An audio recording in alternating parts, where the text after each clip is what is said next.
Here at UC Santa Cruz, we have 2 professional master's programs in video. We have one called the Games and Playable Media program, which is designed for students who would like to go into the entertainment industry, and another called Serious Games, which is designed for students who are interested in more expansive application of games, like games for health, games for education, and that sort of thing.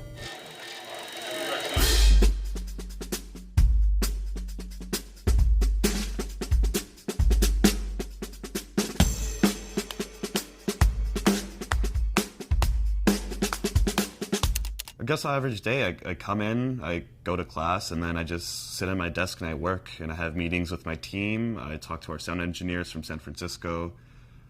Just lots of meetings, lots of coding, lots of working, but it's the work I enjoy. So I think the best part about this program is that we get a holistic growth in game development. So it's really fun to have a view of how games are being made and not just like one aspect of it. I think we've got a good record of training people with the right skills to be successful in entry-level positions. And our placement rate's around 85 or 90% so far, which I'm going to say is pretty good.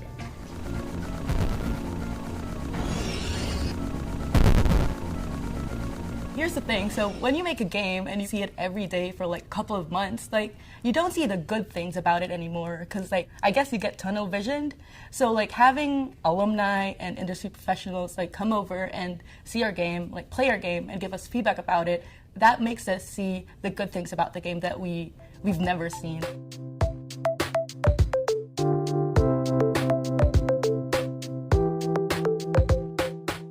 I guess I would say the biggest highlight for me is watching groups of students take games that are iffy ideas or doesn't seem like they're working, and then that one day when it just kind of comes together and it works. When I saw this place, I said, I want to come here every day and make games here, and this is the place to do that.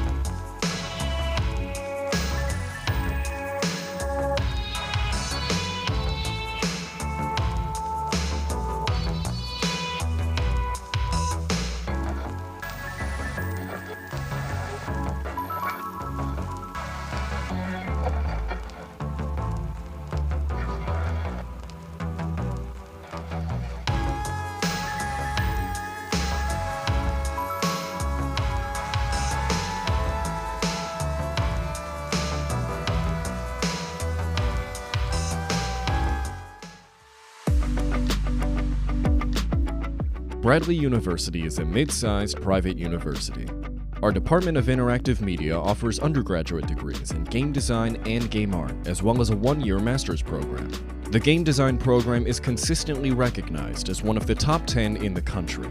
Our game design curriculum begins with game coding, after which students can focus on an area of interest, such as game narrative, level design, game programming, and project management.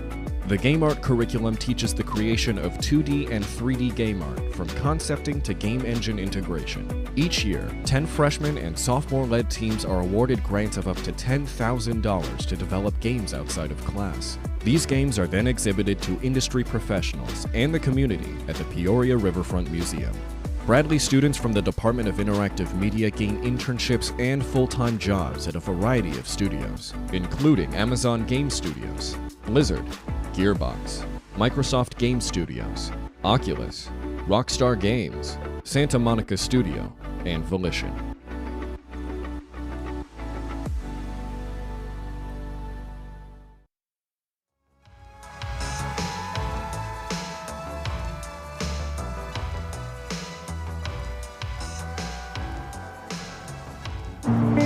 Belief.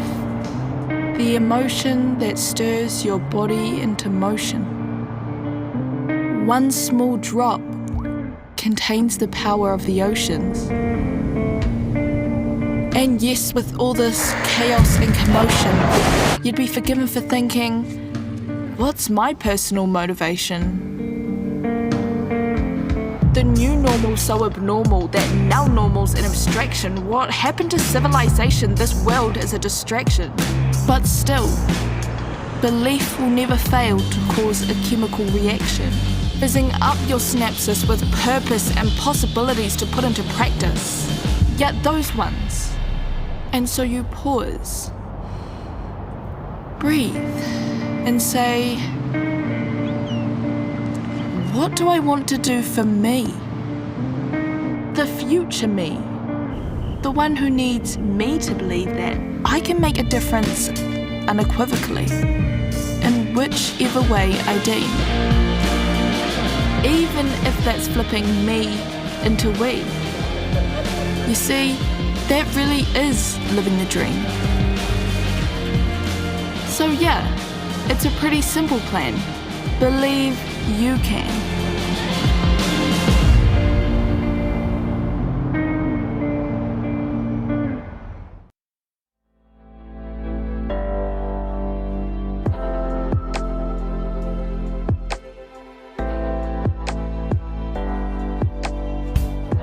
What I tell little Danielle before she got here would probably be just like, go out into that community and like dive right in and get into it. Hi, I'm Danielle Tucker and I'm a senior at Columbus College of Art and Design. So I found my way here to CCAD because I was always into film, like ever since the 8th grade. I was always like sort of into animation, just like seeing Pixar stuff. I was like, I want to do that. I want to be able to tell stories in that way. So coming here and seeing like the facilities that we had, I was like, this is it. This is the place I want to go. So I started taking like a class which was modeling and surfacing. And the teacher for that introduced like the new aspect of like doing this for games, which for some reason I hadn't really thought about. I ended up liking that a lot and I was like, that'd be really sick. Like I want to do this. That's how I like made the switch over. For my thesis project, I'm working on a team with Jovan Wilson and Tori Baum, who are really good friends, and all of us together like took Jovan's idea for a virtual reality horror game, and I've been able to finally start on like making like creature models for that, which is really what I enjoy doing. Yeah, we're really excited, and it's going to be like a really great time, and we've had a blast so far. All the games I've played like since youth really inspire my work. Just I feel like it stems throughout all of like life. To tell stories and wanting to get people interested in like different things. My junior year, I was able to do the game art pipeline and projects. Our teacher for that, Elizabeth Keegan, she's amazing, and she just had her like overflowing passion for games and like making games and wanting other people to get into games was definitely something that I was like, and I really loved it, and I wanted to like just run with it. Whether it be like the teachers or the other students or just like all the other artists that are going to be there to help and like support you, all of them want you to succeed and like find the voice that you want to have.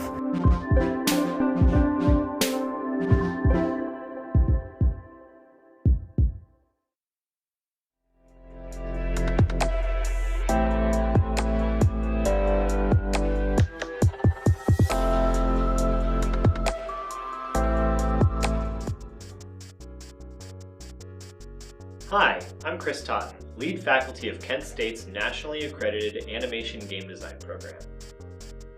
This video shows just a few examples of our students' awesome work.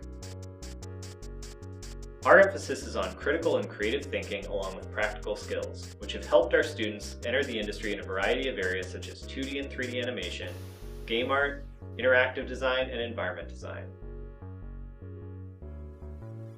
Animation game design students receive hands-on instruction from award-winning faculty active in the game and animation industries.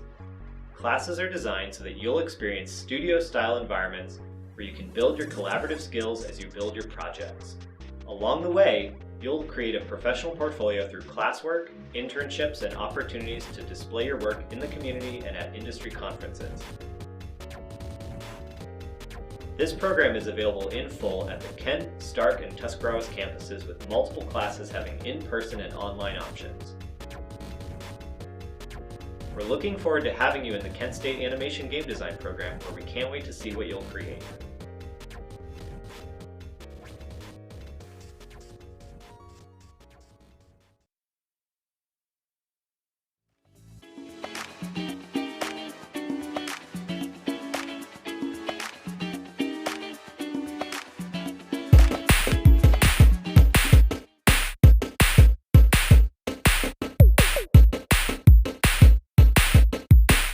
Hi, I'm Jacob Eddy. I'm Zachary Reyes. And this is our game, Andromeda Trail. So the premise of our game was to create a Oregon Trail-like space game, inspired by games like FTL and other space roguelikes of that type. And the engine that we used was the Unity 3D engine.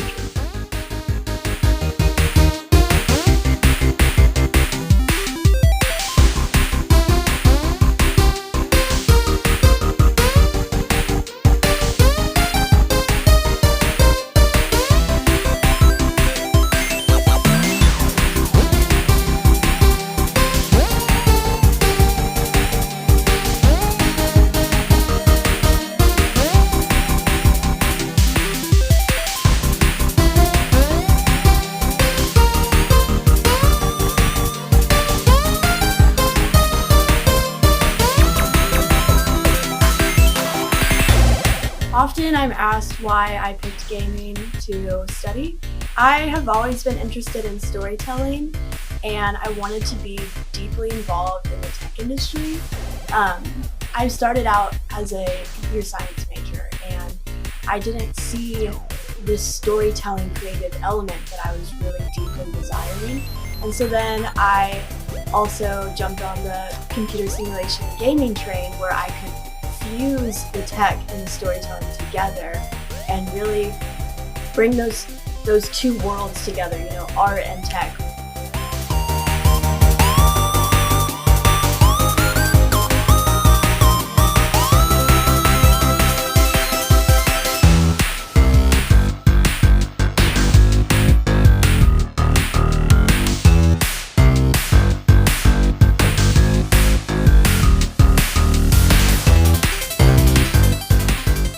Spearhead the project.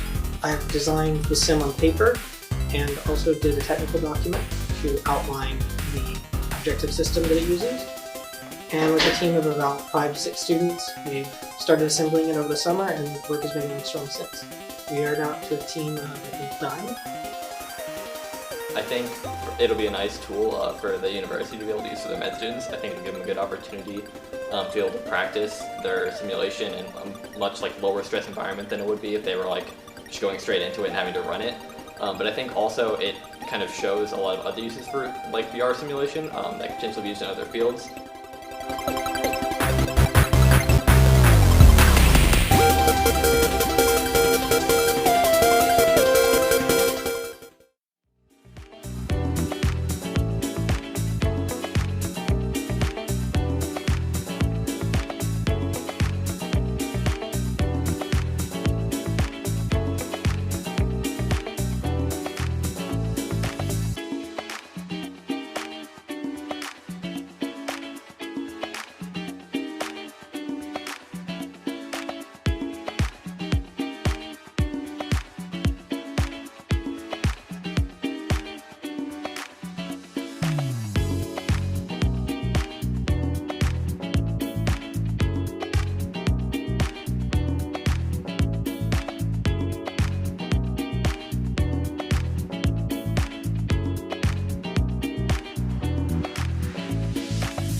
Here at UC Santa Cruz, we have 2 professional master's programs in game development.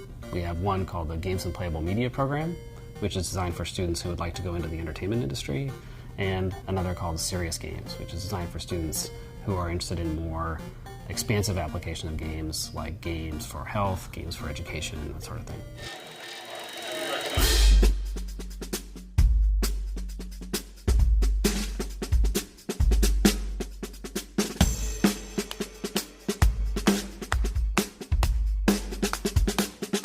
I guess average day, I come in, I go to class, and then I just sit at my desk and I work, and I have meetings with my team. I talk to our sound engineers from San Francisco.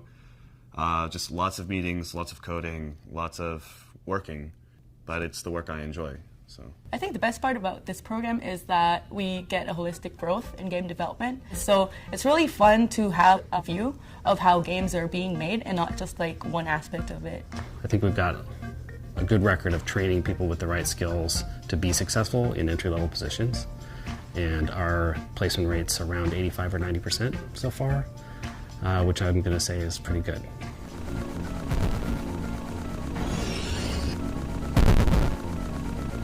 Here's the thing, so when you make a game and you see it every day for like a couple of months, like you don't see the good things about it anymore because like I guess you get tunnel visioned. So like having alumni and industry professionals like come over and see our game, like play our game and give us feedback about it, that makes us see the good things about the game that we've never seen.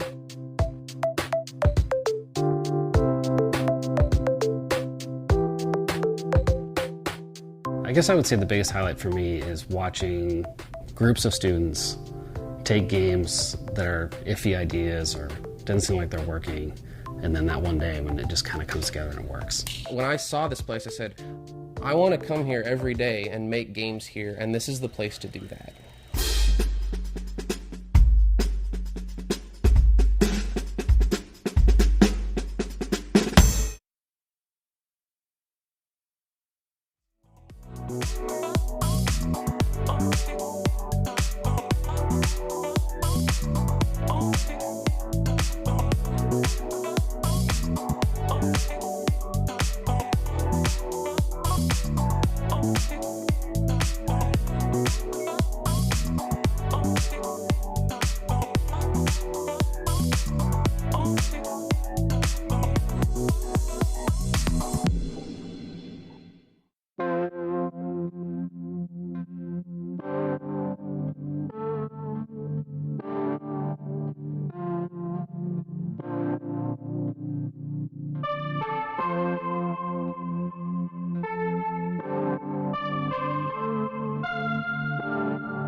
Hello, I am Catherine Toll, your host for today. Welcome to the IndieCade Horizons 2022 showcase. Thank you so much for being here today. We're excited to share with you some amazing games over the next few hours. IndieCade Horizons is the first of its kind showcase, devoted to the work of game creators emerging from game design programs around the world. Historically, students have had a major, if often unacknowledged, influence on the growth of games. Portal, Journey, Outer Wilds, Superliminal, Vision by Proxy, and Elsinore are all just a few successful indie games that had their start as student projects. This IndieCade Horizons streaming showcase features games and creators from each of the institutions that have been participating in the event and provides an important window into the future of games on this planet.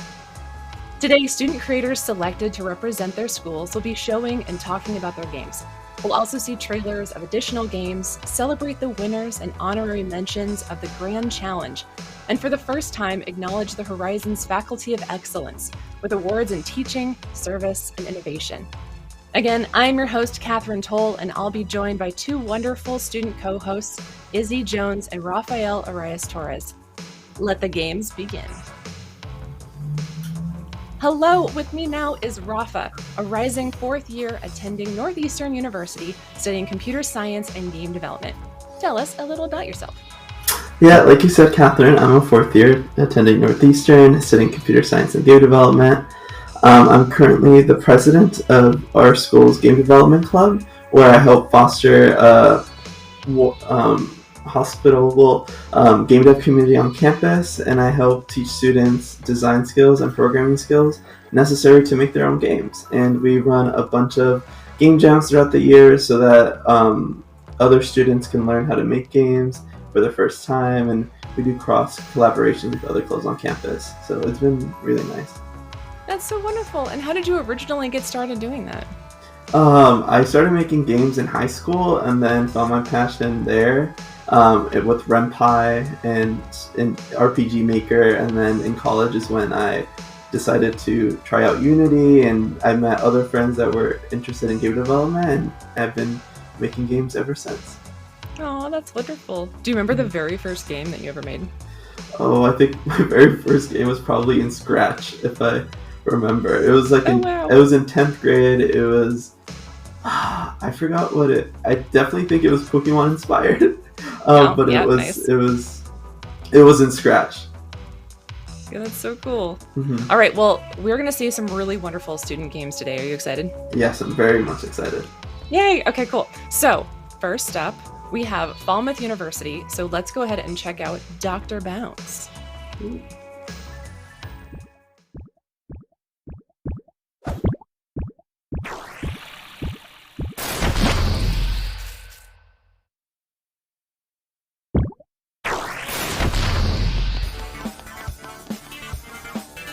Oh no! They have your mother! Milo, my boy! We need to get after them! There's not a moment to lose!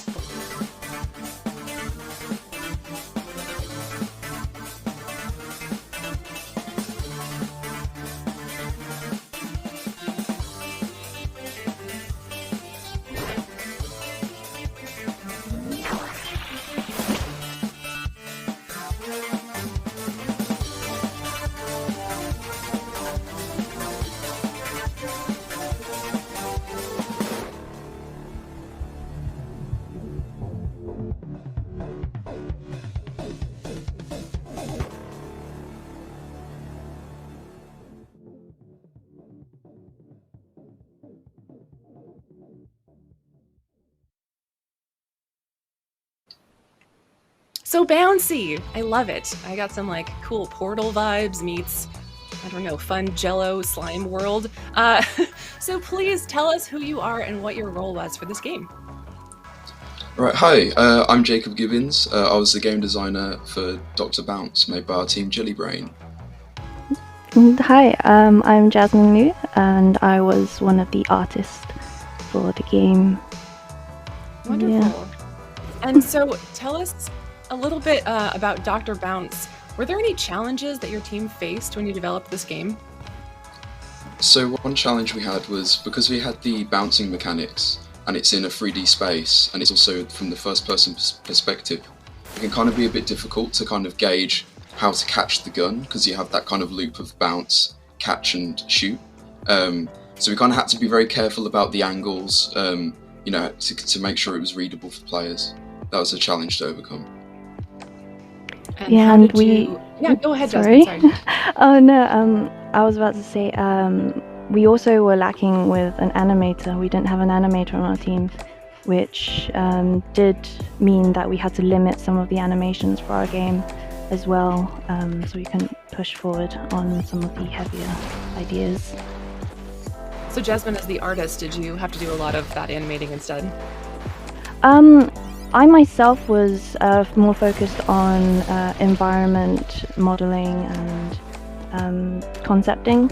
However, we had some people in our team who were interested in looking into animations. So I believe there was one of our artists who did a lot of the tech art in our game.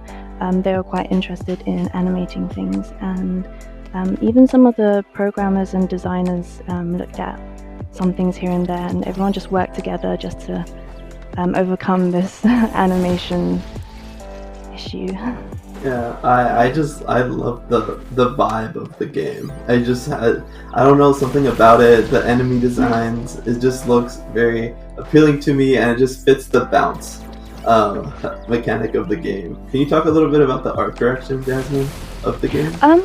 Yeah, so when we decided on it being based in a lab, we definitely wanted it to be a bit more of a stylized art style, so it fits into that kind of cartoony world, so nothing that's really realistic wise. So a lot of the models are more chunkier, and they all have a bit more rounded edges, which gives it more of that kind of childlike and fun vibe to it. And yeah, that was one of our main goals for our art direction, just something fun and playful that people will enjoy, really. Nice. And if you had to summarize the game in like 2 sentences, what is your exciting hook to get people excited about it? So our exciting hook is, our game is a chaotic blend of FPS and pinball. You play as Milo, our rebound, who's this child scientist who must bounce his way through this slime-infested lab to like save his mother. So it's kind of got this exciting narrative hook as well as the bouncing mechanics. Nice. So tell me more about the pinball aspect of this game. What are we seeing here on the screen? Yeah, so there's different enemy types which will react differently to how you bounce the gun off them. So in some of the gameplay you'll see that there's blue enemies that will bounce it back towards you, yellow ones that will bounce it straight up. So we're kind of inspired by just, rebounding things and how that's a very fun thing to do. So you kind of get that like pinball effect of like multiple bounces, and it's kind of reflected in the sound in the game as well. And it's kind of bounce combos and stuff like bing bing, it's that kind of fun is what we're going for. It is very fun. It's so cute, and I love that each of the monsters are like Jello, but then also Jello inside of that Jello. Like there's 2D components here with the inner and outer layers of all of these bosses, which I think also adds to that very like childlike, squishy sort of fun mechanic. I love it, Jasmine. I love the splatter of the enemies too. Very satisfying. Yeah. Oh, thank you. Yeah, we made sure that stays like on the environment, so that like once you clear a room, you can kind of look back at the carnage and go, "Whoa, I've painted the room." It's kind of why the lab's white as well. Do you have any favorite like Easter eggs about the game that you are willing to share? Oh, there's a secret boss pattern in this room right now. You can make like the yellow boss. You can get like a little banana helper to help you. But I'm not going to tell anyone how you get that. It's it's a little reference to a university project we did before, because we're the same team as last year. So okay. How many games have you all as a team made together? So this is our second game. Our first game was called Culinary Coalition. It was like a cooking bullet hell. So we kind of got these like wacky game ideas. Is kind of what we're going for as a team. What lessons did you take forth from the first game into the second? Yeah, so a lot of it was like architecture stuff. Like we designed a lot more tools like during development, like in engine, that kind of like helped us kind of speed up development a lot faster than last year. That was a big takeaway. And were you able to use, you said the same tools or similar?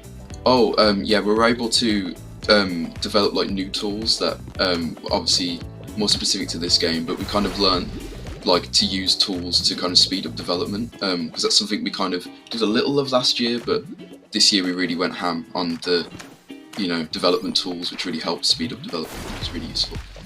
How big was your team? Our team was 12 people.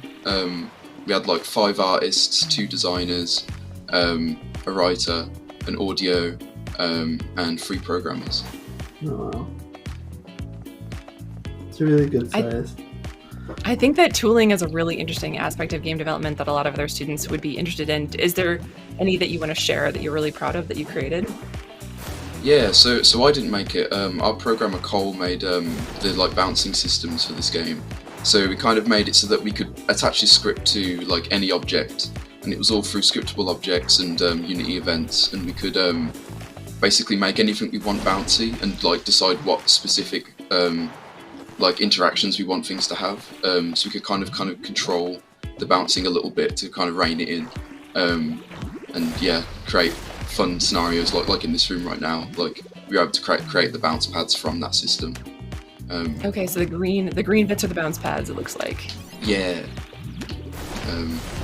Yeah, the player can like bounce the gun off, they can shoot charge shots at the bounce pads as well.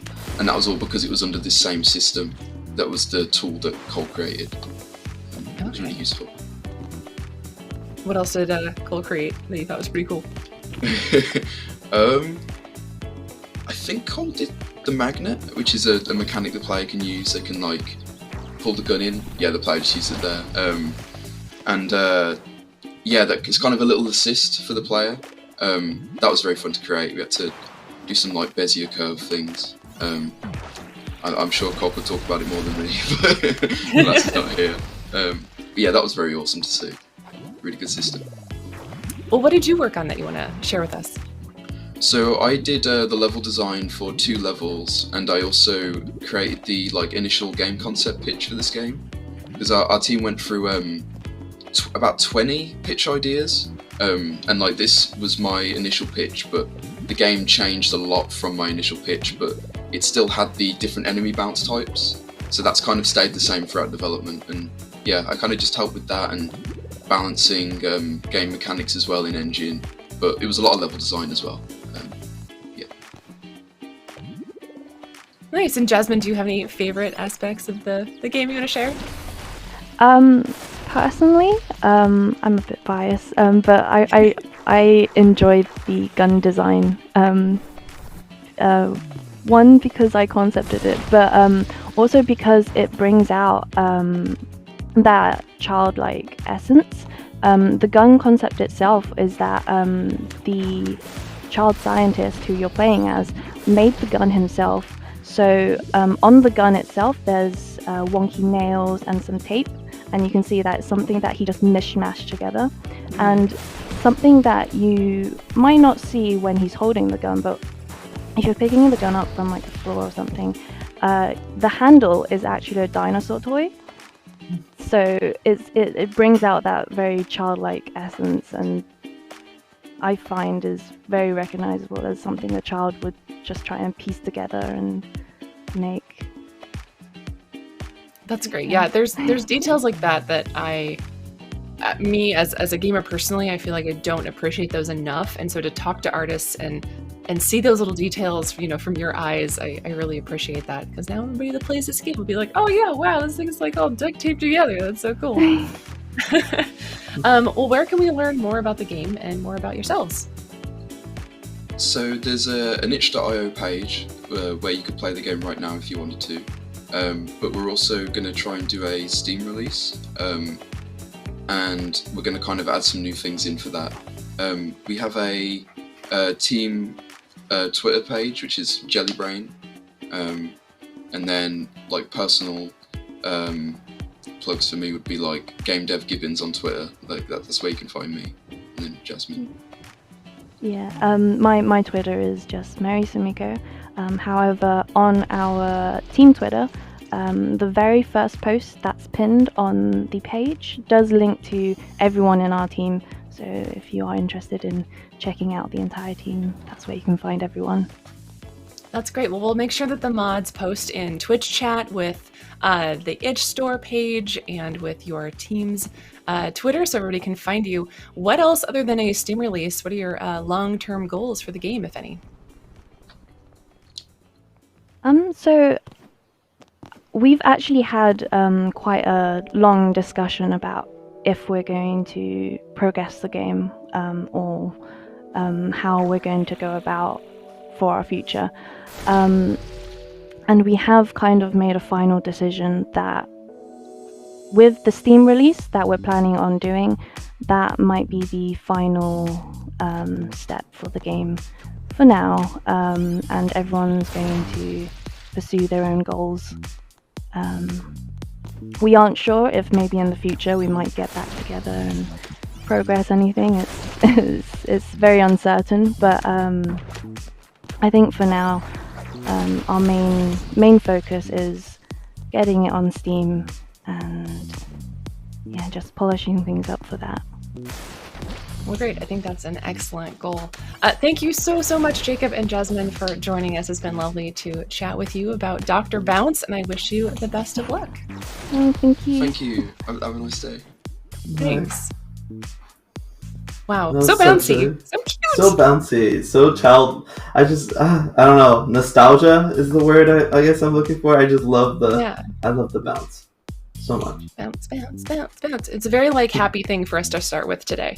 Yeah. I like happy, cute games, so that was a wonderful way to start off. Now for something completely different.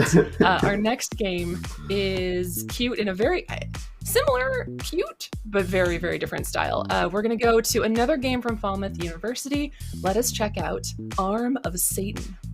Ooh.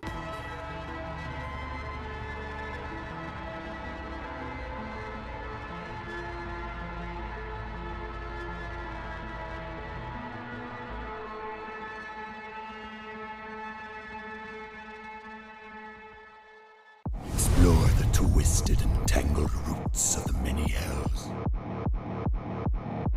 Play as a lost girl, wrongly sent to this wretched place, and her oversized arm possessed by Satan.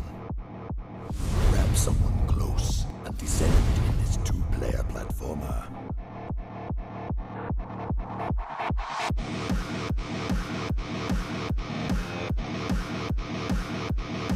To uncover the wicked truth.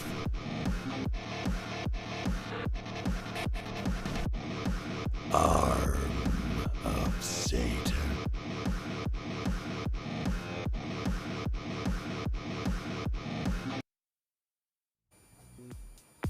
The beefy arm.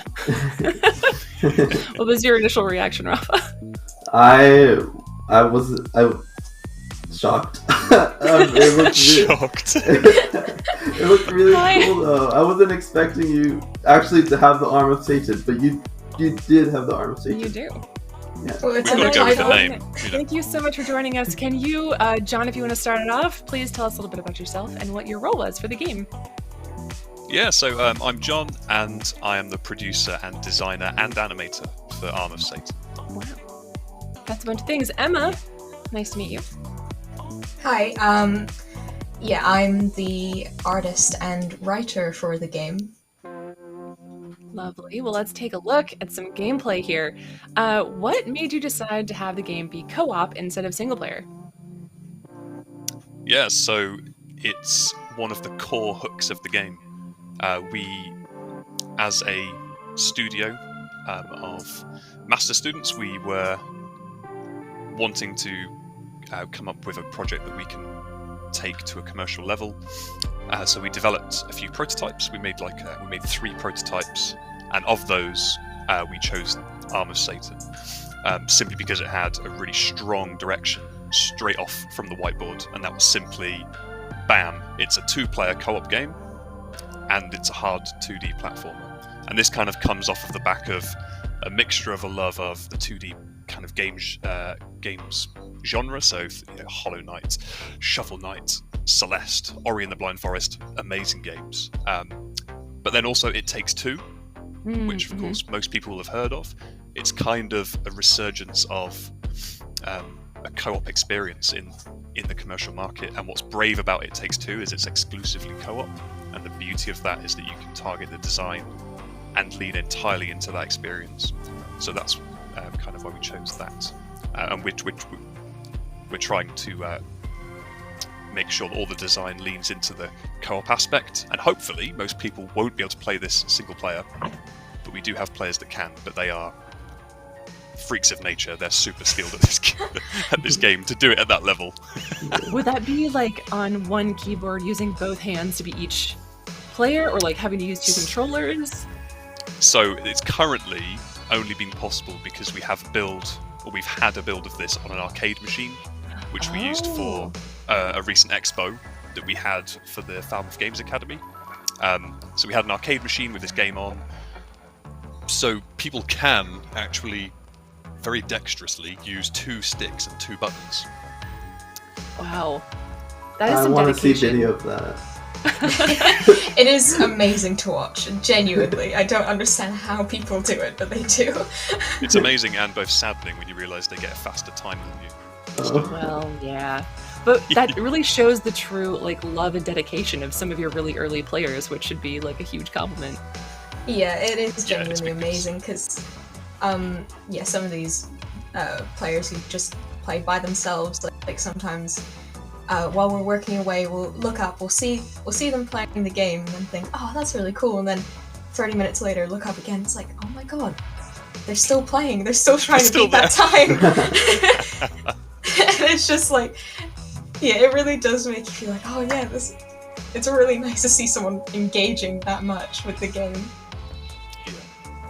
Has any of your game design been informed by how some of your early players have played the game? Hugely, it's almost entirely changed. Oh wow! Which it's in terms of kind of good design processes. It's seeing players play the game and just identifying what they're enjoying about the experience compared to what you were expecting them to enjoy. Seeing that, it's really hard not to change too much about the game. But we've all got fairly good experience with making games together as a team. So our studio, there's 8 of us, and we're all current master's students. But all of us but one came through the undergrad together. So we've got a bit of experience making games together. And one thing that we said from the start is that we have to have key pillars to the game. And usually that's design pillars, but that's specifically for designers as a discipline. But for this game, they were experiential pillars. So they were very much, from the start, like it needs to be these things, we cannot change these things. As soon as you remove one of these elements, it's no longer the original concept, and chances are you're straying too far away from what originally made it super interesting as an idea. So, but yeah, to go back to the question, there are certain aspects of the game that we thought were going to be great fun, and were actually rubbish and really frustrating. So the wall climbing aspect of the game, in the footage you'll see so one player's playing as the big chunky Satan arm. They can grab the wall and aim in any direction, and if they're holding onto the wall, the girl can then jump. So together you can synergize to vault yourself up any vertical surface. But it used to have, I don't know if you've heard of Bennett Foddy's Getting Over It. Yes, I have. Yeah, have you played it by any chance? No, I've seen a bunch of footage of it though. It's the kind of game that I would just start screaming. Exactly, right. So it's really fun for some and mostly highly infuriating for most. So we had actually small elements of that style of feel to how you would grab things and move the arm to move the body around, but it didn't prove to be as exciting as we thought. But then there are other aspects like grabbing and throwing fireballs and throwing enemies that players would discover and really enjoy, so we've really leaned into that. So how was the iterative process for Satan's arm? Were there some things that you changed from the first time you designed the arm to now, something that you miss maybe that just didn't work out? You can go for Emma, because I know there's a lot conceptually and visually as well as mechanically.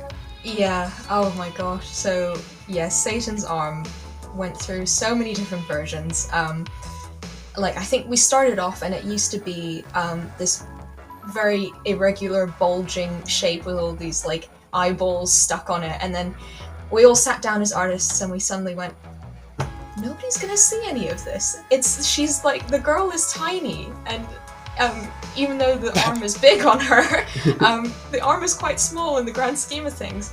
All this detail So we put in. that there is a lesson already that super quick iteration cycles actually help to mitigate communication issues. So really early on, I think within the first 2 weeks, we had a really good gameplay demo with 0 art in it. So we separated kind of form and function in the team. But the beauty of that is we nailed some really fun gameplay without worrying about the art pipeline. But straight away, within the first 2 weeks, the artists were like, "Oh, is the character that small on screen?" Yeah. We've been concepting this super detailed, beautiful thing. Yeah. Yeah, it was interesting to say the least. But yeah, so then it had massive spikes at one point. It was really like stringy at another point. Then I mentioned the eyeballs, and then eventually we just went, we're gonna make it simple. We're gonna make it blocky, big claws. There we go. And a lot of that design as well, like we had to do the arm and the girl simultaneously because they're 2 separate characters, so we need them to be distinctive, but they need to work together. So that was a really difficult challenge, but it was really fun to tackle and to come together as artists and think, how on earth do we do this? So one thing I just want to say, the gameplay video that we've sent you guys, we've been working on this game since February, and we're working towards, we're currently pitching to publishers, but this footage is now nearly a month out of date. Oh. And because we've been fairly quick and iterative about this, you should check out the latest version on our itch, which has probably been sent into the chat. Yeah, we'll have the mods put it in chat so people can check it out. Leagues ahead of what you're seeing here and in the trailer. That's so but I cool. thought I'd shout out because this level on screen now was, you can see it's a lot more prototype than the previous level shown, and that was because this is meant to be the impossible level that tests the threshold of the mechanics, which very quickly became not impossible due to emergence, but that's part of the fun.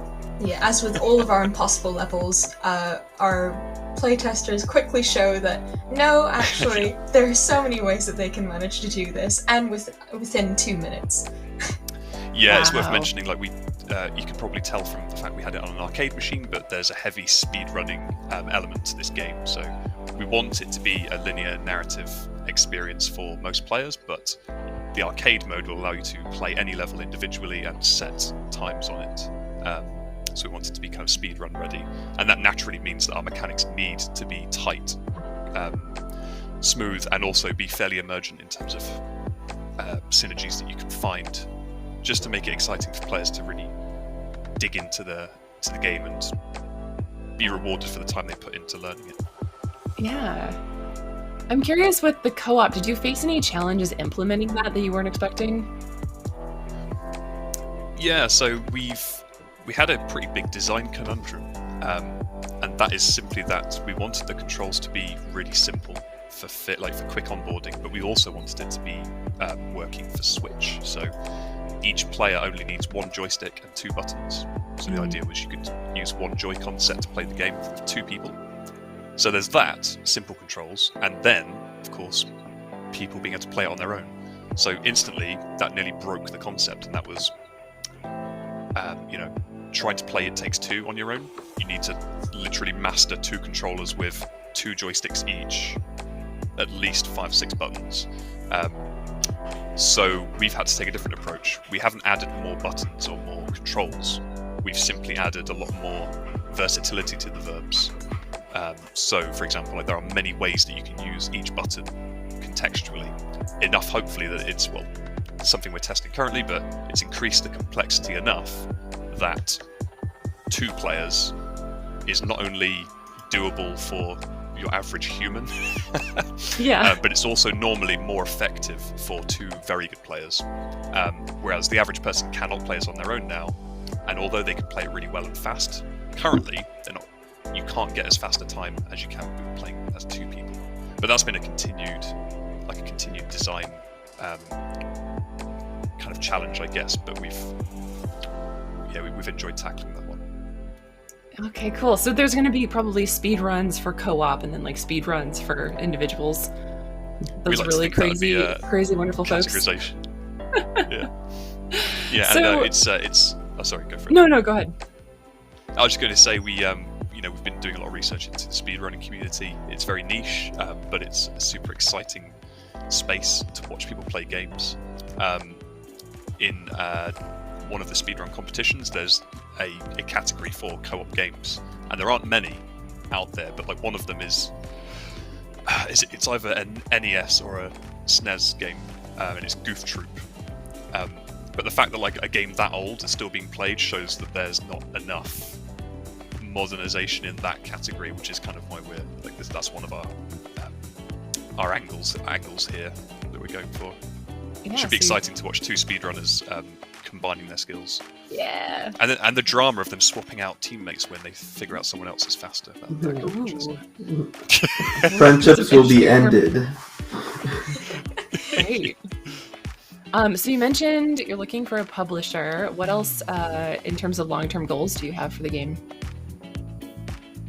Yeah, so we, as a studio, have been fairly clear from the start that we are working on this to get a pitch demo ready by the end of June, and pitching and polishing both the pitch and the demo towards September. So we all finish our master's degree in September. Our aim is to either have published this game and be funded to make it for a year and a half, so 16-month development for this for release on Steam, and then hopefully porting afterwards if it goes well. But if we don't get funded, we're all giving ourselves the cliff edge milestone of saying, beyond that point, we need to go and get jobs. And some of us may continue on with the studio, some of us may go and get jobs so that we can get mortgages. Yep. But we're fairly confident with the interest that we've had so far, and we have discussions ongoing with a few publishers that we've got something good here, and we're really chasing making this. So hopefully, not only will you see this on Steam and in speedrun categories, but eventually you get to play it on your Switch at home with your gran. That's really exciting. Granny being the arm. Of Satan. Yeah. Well, for any publishers, watching out there, sounds like it's a very efficient, iterative team. So, just a little plug there. And I really hope that the game does really well for you. We'll have the mods put some links in chat for where to find you. Thank you so much for joining us. It was really wonderful to talk to you all the way from New Zealand. Yeah. Oh, Yeah, thank you so Catherine. much. Cheers, Rafa. Yeah. All right. Thank you. Hey. Bye-bye. Wow. The idea of my grandmother being that arm is going to stick with me for the rest of the day.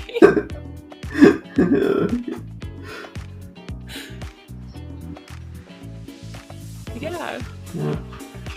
So let's see. What do we have up next, Rafa? We have Miami University, Ohio. It's dark. It's dark.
It's dark. I love game names that are just, that's what you get. It's dark. Yeah.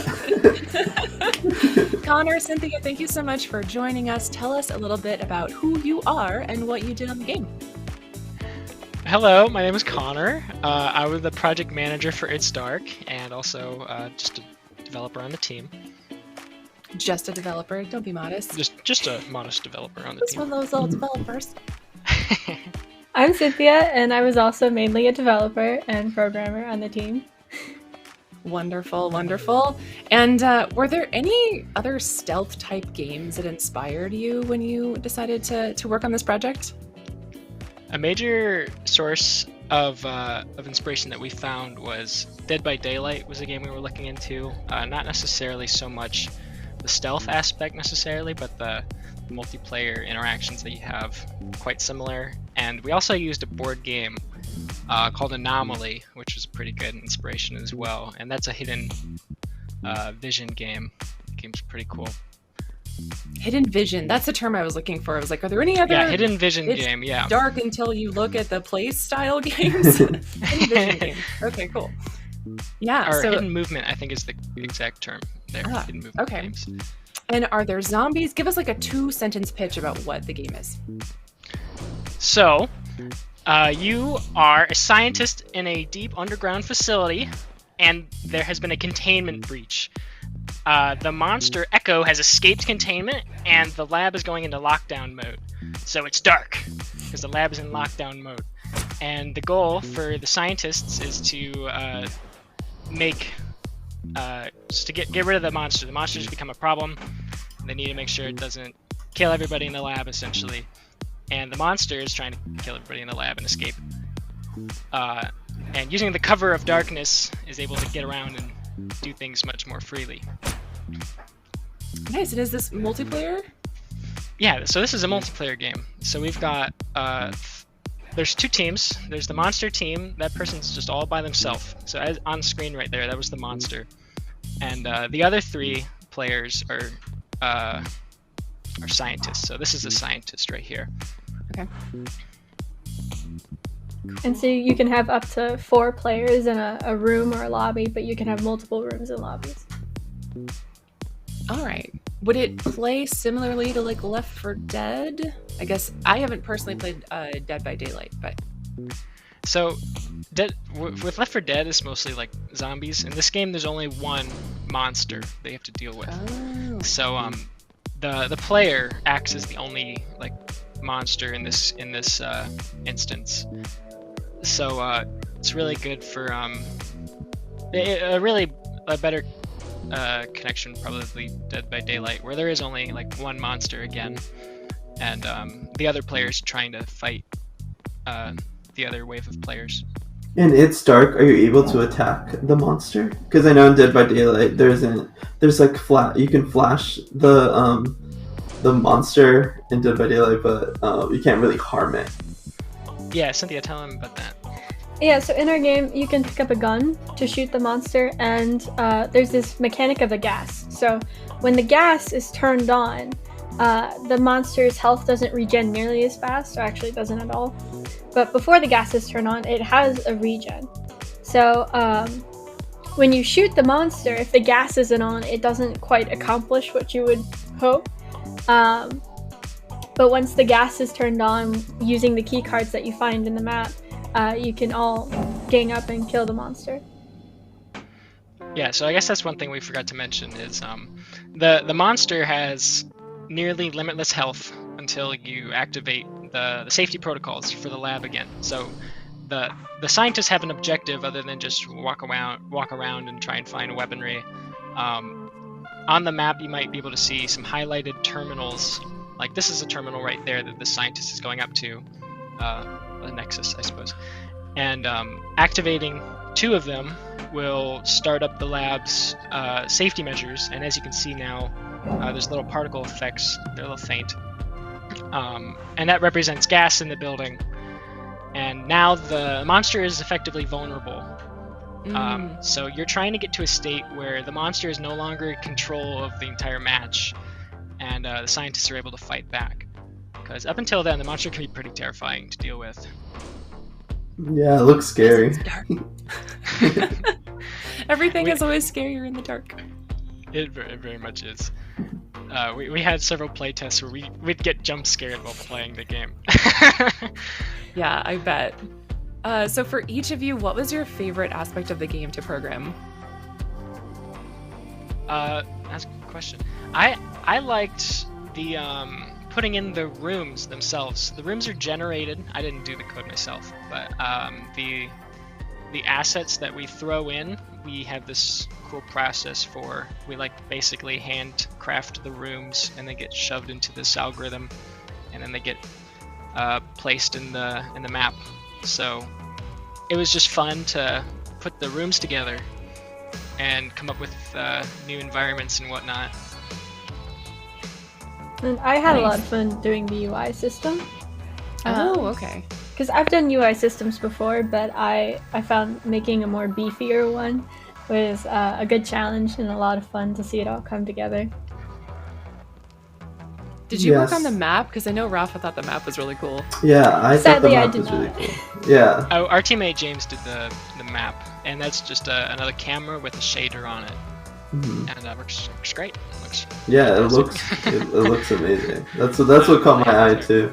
Yeah, because the maps are randomly generated, so the maps are not set in stone. It's not like you can play the same map twice. We needed a way to tell the players like what is going on in this new place you've just been to, and so we put a fog of war system on the mini map so you can see what locations you visited, to help out a little bit in a new space. So when playtests were happening, was it always randomly generated, the layout of the rooms, or is that something that is newer now to the game? It's been around for quite a while. When we started out the project, we weren't sure if we wanted to do randomly generated rooms or not, and we came to the conclusion that we might as well spend some time doing it, because if we do it and we like it, it'll just add a lot. And I think it has. Like, it's added a lot, personally. But yeah, it's been around for quite a while at this point. Have you all together as a team... Sorry, go ahead. Oh, I was just going to say, it has been a little bit of a design challenge, too, trying to figure out what works in a generated space rather than a handcrafted one. Well, yeah, tell us about some of the other challenges that your team faced when working on the game. Multiplayer. So none of us had made a multiplayer game before. Whoa! And the process was quite the learning experience. Yeah, Cynthia, tell them about that one. Getting multiplayer integration all together, getting it hooked up with our menus, getting the whole lobby, learning how we used Photon, learning how Photon works, was all a challenge. And learning how to use it in code, make everything work the way it was, because some things everyone on the server has to know this information, but some information can be like local, and picking out what things have to be that way. It was a learning challenge, but it was really fun to see it come to fruition, for sure. Would you recommend that to other student teams working on final projects like this? Like, in the end, was it really fulfilling to have learned all of that? You have to do it once to figure out how it works. After you do it once, you can decide if you enjoyed it and then do it again. Personally, I really enjoyed it because it was a really good challenge, and I love a good challenge. And now that we've kind of overcome that stage, it just makes more sense, and it's valuable information to like learn, even if you're not going for like a multiplayer game in the future. Just like knowing the underlying foundations is pretty important, I'd say. And what kind of resources did your university have for you that really helped with this? Maybe multiplayer specifically? So we had several computer labs that were really helpful. And for Miami University of Ohio here, we had a computer lab underneath one of the largest library on campus, King Library, and it's there's like 30 or so computers all hooked up on the same internet system, and they all have like a copy of Unity. They've got Blender and all these things on them, and it's just handy to be all in the same spot. And when we were doing this capstone project with the other classmates, it was just nice to be all in one spot. Yeah. And our professors were a huge help as well. They were super knowledgeable and gave amazing advice. Oh, that's wonderful. Well, Rafa, anything else you want to ask before we find out more about games? I'm excited. I'm excited to play this game. I'm a big Dead by Daylight fan. I have over 400 hours in the game, so I'm really excited to try this game out after this. Absolutely do. Grab some friends. You can still play it with 2 people. It's definitely more of an enjoyable experience with 4, I'd have to say. And we're still looking to push updates to this game. It's not set in stone yet. We're trying to get it out on Steam by the end of the month. Okay.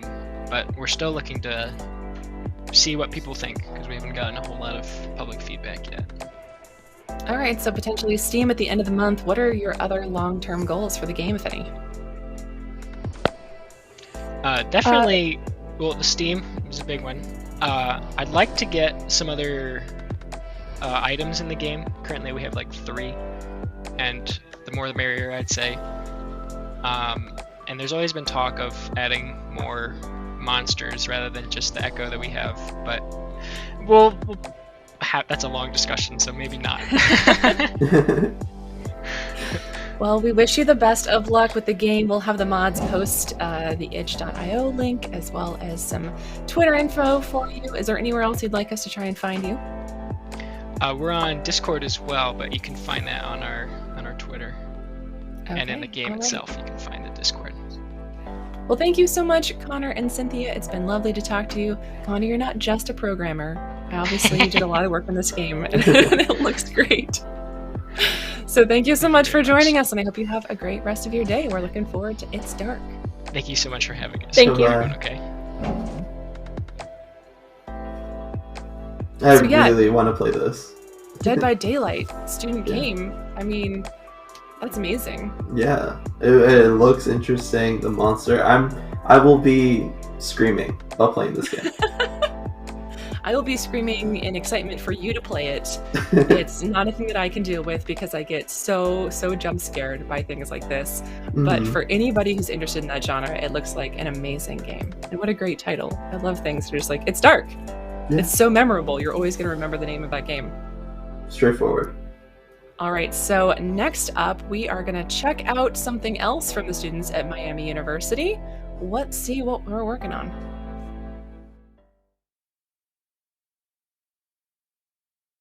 Hi, my name's Jackson Clayton, and today I'm going to be talking about my most recent release, Castillo Shattered Mirrors.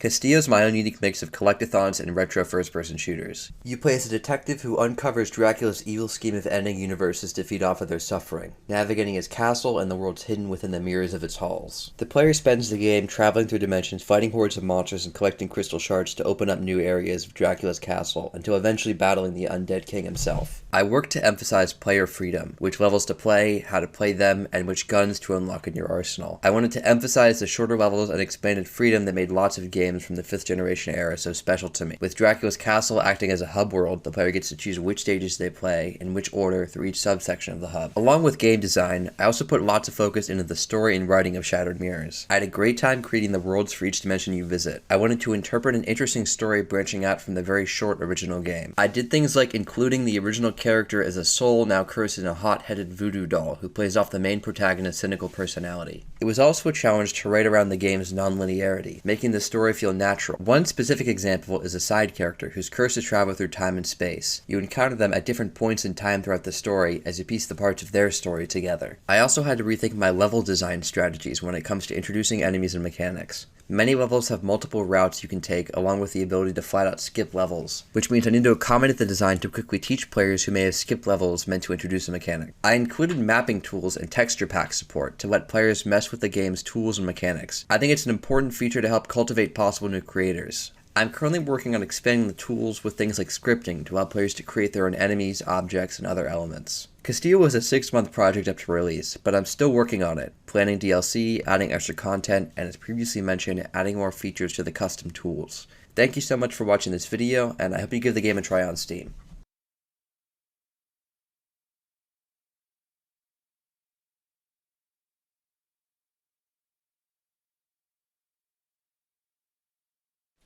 Hi, this is Steve Jester, Project Manager for Team Walleye, and this is our game, Fishing with the Homies. It's a first-person fishing adventure that we developed for our senior capstone. And I'm going to be showing you the first level, the tutorial. So, there's the controls for mouse and keyboard, and it tells us to go talk to NPCs for more information and hints. So we're going to talk to this guy, because he's right in front of us. And this is an NPC you'll be seeing throughout the rest of the game. His name is Rico, and he's going to be a good friend of yours from here on out. As you can see, you don't have any equipment, even if you do want to fish. So, out of the kindness of his own heart, he's going to just give you some stuff. And you gotta go equip it. So, we're going to walk away, add that to our little fishing rod diagram, and we'll be able to start fishing. All you gotta do is hold left click and then release, and that meter on the right shows how much power you're applying.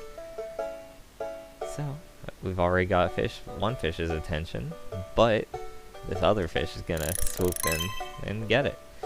And, if you're listening, you might hear that the music changed. That's because every time you finish an objective, another layer of audio is added to the song, making it more complete and feeling like you are actually getting things done and progressing. So, we're just gonna catch a few more till we have that fish caught objective done. Then, once we take that, we'll be checking out some other key features of the game. This little fish here is a bit finicky. It's not really listening to us, but now that we've got it, it's gonna be this final catch. But let's go to the key element of our game, the titular homies. Yeah, that was a body part that you fished up from the lake, and as you can see there in the bottom right corner, a little diagram of a Vitruvian man type thing is starting to form the more of these parts you catch. And we're going to show you what happens when all of these are assembled. We're an arm and leg short, and it seems like it'll be happening pretty fast. Fortunately, you can always catch fish to force another body part to spawn, but we're getting good luck on everything right now. We're just going to do that, though, to fill some time and force that last arm to appear. So, now that we've got that done, we're going to just look around for one more part and show you that we've got inventory. Every time you catch a fish, it gets added to it, and they've all got size and sell prices, things like that. You'll be able to take them to a shop to get them purchased by the shopkeep and use that to buy equipment. But there's that last part. There he is. This is one of our homies. As you can see, they fish for you. If you want to fish for the fish that they've already got, that's fine. They'll just move on to another. And that way, it allows you to sort of take care of areas of the lake that you might not be focusing on by just having one of these guys fish for you. It gets added to your inventory, and you can sell them just fine as well. So, we're just going to do that, and now that we have all the objectives done, especially including the homie building, the NPCs actually have reactive dialogue every time you finish an objective, like you saw there with Rico. And we finished all the objectives, so I'm just going to show you a little preview of the next lake in the game. And as you can see, Rico's here, and he gives you a little introduction to the other NPCs that are going to be here, and tells you what you should probably start doing. So, that's just a taste of things to come. We'll be putting this on itch.io and Steam, and we hope to have you all check it out when it's finished. Thank you.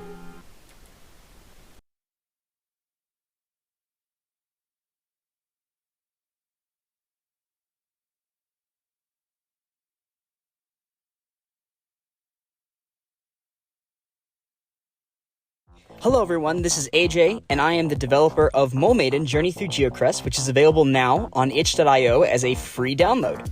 Journey Through Geocress is a small vertical slice demo of the much larger Maiden project, which I am currently in the process of making right now. The idea for Maiden came about around, I think, my sophomore year of college. I was playing Ori and the Blind Forest and was swimming through the water, and in that game you're allowed to swim in 360 degrees. And I thought to myself, boy howdy, this would be pretty cool if you could do that in the ground. That way, when you move, you don't stop, like your character doesn't stop, you just keep going forward. And the concept of Maiden just kind of stayed that way. It was just a simple drilling game. I had tried to make it before, but had stopped. I didn't really have like a clear direction of what I wanted the project to be until my senior year of college, when it came time to create my senior capstone project. Up until this point, I had been developing another project called Journey to the Sunflowers, which is also available on itch, by myself, and it was based off of a relationship that I was in with this girl, and we had recently broken up. And when it came time to start a new project, I had kind of realized that most of the larger projects that I had made were created for somebody else in my life who I eventually lost touch with. And so with this project, I was determined to make something that was very me, something that I really wanted to make, and something that was for me rather than for somebody else. The concept that I came up with was taking this drilling game and making a game with the level design of Metroid, the story and plotline of Pokemon, and the quirky puzzle-like bosses of Punch-Out!, three of my favorite games. I decided to develop this as my senior capstone project for a couple of reasons. One, I wanted to see if this concept could even work as a full game. Two, I didn't quite exactly know how everything would work, and if the idea was ultimately not a good idea, at least I could know that before I invested another 3 years into the project. It was ridiculously ambitious to make. I had never done anything quite like this before, with a active map, save systems, enemy design, boss AI, a multifaceted character that can move between two different types of states. It was very, very ambitious, and I had to learn a lot of stuff on the fly. Fortunately, with the Unity engine, I was able to use tools like Rewired, Cinemachine, and Playmaker to bring this idea to fruition. And the end result is something that I think is truly special, and I'm very, very, very proud of it. I hope that you will all take the time to play Maiden Journey Through Geocress, available now on itch.io for PC and Mac, and follow Tasty Games on Twitter to stay up to date on the actual Maiden project, which I will be working very, very hard to bring you all soon. Thank you very much.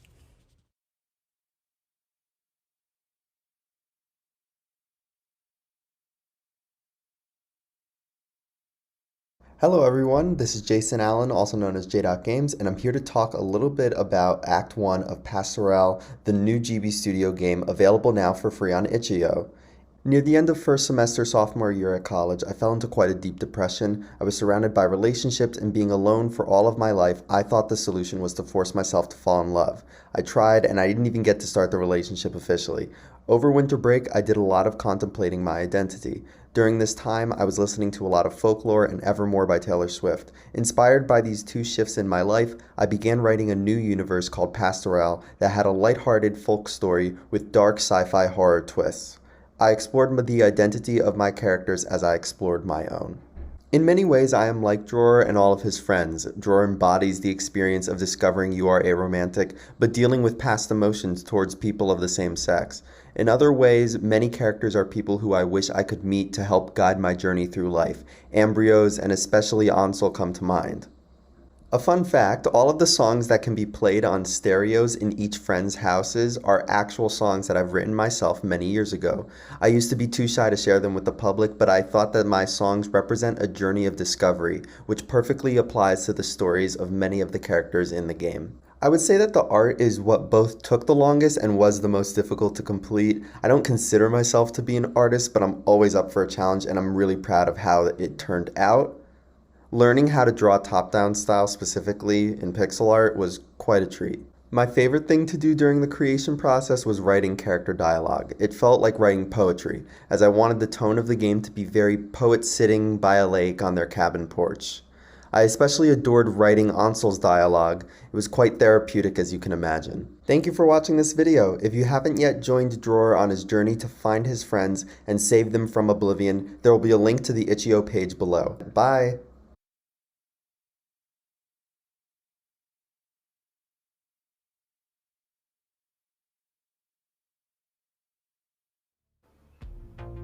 So that was another 4 games from Miami University in Ohio.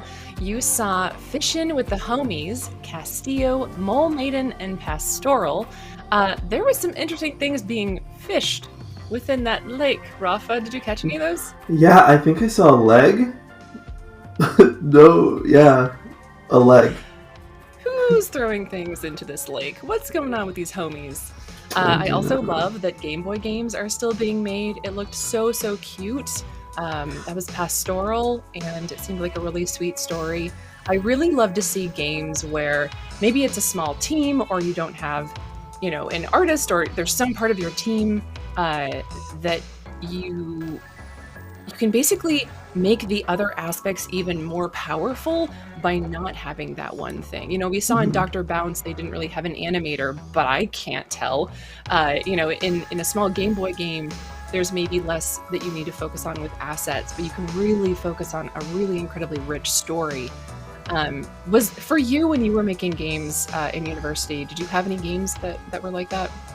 Yeah, so most of my major, computer science and game development, is mostly computer science major, so most of us don't have the art skills necessary for games.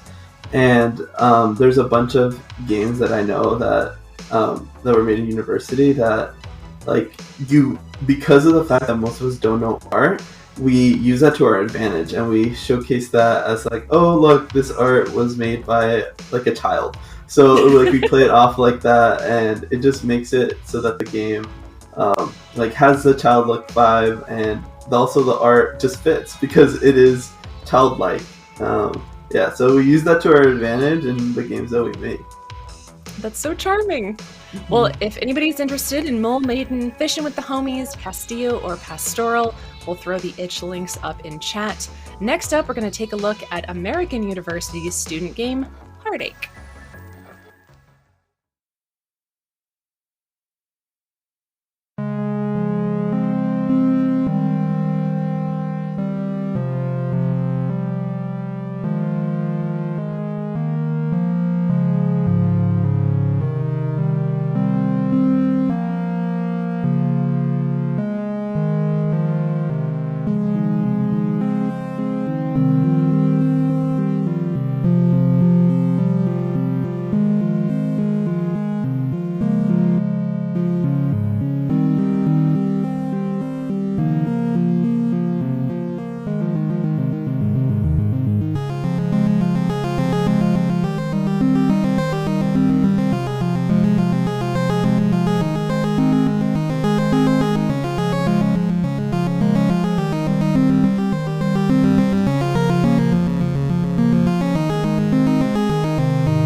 I just want to keep listening to that music. It's so soothing. Oh, I love it. So Megan and Sam, hello, welcome to the show. Please tell us a little bit about yourselves.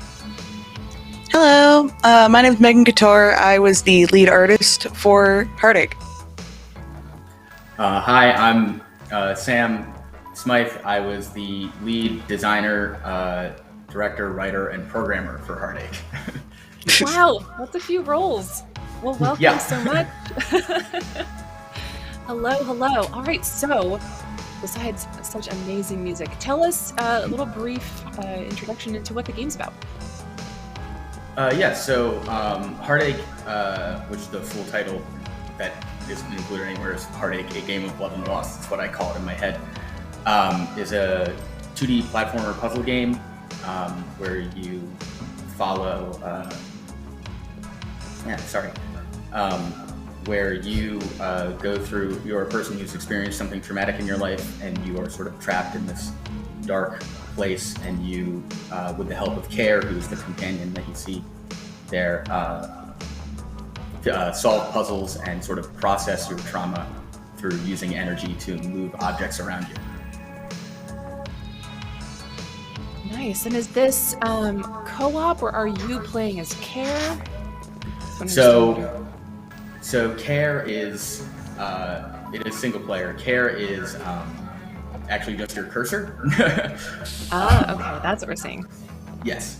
So you are in complete control of what Care does, but so it is sort of programmed where Care is your cursor, and then there are points in the game where the game pauses or dialogue comes up where Care is talking to you through there. It's not like it's not a fully fledged out AI.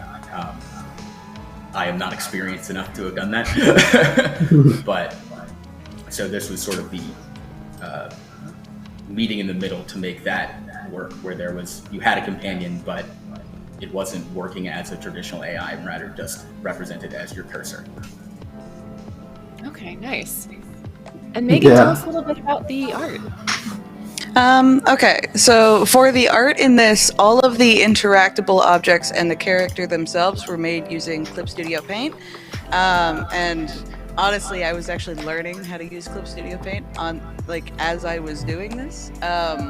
But everything in the background that you're interacting with was made in Illustrator, and I basically had about 4 days to do the entire game's main level art in Illustrator, which is why I chose to do it there, because what I was doing was I would create patterns that I could then generate whatever shapes I needed all throughout the entirety of the 6 main levels that you play through in this version of Heartache. So all of the tubes and the tunnels and the wires and all of that was just done with a mouse in just a couple hours for each of them. That is impressive. The ability to generate things saved me a lot. Yeah, that makes a lot of sense. And I just love the I just feel cozy watching this game, the ambiance and the lighting, and I love the soft palette. There's just a lot of really heartfelt things about this game, which maybe some aches come in later, but we're starting out with warm fuzzy heart, so that's nice. Sorry, Rafa, you were gonna say something. No, yeah, the narrative is what is reeling me in. I feel like the Care's dialogue in the beginning excites me. Can you talk a little bit about what went into the writing for this game, for creating Care, and also maybe the main character? So I guess to do the main character first, because it's quicker. While never named in design documents, they are referred to as human, because the entire point is that it's supposed to be anybody. It's not supposed to be a specific person. But Care came about because this game as a whole came about after I went through a lot of trauma over the past, or basically throughout this game's development. And the mechanic, the energy mechanic, as well as Care and the entire idea was because my mom, who I think might be watching this, so hi Mom, during all of this stuff, I went on a walk with her, and she was talking to me and sort of just encouraging me on how to work through what I was going through. And I realized that on the walk, everything felt like it was in black and white or didn't have full color. And as she said things, color went into those objects. So that inspired everything. So for me, Care is a very obviously named character, but is supposed to represent the energy given to you by other people, or the energy that you use within yourself to sort of process and get through trauma, which is what the puzzles represent. Because some of them they're all different. They're all, there's not necessarily a set pattern to how they work. Some of them are more fast-paced, some of them are more precise, some of them are very slow, and you have to sort of understand everything that's going on. And then I was a creative writing, I was an English major in college, but a creative writing minor as well, and I've been writing all of my life, so then I just tried to channel how I would take care of myself too, and sort of injected that into how Care was talking in the game. Thank you so much for sharing that. Yeah, it makes me want to play this game even more, Sam, hearing that from you. I did as well. Thank you. From a programming perspective, what were some of the biggest challenges when making the game? Well, as I mentioned in the last thing, I was an English major in college. I've never done programming before. So He's really good. I got thrown into the deep end a little bit. So there was a lot of, I was ambitious in design, and then as I realized, like, oh, my programming skills, while much better than they used to be, are not amazing. I had to tone some things down. I will say that there was a third person who worked on this game who couldn't be here, Megan and mine's friend Mig. He developed the system for taking and giving energy away using this game is made in Unity. So it uses observer pattern through their delegate system to sort of like the game. When you send energy into something, notifies the object, and the object has color, it fills itself with color, and then when you click on it again, it takes the color away and notifying all the things around it. The movement is all based in a state machine, so there's walking, jumping, idle. God, I haven't looked at the state machine in so long, I can't remember. But falling. Falling, yes. And then a lot of it was just basic, just sort of basic coding things to make the moving platforms work, parenting and childing objects to each other so they would stay on the platforms, everything. I think probably the most difficult part, but also most fun, was figuring out how to get the shaders to work on the objects to have the color properly like appear on the object and disappear and so on and so forth. But yeah, and then the dialogue is used through, that was the thing that I spent the most time. All the dialogue is used through a manager that has every conversation has a name, the amount of lines, and then a tag for it so it can be referenced to make sure that one conversation has happened before another one can start. Because you can't skip dialogue. I mean, you can skip dialogue in this game, but like if you do skip tutorial dialogue, then you don't understand how to play the rest of the game. Right. But yeah, so and then all of those are just triggered through colliders throughout the game. And then there's checkpoints, there's the observer, or there's the examiner system where it's like you go over these things and you just press a button and the camera zooms out to show you everything, and it shows you every object that can have color given or taken away. They all pulse, and then when you go away from that, they stop pulsing. Then other than that, there's a basic checkpoint system because I made some of these puzzles wildly harder than I thought I would. That's it's all part of the process. Doing your dev, right? You know, you need to have those little cheats and those little things you can do to just kind of keep it going, even if that day you can't solve that puzzle. Did you use a third-party tool for the dialogue? No, it is all okay.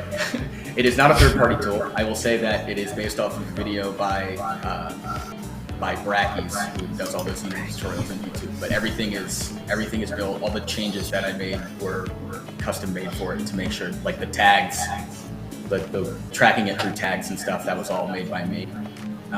Nothing is pulled from the Unity assets or anything like that. Okay, wow. I can just imagine there's so much dialogue in this game. That's really impressive.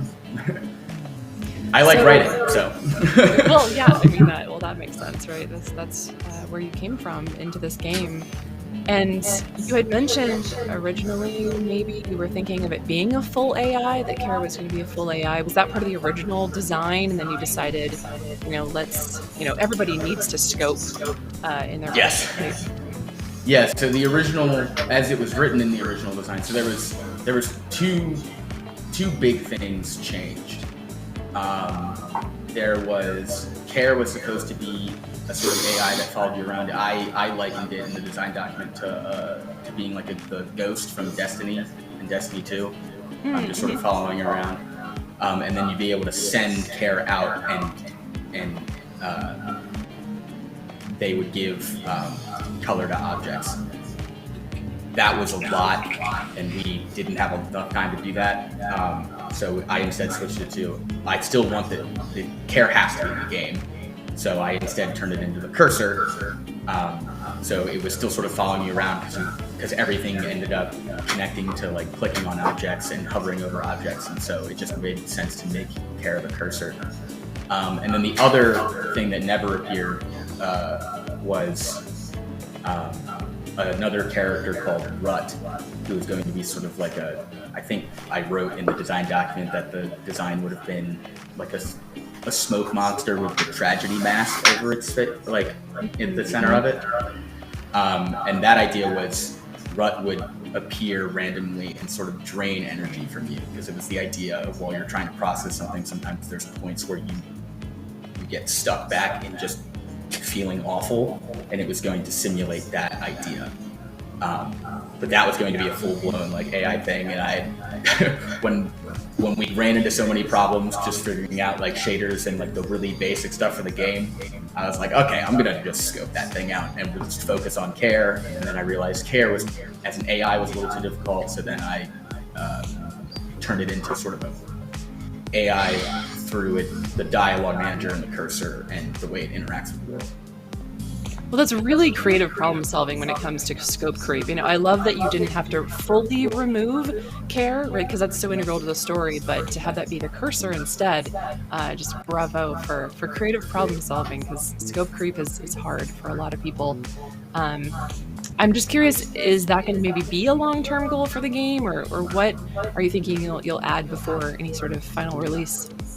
So that is, as I mentioned, it's strange because I love this game. I love making this game.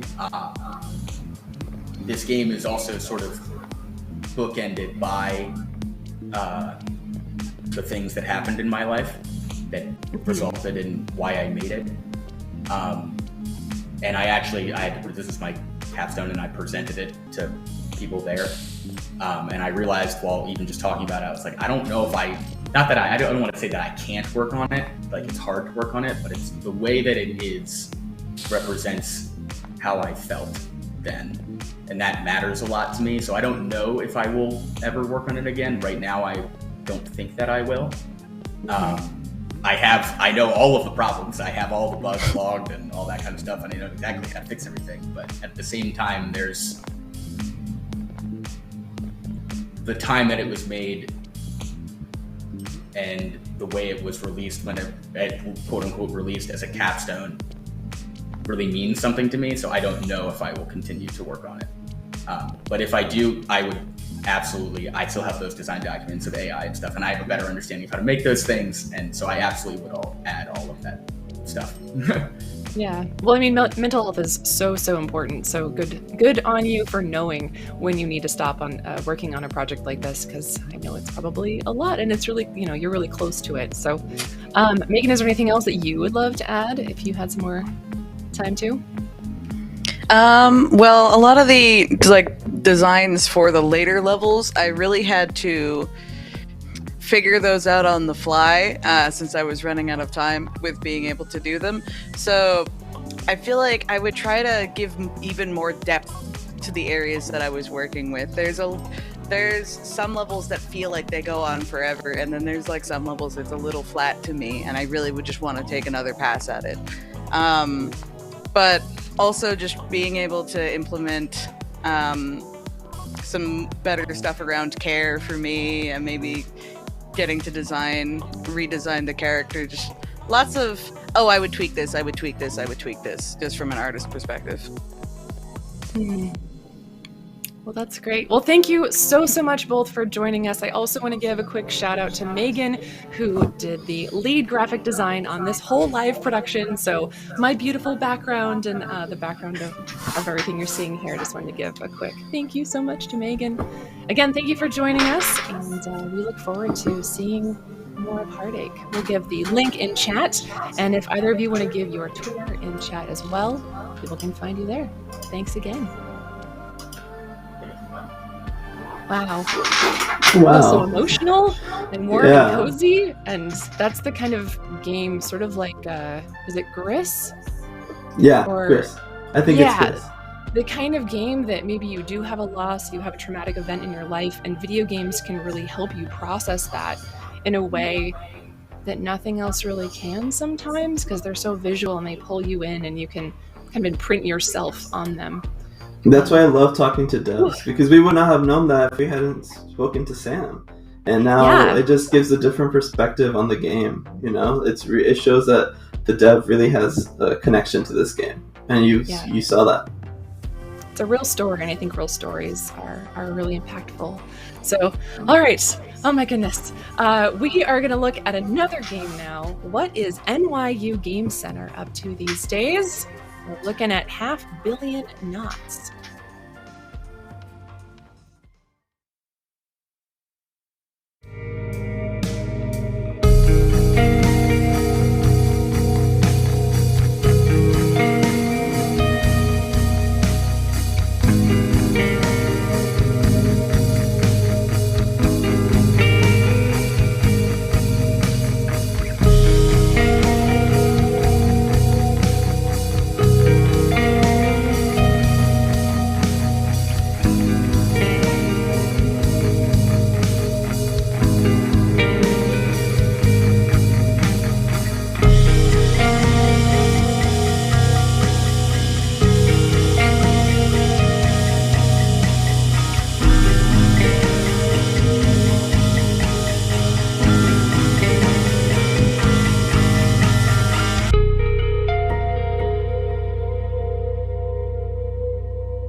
Another game with incredibly cozy, wonderful music.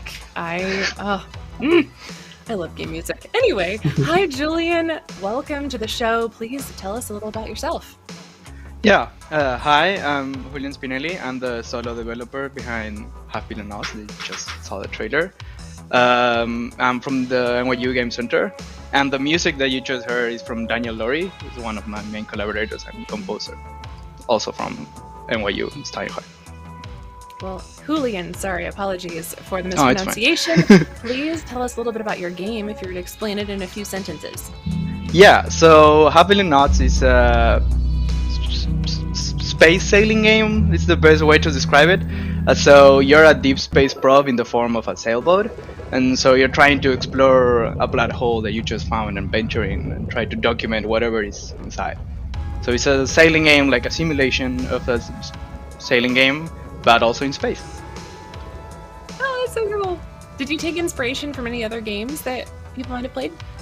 Yes. The main source of inspiration is, of course, Outer Wilds. As many have after playing Outer Wilds, you want to make something similar. So it's on the same vein as Outer Wilds. That's the main inspiration. So cozy. Yeah, when looking at it, I was just captivated by just how pretty and aesthetically pleasing all the areas were. Can you talk a little bit about what went into designing the areas? Yes, so the game has been through a lot of iteration. I've been working in this game for like a little bit more than a year right now. It's been my thesis project also. So at the very beginning, the game was more grounded in like actual sailing, like with actual water. There was no space back then. And then I was iterating through, and like I found more like visual inspiration in like Mobius, the comics, and like Ultraviolet grasslands. UBG is over there. So it has like a more like psychedelic rock aesthetic, and then I was like, this psychedelic rock aesthetic looks good, but doesn't mesh that well with like a realism water like kind of vibe. So I was like, I also like space aside from sailing. What if I move towards there? And then I started iterating, and I found like, okay, let's dial down the like the overall like aesthetics, and let's go with like a more minimalist view, and then go deep into this like psychedelic rock aesthetic when you go into the little islands that you can explore. Then we'll see a little bit more in like a few minutes in the gameplay trailer. Oh yeah, Cool. it all looked really, really cool. Thank you. How big is the team that worked on the game? It's just me. It's I just have you? yeah, I have a few collaborators, of course. Like the whole like thesis cohort also helped a lot in like feedback and playtesting and stuff like that. I have a person that I'm working with, the composer Daniel Laurie. He made all the music that you hear for all the game. I have a writer collaborator, Bo McGee. Then he wrote the story that you can explore on the first island, the closest one. And I have a few other writers that have contributed writing, but it's not actually in the build right now. It's going to be included in the future. But aside from that, then it's all me. Wow. Have you made any other solo games before this?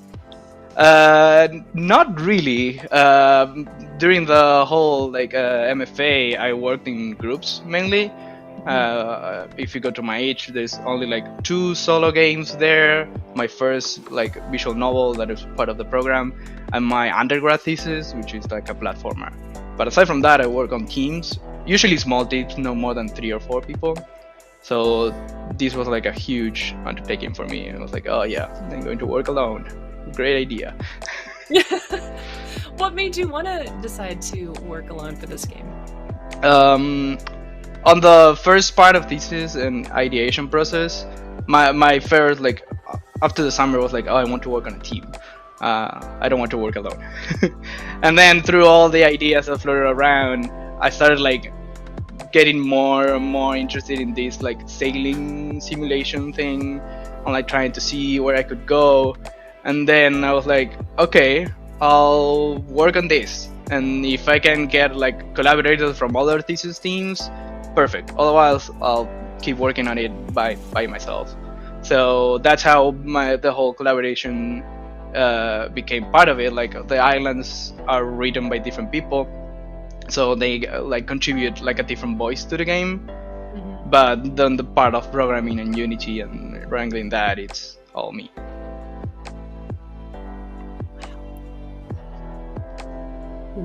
Yeah. How can you talk a little bit about the sailing mechanic in the game? Because I'm looking at the trailer right now. On the bottom right is the sail, I believe. Yeah. So the bottom left right now is the sails. The bottom right is like the different cameras that you can switch from. Oh, okay. So because you're a space probe, you're like a machine. So in order to control the different sections of the boat, you need to switch perspectives. So every time you see like the camera flicker, that's because you are switching from one position to another. We won't see a lot more on this part, but after it goes out of the bubble, there's a lot of switching around.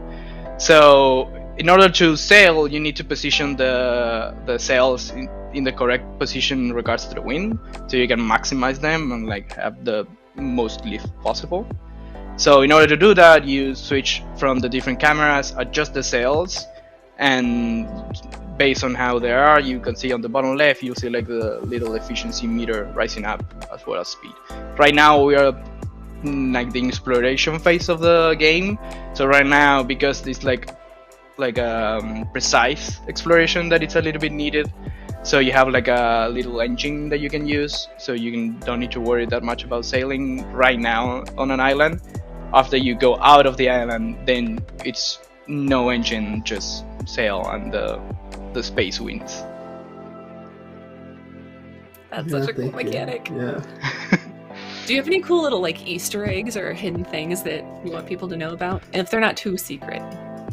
I mean, there is it's not entirely secret, but there's a little cave in this island that I don't go into the gameplay trailer, so you can reach the end of the story if you go inside there. You can find like a little bit more of the ending of the story.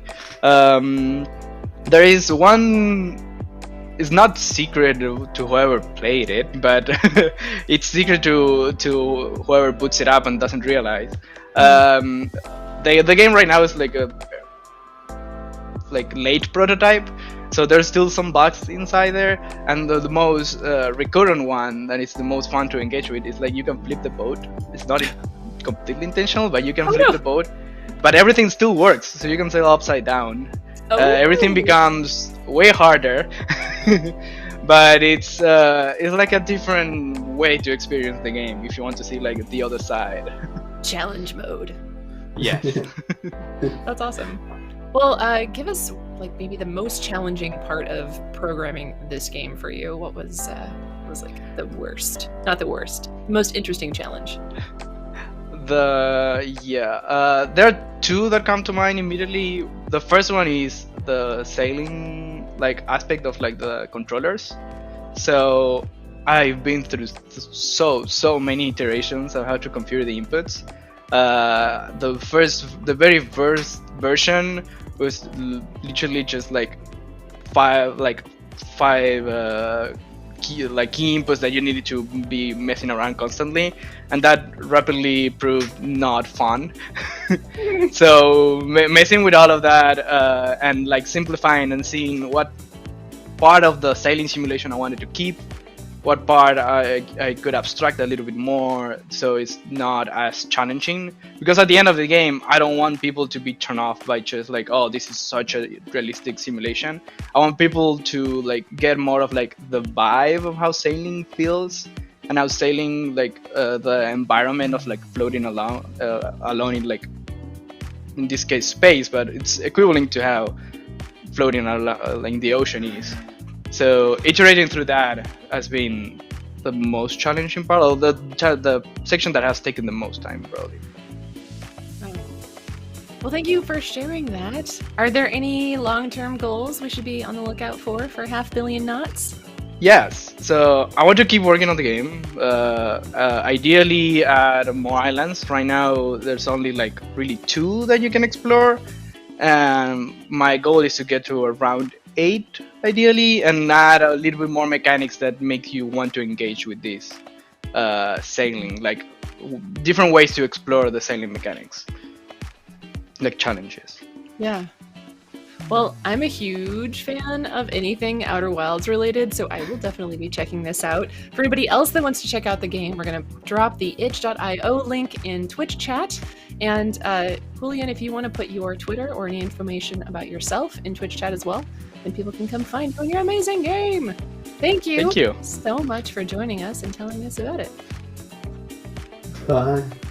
Bye for now. It's so soothing. I just want to listen to that composer forever. And just the sailing mechanic is so cool. It's so cool. And I know he definitely put a lot of work into it, and you can really tell. Yeah. All right, next thing we're going to look at from Michigan State University is Infiltrain. Ooh.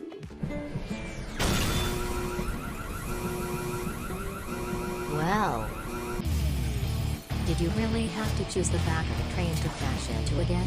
The vault is all the way in the front, and these train cars are guarded, you know. Try to keep an eye on your oxygen, Captain. It's only kind of important.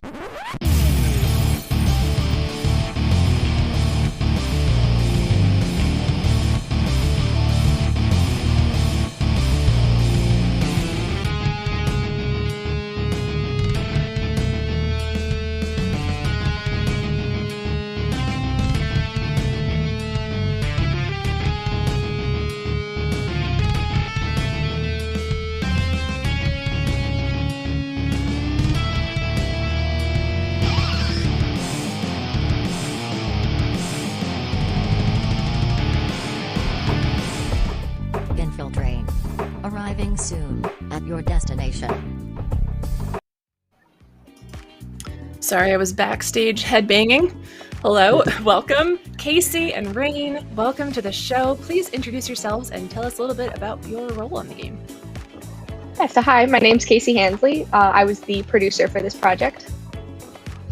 Hi, I am Rain Acevedo. I was one of the artists on the game. Wonderful. It's so nice to have you. Please tell us a little bit more about this game. The 2D targets, was that intentional from the start, or was that like a temp asset that became production as like a happy accident? Because I love it. Yeah, so Infiltrain was a 15-week project where we were mentored by Santa Monica Studios. It was our capstone project. We really wanted to focus on fast-paced gameplay with a like Western sci-fi aesthetic feel. We actually were working with both 2D artists and 3D artists, so we really wanted to combine that visual style. Yeah, I just fell in love with the cowboys in space and everything. I just thought it was such a cool idea, and the way that you were able to put that together, it looks amazing. So give us a quick overview. Like if you were just to meet someone at a party and you want to get them excited about the project that you worked on, what's like your little spiel? So Infiltrain is a fast-paced first-person arcade shooter where you play as a space cowboy robbing a train for loot. You have to balance your oxygen, which is your score, as well as your health, while you run through and try to loot the train in this just fast-paced shooter. Were there any other arcade inspirations that made you want to make something like this? I don't think, honestly, when we first started out with this project, it really wasn't leading towards like the kind of silly arcade feel that we ended up reaching end. Trying to combine like the 2D and 3D visuals, we realized that more focusing on the over-the-top and like humor aspects was what people were really enjoying. Like the original idea of this project was just a fast-paced shooter, and we really wanted to focus on finding the fun and then letting the players and their feedback decide what direction we should move forward with. That's so cool. What are some of your favorite things about this game?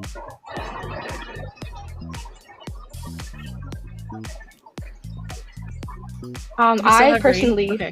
Go ahead, Casey. I personally loved the soundtrack. We got to work with a great composer, Eileen Snyder. I know the sound ain't here, but if you heard it a little bit in the trailer, she did a phenomenal job with it. Yeah, personally speaking. I love the music. Sorry, go ahead, Rain. No, you're fine. I was gonna say the same thing as well. Eileen is a wonderful composer, and like every time she would post the new songs that she would, or the new tracks that she would add to the game, I was just in love with each and every one of them. But another thing, like I'm a little biased being an artist, but I'm really happy with how all the artists worked so well together and sort of meshed their styles to create like this sort of comic book sci-fi western-esque feel, and I think we hit it pretty well. Yeah, I agree. I think the aesthetic is great, and I feel very immersed in this like sci-fi train, kind of old school, kind of campy. It's very fun. It personally reminds me of being in arcades when I was a little kid and using like the plastic guns and going pew pew pew on things. So that's why I was curious if there was a lot of history of the team and enjoying that kind of arcade shooter. Yeah, we did take inspiration. Oh, sorry. Sorry, Cassie. No, go ahead, Cassie. Yeah, we did take inspiration from like the old arcade shooters, especially with like the ducks that you'd shoot and then they'd spin around and fall down in like a really dramatic way. And we tried to emulate that in the animations for the enemies. Just having so much fun watching this. Yeah. Rafa, what were you gonna ask? Oh, I was gonna ask about the design for the train. Like, how was it? How was the iterative process for that? For the layout. Yeah, so the design was heavily inspired by like train cars from around the 1800s, trying to lean in the feel, but also because the train is in space, that allowed for a lot of creative freedom. So like trains don't necessarily only have to be like a single floor or like make the most sense because that doesn't have to be all the time. And so we really focused on what types of enemy encounters we wanted to have in specific spaces and iterated on that, and definitely just got a lot of feedback from our playtesters on how they were feeling within the specific spaces. Yeah, the layout looks really polished, and all the enemies, like where they are, makes sense. So you did a really good job. I still can't get over how cute it is that they're 2D. So what were some of the challenges that your team faced when developing the game?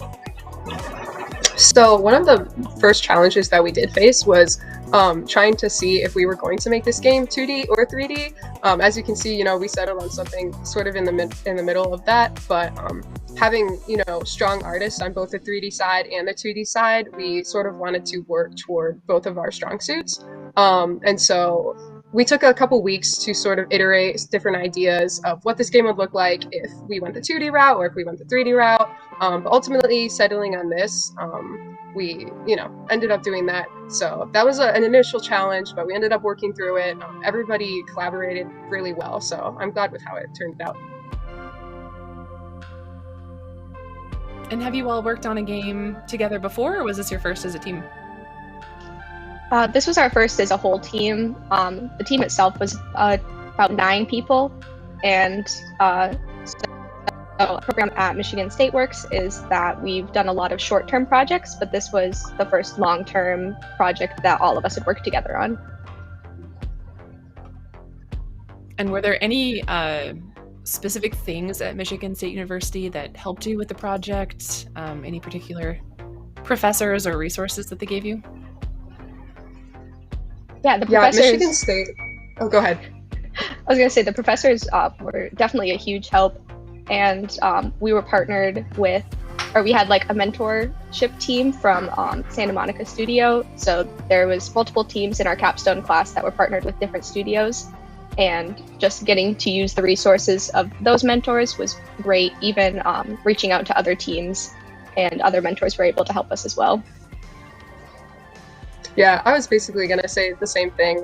Michigan State does just a wonderful job, especially in the game design major and minor, of just, you know, providing wonderful resources to their students. And a lot of that helped us in our production.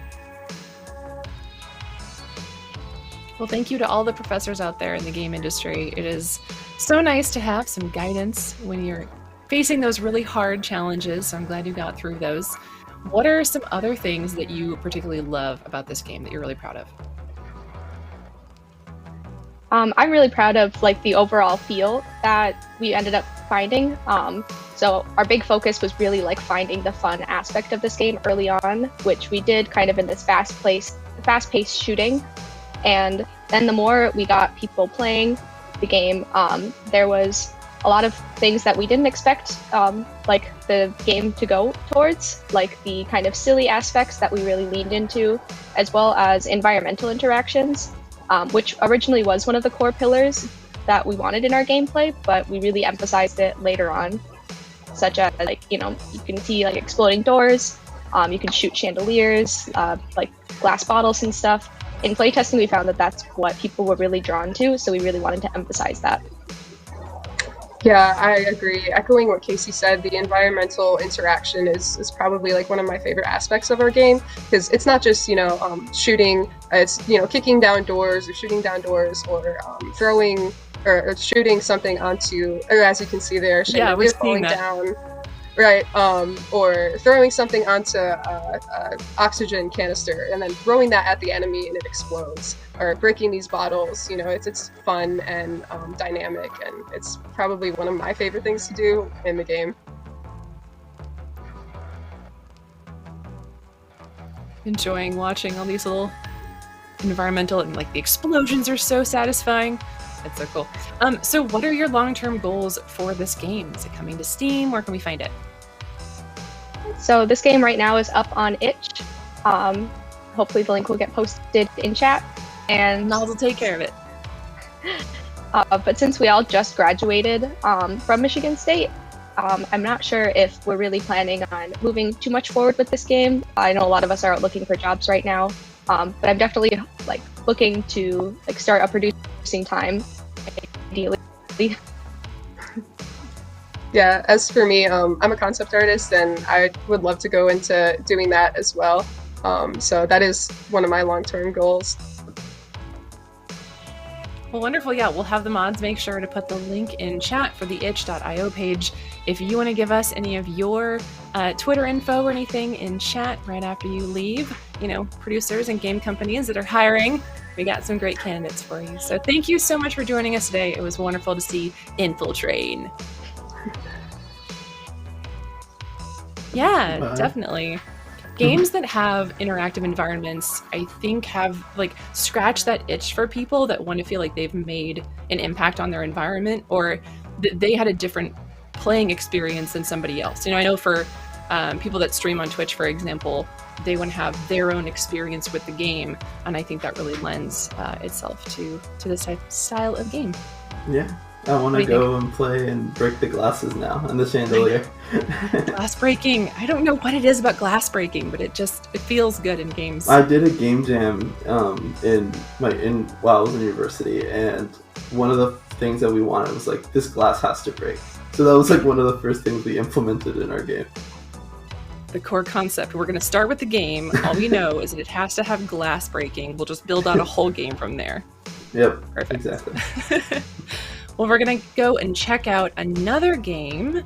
This is from Kent State University, and it is called This Little Night of Mine.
He just looks so happy.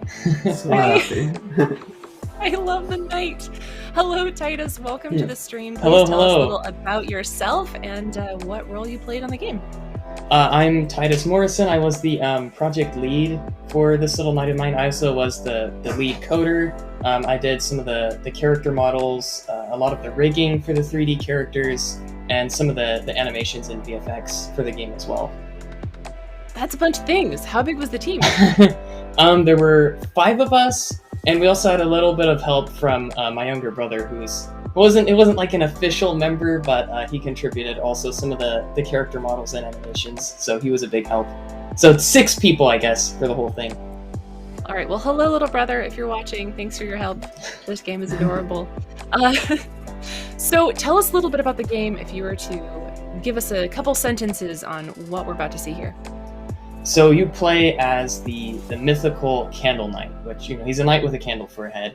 And in the story of the game, the realm is locked in like sort of eternal night, so you have to save it from darkness. Because, you know, you're a candle, you bring light and joy, but the realm is also full of monsters, and it's cold, so, you know, there's lots of ice cubes and creepy, like there's some anglerfish, we tried to draw a lot of monsters from, you know, like cold and darkness. And so you're moving through the game and vanquishing them with your candle head and your sword. I am so just transfixed on these particle effects. Is that something that you worked on or somebody else on the team? The flames on his head was something that I did, yeah. A lot of the just kind of ambient particle effects, those weren't mine. So give us a little bit more, like, I want some tech detail on this head situation. What's going on here with this candle, and does it have effect on the gameplay? Not yet. Something I would love to do in the future is actually tie the amount of particles on his head to the health bar. but that wasn't something we had time to do in our development window. So the tech behind it, actually what's happening is pretty simple. It's spawning particles, and they exist in world space, so they're separate from the character's head. They're just sort of spawning and then staying there and lagging behind. And they have a little bit of upward force. I think I actually just gave them negative gravity, which... If it works. If it works. Yeah. It gave the effect I wanted. It looks like the flames are floating up towards the sky, which I guess negative gravity would do. So it would. That's how math works. Exactly. That's how math works. I love it. Okay, so sorry. Go ahead, Rafa. Yeah. No, I was just looking at the enemies, not these enemies, and also the enemies in the trailer. Can you talk a little bit about what went into their design? Because they look like the objects, like the squares and everything right now, but I've seen some of the enemies from the trailer and they look different. So kind of what went into the design for the enemies? The enemy design thought process was, can we put beefy arms on it? If the answer is yes, we should. If the answer is no, we're doing it anyway. Yeah, we got 2 Perfect beefy thinking. arm games today. Love it. So we said, ice cubes, beefy arms. Hey, that seems like an enemy for a candle night. Yeah. And then coming up here, you're about to see the Smotherer, which as soon as Candlelight drops down this pit, the Smotherer is a bit of a different take on the beefy arm thing. There he is. Oh my goodness. Oh, wow. So That's a great the thinking here was, because he has this big hand on his head, he can sort of reach over and pinch out the flame. And we unfortunately didn't have time to put that mechanic in yet, but that's why he looks the way he does. Wow. So how long has the game been in development? Altogether, the team worked on this for 4 months. Might have been 5 months. I did a little bit of research and development in advance, trying to figure out some of the art direction. So I did a bunch of concept art. I made the Candle Knight model himself and the rig and some of his animations in a few months leading up to our 4-month development time window. But most of it was made in the 4 months. And how many different artists and environmental artists did you have? So I did characters, and I did some of the level. Actually, I did most of the level layout. But we had another level designer who did a lot of like the set dressing, so placing some of these props in the background and lighting, particle effects, making everything look pretty. We had someone doing animations. Actually, we had 2 people just working on animations for all the different creatures.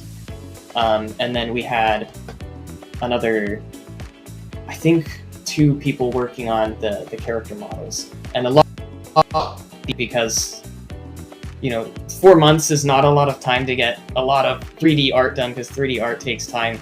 So we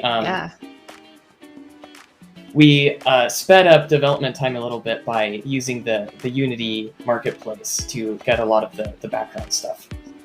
Okay. Yeah, I was going to ask how much of this is hand-drawn by people on your team. Mostly just the characters. Okay. And a few of the key background props, but mostly the characters were where all of our development time went. Well, this is an impressive amount of work for 4 months. It sounds like you are going to keep working on it. There's more you want to do with it? Yeah, I'd love to update the combat system. Fighting is right now. Candlelight just has a few one simple, which is effective, but I'd love to give him more options. And he has the fire attack as well. Love to give him the ability to grab enemies or throw them or knock them into the air and juggle them around. Because the more interactions you give the player, sort of the more fun things you can do with the game design. Do you have any particular favorite little things in this game that you want to shout out? I love the way the fairy came out. the fairy with the blue butterfly wings who guides you through the level. I'd love to give her more like pixie dust or something while she's flying around. She leaves trails kind of like the Candlehead. I think that would be a cool touch, and give her some more animations where she does like loop-de-loops or something. I like her personality from the dialogue that we're seeing in the gameplay right now. She seems mischievous. Yes. Oh, I'm glad you say that. That's exactly what we're going for. She's supposed to be fairies are always great. just a little bit annoying, but not so much that you don't like her. Hey, listen. Not that level. Yes, Not exactly. that level of annoying. I'd say that's about right. That's about the right level of annoying, and also very cute. I'm noticing some sort of futuristic mixed with medieval aspects of this game, like the dead end LED sign. Yeah. Is like kind of out of place in a really fun way. What was the intention there? I like to mess with genres a little bit, so everything in here is very sort of cool to see in knights, castles. But one of our boss concept sketches that we were thinking of for a future level is actually a Cyclops, but he has like a traffic light for the head, and so his his eye will change color, red, yellow, green, depending on what move he's about to do. So I don't know. I just think it's really fun to mix in little bits of like modern stuff or sci-fi stuff. Even if you can do it in a way that it feels a little, organic, not like I'm looking at 3 different games in one screen. Because you're not trying to take the player entirely out of the immersion of the game, but just like a little bit here and there to kind of give a little like nod to, this is something unique. So kind of the core design philosophy for this was we wanted to make it put a lot of ambushes, booby traps, things like that. So having those little points where the genre kind of gets tweaked is playing into that. Well, I love already that it's a knight who is a candle, and it's got some puns going on. It's a very, very cute concept. What are some maybe long-term goals for the game? You're going to work on it a bit longer. What's like the end goal for the game? The end goal for the game, I'd love to obviously make it a little longer because we only have like 5 to 10 minutes of gameplay. Like I said, I love to update the combat system because it's very simplistic right now, and also the visual style. I love what's going on with the characters, and I'd love to kind of move away from some of those asset store models and make everything a little more cohesive with our character models, and sort of lean into that hand-drawn look a little more. Well, that's great. Thank you so much. I really, really appreciate your time. It has been so wonderful to talk to you about this game. Thank you so much, Titus. And yeah, we thanks look for having forward me. to great things ahead for this little night of mine. If you want to go ahead and put any of your info for people to contact you about the game, we'll make sure that the itch.io link is also in chat. And yeah, we're just looking forward to seeing more about this game because I really love the particle effects, the hand-drawn aspects of it, the genre bending aspects of the game. And I think there's going to be great things ahead for you. So thank you. Have a great All right, rest of thank your you. day. I love it so much. It's so cute. I just think that, I mean, I'm a real sucker for puns. So any kind of game that has a pun in its title, I'm automatically going to love. But even on top of that, I think that particle effects are so pretty and I like the music and just there's so many great things about that game. I don't know, what about you? I love the fairy, the fairy guide. I just love guides that are are mean to you a little bit, but still helpful. And that's definitely what I got from the fairy. So I'm gonna be looking out for the fairy's dialogue. Hey, dummy, go over here. What are you doing? Why aren't you? Obviously, you need to go over here and do this thing. This dude has a giant arm. Yeah, Take him exactly. I like it. Okay, anyway, so unfortunately, I have to say goodbye to Rafa for the moment, but Rafa's going to be back, so don't you worry. Thank you so much for being my co-host for the last 2 hours. We're going to say goodbye for now. We'll see you soon. Bye, Catherine. Thanks. Bye for now. While we get our next co-host, Izzy, loaded in, we're going to take a quick look at some gameplay from schools all around the world. There's a bunch of really, really cool stuff in here from a lot of different universities. Again, all around the world. So I'll be right back. Don't go anywhere. We have some really, really cool stuff planned for the next 4 hours. See you soon.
The carbon refrigerator is down. Go replace it. The ionic defibrillator is no longer working. You need to fix it now.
Bigfoot is sick and tired of being pestered by cryptid hunters and biologists.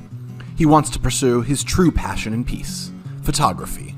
Dash, swim, and snap your way to becoming the best nature photographer this side of Yellowstone.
Welcome to the underbrush.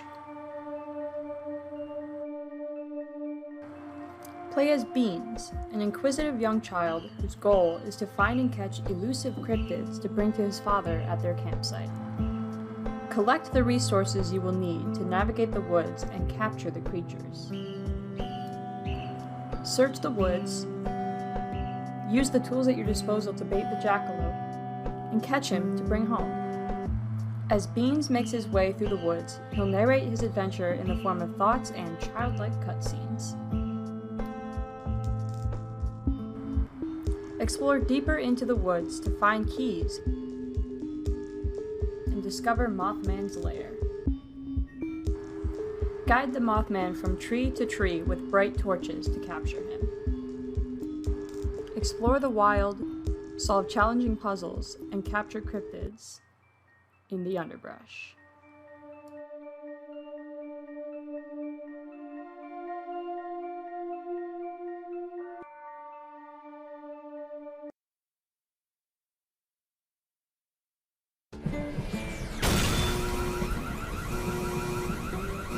Well, did you really have to choose the back of the train to crash into again? The vault is all the way in the front, and these train cars are guarded, you know. Try to keep an eye on your oxygen, Captain. It's only kind of important. Remember, in space, no one can hear you breathe. Infiltrain. Arriving soon, at your destination.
The mission as we articulate it today is straightforward and simple. Learn to create, influence, change. We want our students to have the greatest education possible. But how do we define that excellence? And by whose standards? And by what structure? And by what context? Art Center's history is that it was designed to be a professional school. We like to treat students as professionals on the day they walk in. What makes this place unique is that there's a relentless passion among both the students and the faculty that we all love to create. We love making things. It really is the problem solving and the work ethic, because there's a seriousness here that I don't necessarily see anywhere else. It is a combination of encouragement and refinement and challenge. What we really like to see is for them to take more risks, for them to make mistakes, is to fail, is to rebuild. If one attempts the impossible and fails, they've just made a map of how to get there. Art Center was always based on the idea that the people teaching were working professionals. I can say that we've got people who are at the height of their career actually producing some of the best work out there in the industry now. I think the beauty of Art Center is that there are people who are in different fields than yours. I'm surrounded at any given moment by cinematographers and illustrators. It's just a melting pot. The students are all kind of intermixing with each other. There's that unique thing that can occur when people from completely different fields start kicking ideas around. We do a lot of sponsored projects each year here. The student actually gets almost a client relationship with the professionals from the studio, so the experience is just amazing. By thinking broadly and looking bigger, you can get those special gems that companies are looking for. In many cases, sponsors come to us and say, I wish I could come back to school. I wish I could be these students, where there's no limitations on what they can do. We also encourage students to have international experiences where they're pushing their own boundaries to really find out who they are as creatives. We have our hillside campus, which is on this spectacular 165 acres of the most beautiful, beautiful land on a hill above the Rose Bowl. We bought an old wind tunnel building where they used to test jet engines. It was the first building that we had that was sort of rooted our South Campus and began the way for us to expand. It's filled with dedicated studio space for our students. It's filled with open galleries for our students. It has state-of-the-art classrooms, state-of-the-art technology. It's a wonderful, exciting place. In addition, we are building dormitory space, and it's one of several strategies we have to make Art Center the most accessible education that it can possibly be. You get a lot of people from different parts of the globe, and I always tend to learn from different peers, different classmates. I feel like everyone has a different perspective, and sometimes it might spark a new idea. A lot of the teachers push you to try new things, be ambitious with your work, go out of your comfort zone and make things that are very personal, which is very important because the art that we all produce is very genuine and coming from a place that actually matters. A belief that we really can make a difference with people and change them and help them and grow them into the artists they want to be. The world of industry is looking for people who can open up possibility in ways that are exciting and different. We teach courage. The courage to be who you are, what you're about fundamentally, how you can engage with the world, to have the courage to do it well, to do it rooted in intelligence, in great skill. That is what an Art Center education is all about.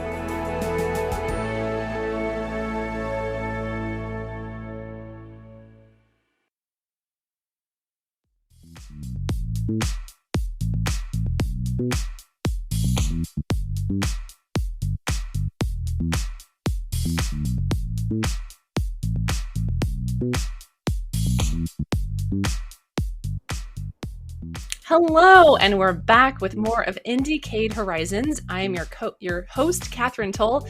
If you've just joined us, IndieCade Horizons was launched in 2021. It is now in its pilot year with more than 30 participating institutions. The event itself takes place in 3 parts: a student-focused conference, a playtesting event during the spring semester, followed by a showcase in early June. Horizons has been developed and run through a collaboration between IndieCade and the Higher Education Video Game Alliance. Before we get back into the gameplay, I have Izzy here joining us. Hello, Hi. Izzy. Welcome. Please tell our audience a little bit about yourself.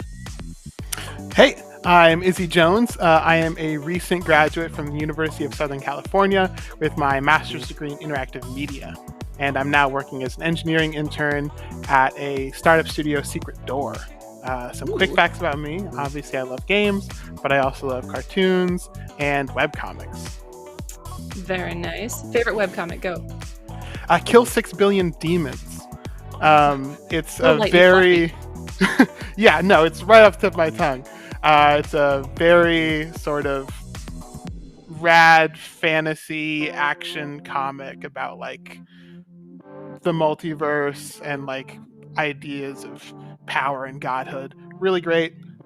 Second favorite webcomic, which ties back to the cartoon thing, is Scoob and Shag, which is a parody action webcomic starring a bunch of old cartoon characters. That's amazing. Well, thank you for sharing. Hopefully people can go check those out. So we're going to now go ahead and check out what University of Miami has been up to. Next up is Answer Campus.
All right. Wow, there's some real stuff in that game.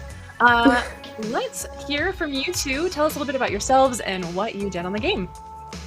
Hi, I'm Emily. I'm a recent grad from the University of Miami, and I'm the lead designer for Answer Campus. Hi, my name is Fabrizio Darby, also from the University of Miami, and I'm the lead writer for Answer Campus. So as the lead writer, there's some real stuff going on in this game that we just saw from that trailer. Can you tell us a little bit about the kind of the goal for the game? Yeah, so initially this kind of sort of got inspired by a situation I had back in school where I had like a friend of mine who happened to be from another ethnic group ask me some weird questions that made me very uncomfortable.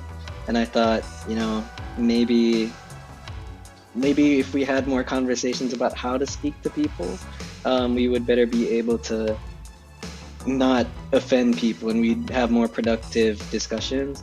And so this game in particular is kind of inspired by that. And in particular, this scenario, this story, we call it Eyes, is inspired by one of our writers. We have a room of writers and they actually went through a similar situation. And we wanted to highlight what it can be like being a college student and having those difficult conversations. In this case, you're a bystander in the game and you're witnessing a very awkward conversation happening. So this particular scenario is like, how do I be a good ally to the people around me, essentially. So that's what we're trying to highlight here.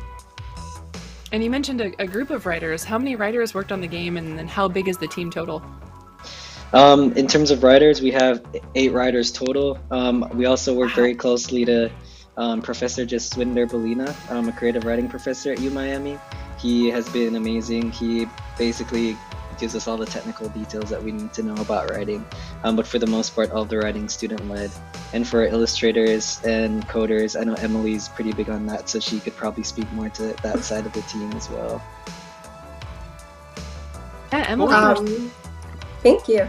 So we did have 3 designers, student designers working on this. I'm the lead designer, and we also had Irvine Balakit as our second designer, as well as Cassandra Swilly. And so we all worked on UI UX. We worked on some of the game design, level design, and then helped Clay, who's the leader of Nerd Lab, our director, with the coding as well. That's great. Yeah, sorry, Izzy, there was something you were going to ask.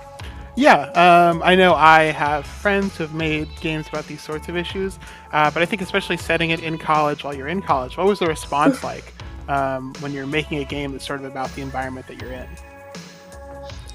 Well, it was a little, I think, questionable at first. The way it came about was that it was like during the summer of like the BLM 2020 protests, and then, you know, Clay had mentioned, hey, we should probably make something. I have like this old Jim Crow game, but it has to be totally student-led. This is for you guys, you know, your experiences. And then it was a little tough finding people at first, but then, you know, we got Fabrizio on board and it kind of went from there. And we were pretty fortunate in that a lot of people liked and cared about our mission, and they had experienced as much as well, and so they wanted to just contribute. And so far, you know, I know Fabrizio helped get attention from the president of our school, so we've had positive response in terms of that, and more people are looking forward to joining and helping on it. Super awesome. Thank you. Yeah, I really love the idea that these are, you know, hard topics or hard questions and people might not be comfortable asking someone about them. So having a game where they can feel free and feel safe to explore, you know, what am I not supposed to say? How should I interact with someone about these things is just such a brilliant idea. I love the idea of solving these issues with video games. How has the response been from people that have played it? Well, so far we haven't had as many people play it yet. We're still like working on adding more stories and making the game more robust. But we do consult with a lot of people outside of our group, and so far we have gotten feedback, a lot of feedback on the characters and the way they look, so we always work on, you know, creating the most realistic versions of characters. And in terms of the writing and the storylines, we've gotten positive responses so far, I'd say, at least based on the people I've shown around. A lot of it's really just friends that I know who work in like different fields, for example, like Black Studies, Native American Studies, and so on, just to get their insight on what they think about it. And it's been positive so far, so we're really looking forward to putting in more stories and eventually like releasing it to the UMiami community and the community at large. And is it on? Sorry, go ahead. Oh, We've also been pretty fortunate in that a lot of people have shared their own experiences with us through questionnaires. So that's how we've been able to build like a lot of the stories that we're working on through like real experiences from students around us. That's great. Is it on itch.io right now in a playable form or not yet? It should be, yes. Okay, so everybody watching right now, go ahead, go play it, give feedback, and experience these really important conversations. So what are some of the things that maybe were challenges your team faced when developing the game? I think the biggest, well, Emily could probably speak about the challenges of illustration, because Lord knows we gave Emily and her team a lot of work because we kept revising stories and kept changing things. But initially, I think the most difficult part was like when we started. At one point, I was a sole writer, and so I found it very difficult to connect with certain stories, and I honestly didn't feel like it was fair for me to write stories about experiences that I did not truly go through. So that's what led to like Professor Bellina going on, and then the entire team like ended up being a team of 8 writers. We just wanted to kind of draft people with different experiences. So the biggest challenge was, I think, initially drafting those people, ensuring that the room is as diverse as possible, and then ensuring that the room was like functional with people with such diverse thoughts, because it's not very easy to fill a room with people, especially writers, with so many different theories on how things work and having us work towards a common goal. But over time, I think the team really started gelling together, and I think it became very productive. Emily can probably speak to some of the challenges she had illustrating.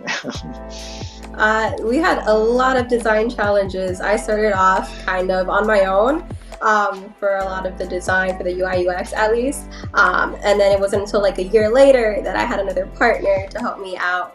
So it was like a lot of iteration, trying to figure out what works best for the visual novel format, because aside from it, you know, being a game where you can test out what you want to say and how to navigate the world, we also needed to figure out how we were going to relay certain information to players. You know, this is not okay, this is why this is not okay. So we went back and forth between, you know, having like a library as a resource with information, outside links, maybe like embedded pop-ups, articles, and then ultimately we decided to keep it very conversational.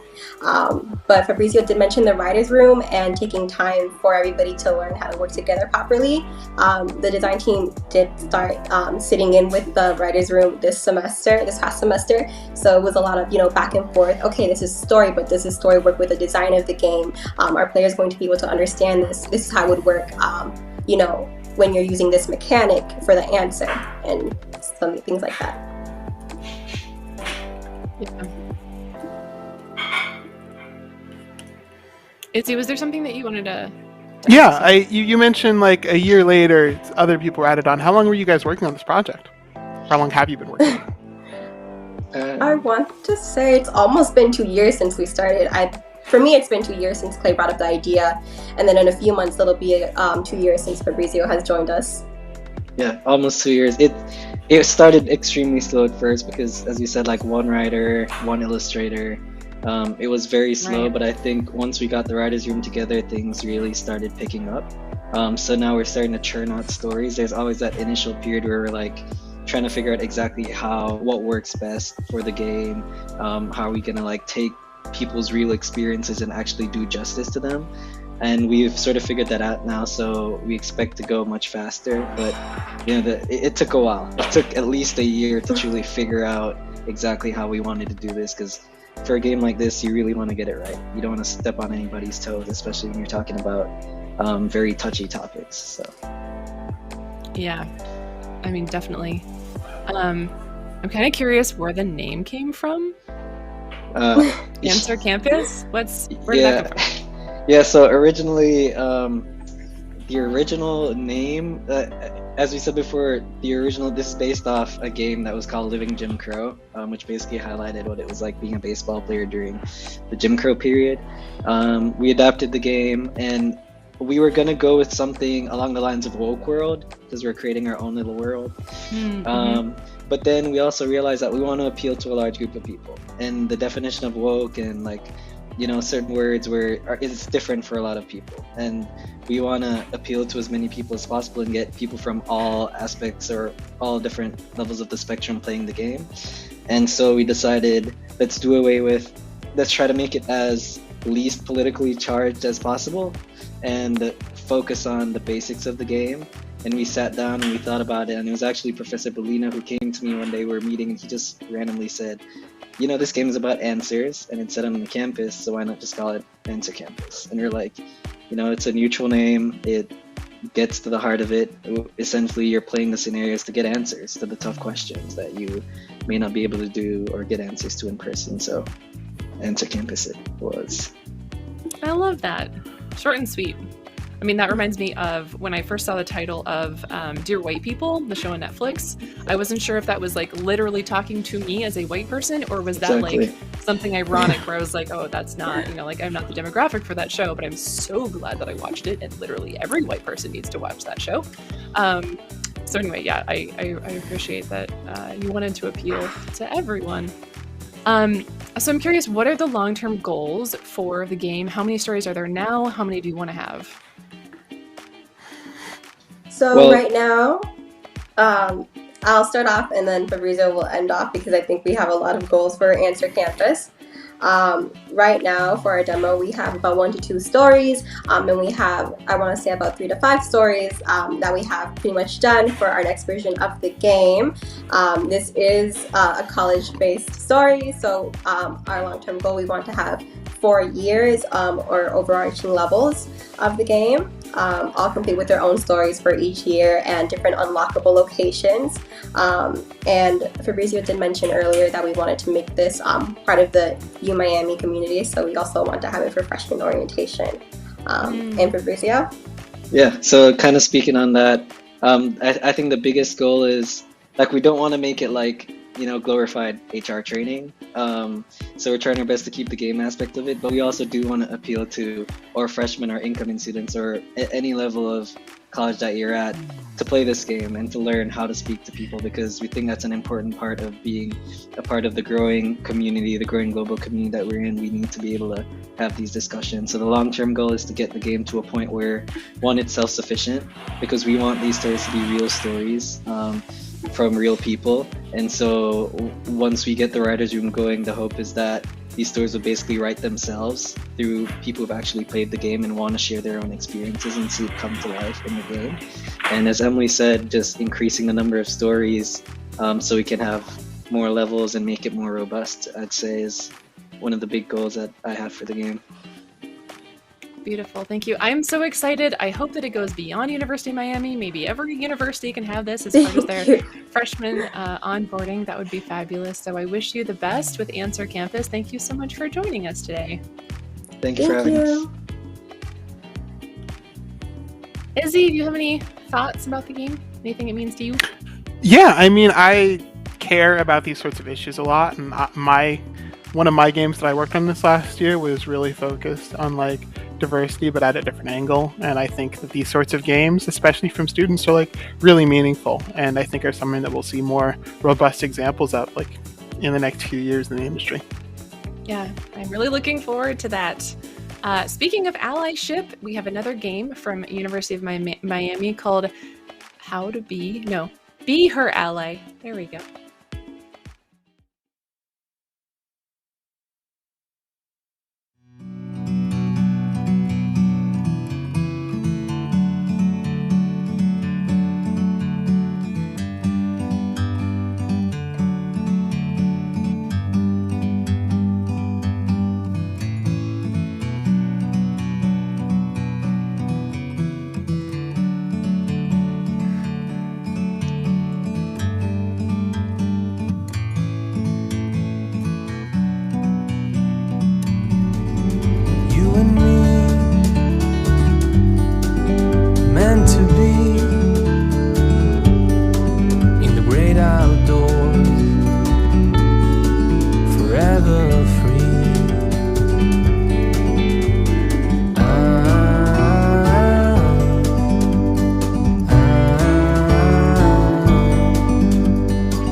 Hello and welcome, Ping Ting. I love the music. I feel so relaxed. And this is our first mobile game of the day, so that's so exciting. Please give us a quick intro about yourself and what your role was on the game. Hi, Catherine. I'm Ping Ting Ji. I'm from University of Miami, and my game is called Be Here Ally. It's a mobile game advocating for family support of postpartum depression. And in the gameplay, players will play as a new dad, making decisions to balance his life by communicating with different people surrounding him face-to-face or by text messaging to help his depressive wife, Christy, navigating through the postpartum period. That's such a wonderful mission. I'm curious, where did it kind of come from? You don't have to say if it's close to you, but was it based in someone's real life experience? Well, the very first intention of making this game is from my own experience. It's my son was born on October 26, 2020, and at that moment, I thought we were fully prepared for his coming, but the thing is, we still met a lot of difficulties in my postpartum period, and I started finding out there's something happened to my mental health, and also this is true to other friends of mine when they have their babies. So after navigating through my own postpartum period and helping them navigate through theirs, I want to do something to help more new parents, because postpartum depression, this topic is not the priority to prepare before the baby is born, compared to other topics like how to feed a baby like that. So that's my very first intention, and most of the stories in this game is based on the real stories from the people who surround me or from my interviewees. Yeah, it's a really beautiful mission to want to help educate people before something like this happens, so you don't feel like you're crazy and it's only happening to you, because probably while you're happening and while everything else is happening and you're losing sleep and you have this new beautiful baby, what's wrong with me? Why am I not happy about this moment? It seems like a big misnomer that new mothers have to be so excited and so happy. So I'm curious, what's sort of the impressions that you've gotten from people that have played it early on? I have 2 play testings right now, and people played it. They loved the story. They thought the story is very engaging and impressive, and there's a lot of emotion left after they playing the game. And they also they like the arts, and they find it helpful to prepare for their postpartum period. But some of them, for some of the players that they haven't had baby, they feel a little bit scared because they felt it's overwhelming.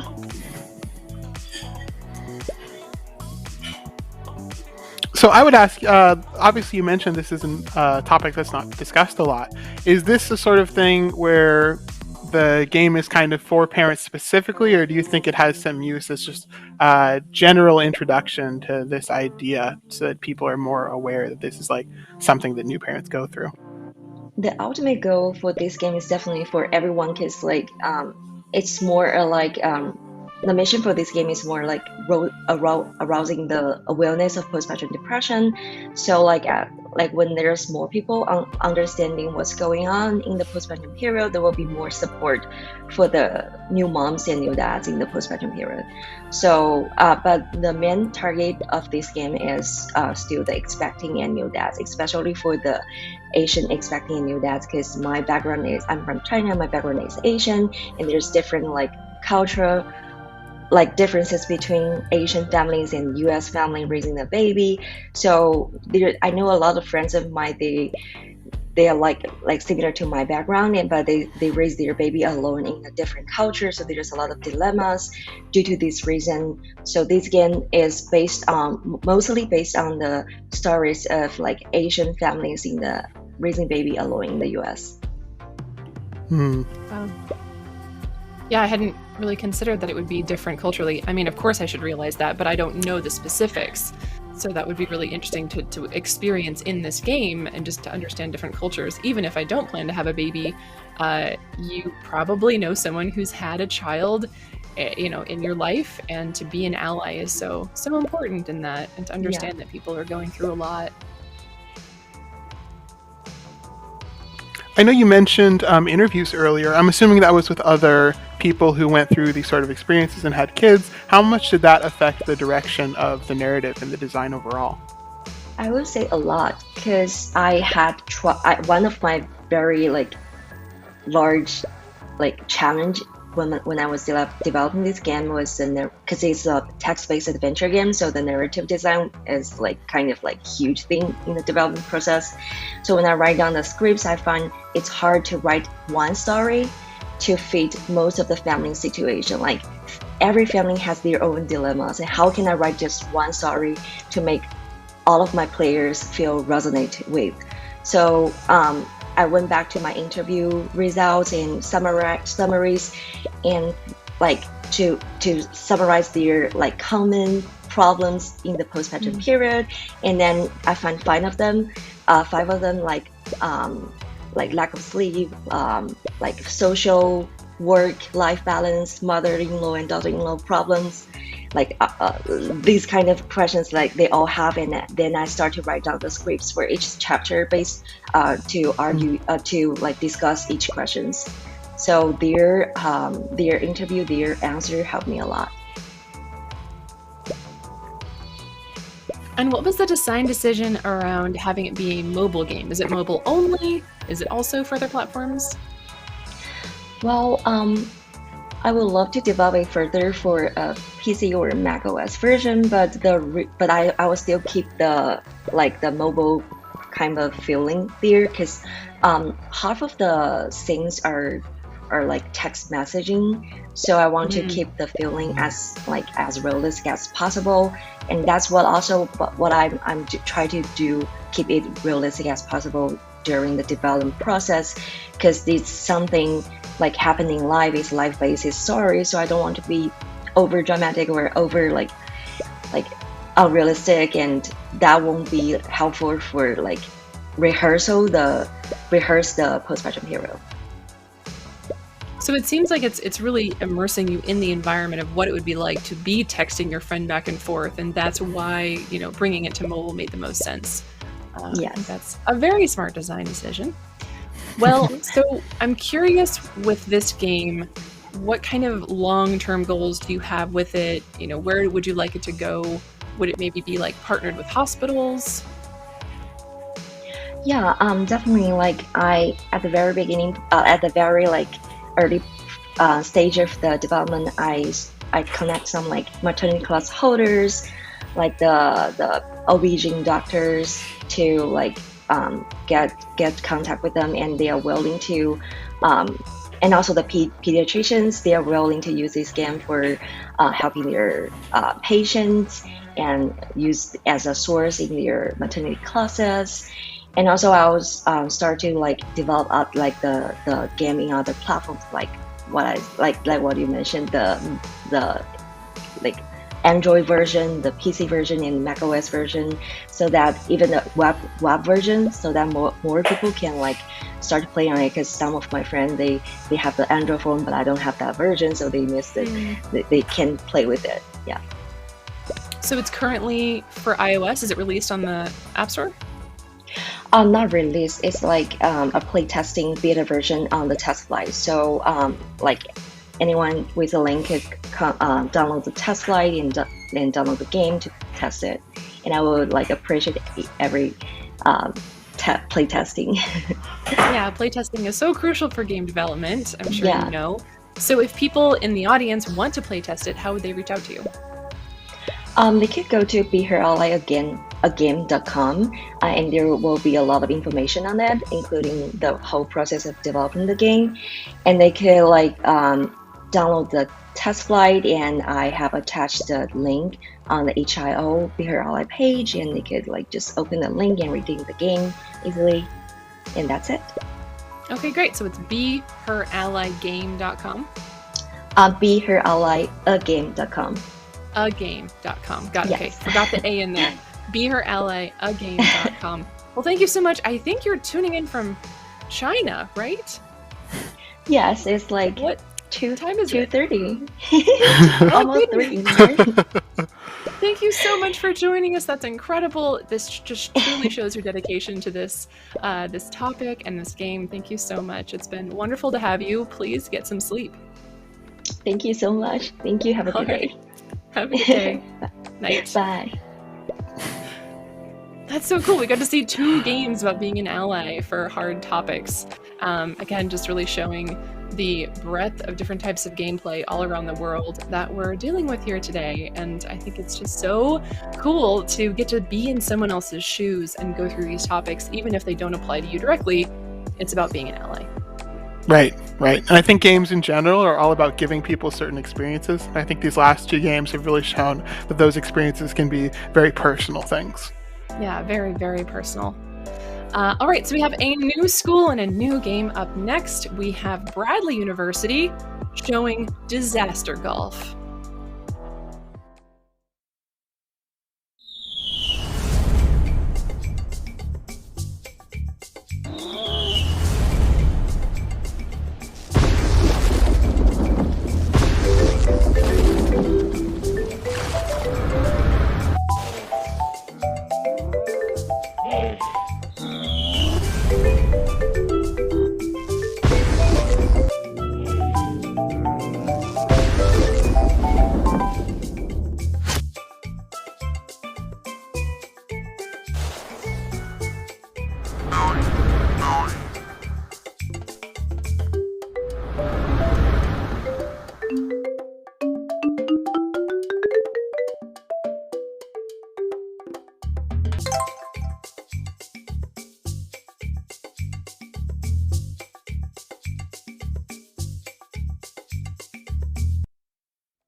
Hello. Wow, that was a huge team working on that game. That credit screen is incredible. 2 of the people working on Disaster Golf. We have Skylar and Charlie here with us today.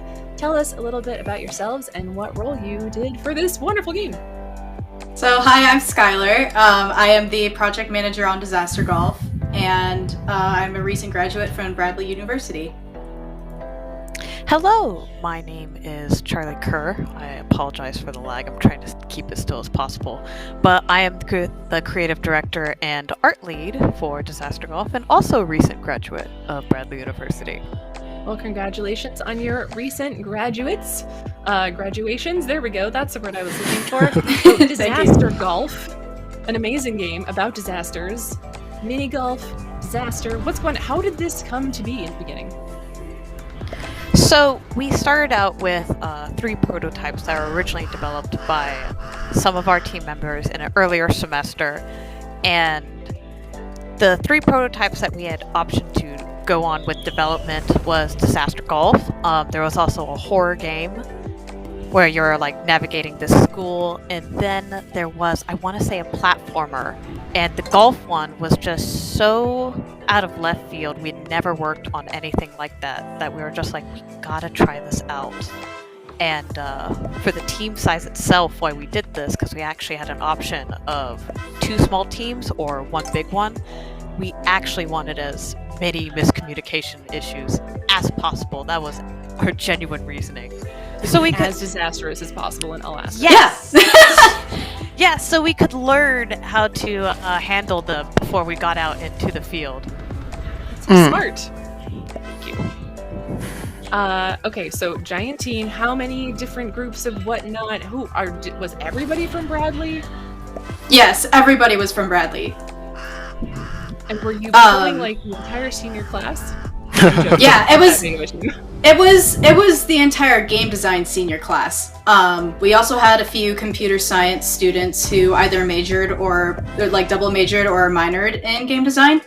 And we also had a collaboration with the music composition department and the theater department. Wow.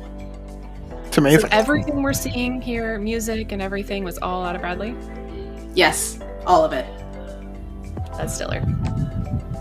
Izzy, sorry, you were going to say something. Yeah, so as someone who just loves doing crazy physicsy stuff in games, what's something like insane that you didn't do, that you really wanted to do, but it just wasn't something you thought you could make work? The wall. Oh, don't even talk to me about the wall. So, for reference, we have 7 disasters. There was this 8th disaster that we cut called the wall. And you see, earlier on, when we were designing this game, we were kind of straddling between strategy and Twitch. We weren't fully committing yet.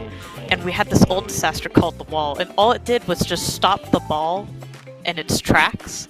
And the idea of potentially was eventually it would get on, you could place it under the ball to lift it into the air. But when we fully committed to Twitch, it harmed the gameplay more than it helped. But with our current game, I think the big one that I would say something we wanted to do but couldn't in our time frame was moving platforms. The issue is we wanted to start programming them way too late in the process. Like, we had a week, not even a week left before like Gold Master, and we were like, yeah, let's get some moving platforms in now. Our professor was so angry at us when we started I remember that. But thankfully we cut those as they were just like a little test thing. But yeah, that was the one big thing. Awesome. I'm guessing maybe there were some challenges around like scope creep with having that many people interested in working on a game. What were some other things that you had to cut? Let's see. Unfortunately, we had to cut voice acting. The theater department gave us some wonderful audio, like for voices. In terms of creative direction, we weren't really sure what we wanted. We gave it a shot and we were like, okay, I don't think this fits with our theme. So we had to cut it. But if we continue further, then we might have time to get some voice acting in. Like, you know, like maybe some little voiceovers if you do something cool, or some voice for the tutorial. And I can elaborate on that. The voices for the tutorial was more to help people who had any like struggle reading or anything, if they needed more like audio help, as they would be like big subtitles along with them. But for like visually and gameplay wise, we actually wanted to do in 2 concepts. Was either a progression system where you could actually upgrade your disasters, but that got cut early on simply due to like it was out of scope. And the other one was having kind of a star system. So here in the gameplay you just saw, they got par. And originally we were thinking about there's 3 levels to it where you get, I'm blanking on the golf terms, but basically the faster you got it, the higher rating. So like a 3-star system. Mm-hmm. Like birdie and eagle, that kind of thing? Yeah. And visually, we actually originally planned for 5 different themes. In the game, you only see 3, beach, jungle, and volcano. The game itself visually took a very different turn, as it was going to be a progression through time. So you would actually have started in prehistoric, gone to the Ice Age, and then there would have been a jungle and then city level, with ending off in the sewers. But a lot of those got scrapped to just cut it down to a jungle, and we realized, oh hey, we have more time. Let's revisit some of the themes, and we decided let's go with volcano, kind of just work off the prehistoric one only. Well, I'm loving the environment. I think it's so cool. The water effects are really, really well done. This is also reminding me a little bit of the show Holy Moly. I'm not sure if you've ever heard of it, but it's like if America Ninja Warrior meets mini golf. It's kind of a reality TV show that I think you would like if you like this game. It is sort of like disastrous mini golf, and I absolutely love that concept. I'm gonna have to check it out. Yeah, Please I do. never heard of it, but I did It's just great. write it down. That does It's sound kind of like the... Never mind. I won't go on about that, but how long has this game been in development? It's been in development for a year now. So we started at the beginning of our fall semester, which was in August last year, and we're in a bit of a hiatus right now because we're trying to decide what to do in the future. But yeah, it's been a long time, and if you count the prototype, then it's been even longer. Mm-hmm. Was this originally made for a design challenge, game jam, senior project? This is our senior project. So every year, the students make a bunch of prototypes in the last semester of their junior year, and then at the beginning of their senior year, they have 3 of those prototypes to choose from, and they turn it into their final project. Okay, gotcha. So those were the 3 concepts you were talking about at first. Yes. Nice. Well, I think you chose an excellent one. Thank you. I think we did too. I think this is technically a Catherine question, but I'm just so excited about it. Like, is there somewhere we can play this game? Yes, we have the full build on itch.io right now. Let's see. I believe the rest of the link is BU Game Cap 2122. I think I have it sent somewhere, so we might get it in the chat for everybody who wants to play. Mods will make sure that the itch link is in the chat probably now and at the end of the segment. I'm curious what sort of challenges your team faced when creating this game? Most of the challenges that we faced were communication between our sub-teams. So since there were so many of us, we kind of sectioned ourselves off based on the portions of the game that needed to be worked on the most. So like, for example, we would have a levels team, we would have a shared services team where people who, were in constant communication with everybody would go. We had a UI team, we had a hazards programming team, so like all the little animals that show up in the game and the Venus flytrap teams for that. So each discipline, like design, programming, art, etc., they would kind of split themselves off and be in with a bunch of other disciplines. That proved to be both a positive and a negative because it was a little harder to get the disciplines to talk to one another, and it was also more difficult to get the sub-teams to talk to one another. We had to separate between 2 classrooms because we were such a big team. And I think that because you can't overhear all the conversations at once, you don't know if, somebody in the other room is talking about something that you're a part of. Well, it's an incredibly well-polished game. It looks like something that's out on Steam already. For each of you, what was your personal biggest takeaway from working on this project? My biggest takeaway was that being a project manager is not about management. It's about collaboration. You're working together with your team as opposed to trying to control everything. Mm-hmm. And I knew from the start that trying to control everything was not possible. And when I learned that, I was supposed to be in charge of all the scheduling and all that, I thought, maybe there's a little bit more I can do.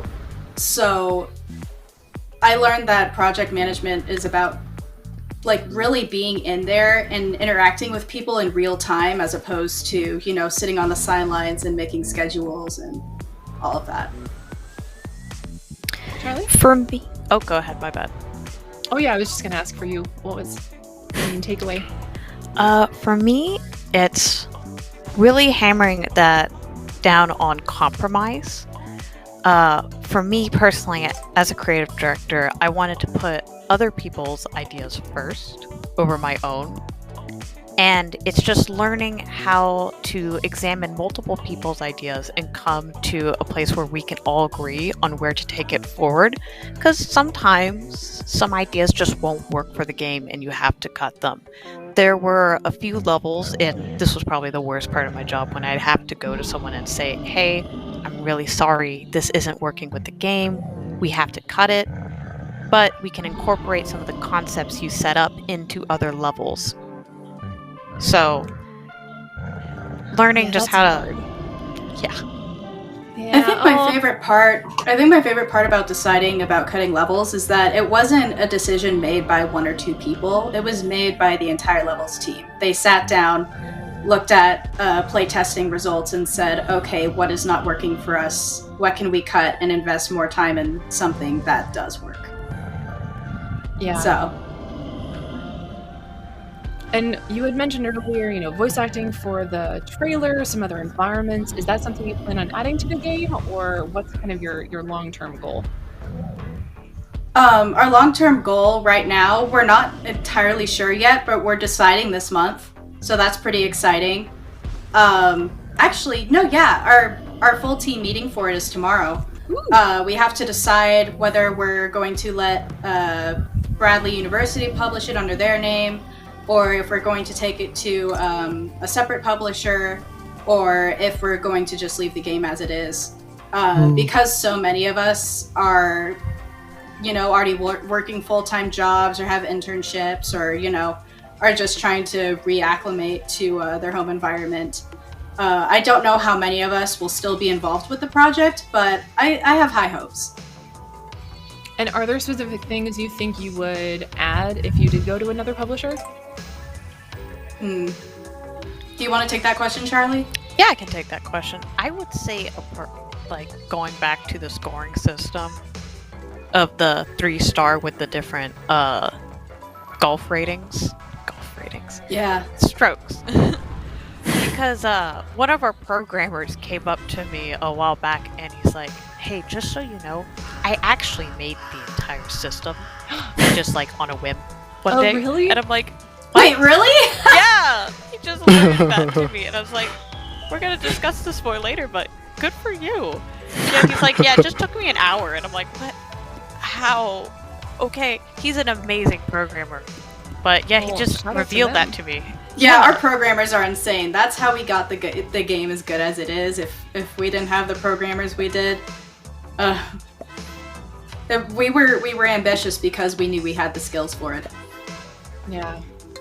Well, it sounds like an incredible team. Thank you to everybody on the team for making such an amazing game. I'm so excited to play it. So you said it's on itch. Is there anything else you want to plug for how to find you?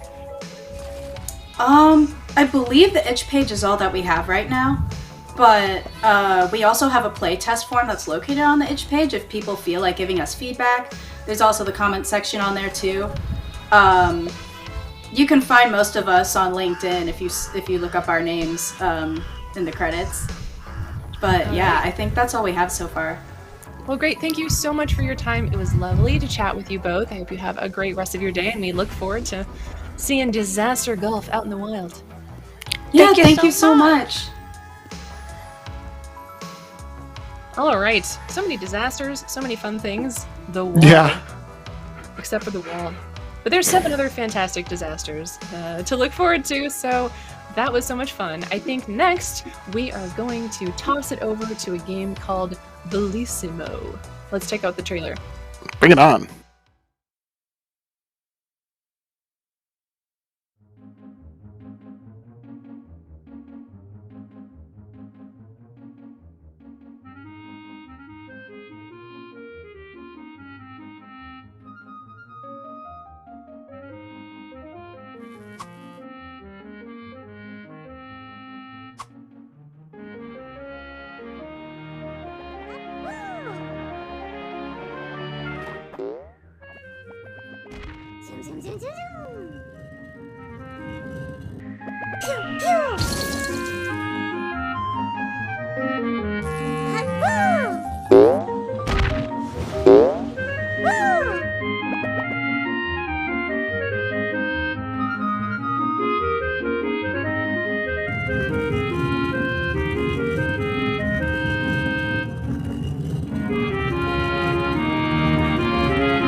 Bellissimo! I love it. It was so cute. I really like mushroom-related things, so it automatically is one of my favorites. But Emily and Kevin, thank you so much for joining us. Tell us a little bit about yourselves and what you worked on for the game. Hi, I'm Emily. I'm one of the 2 artists for this game. I focused a lot on environmental art and some other stuff. I'm Kevin. I was one of 2 programmers on the team and also helped with design when it needed to be.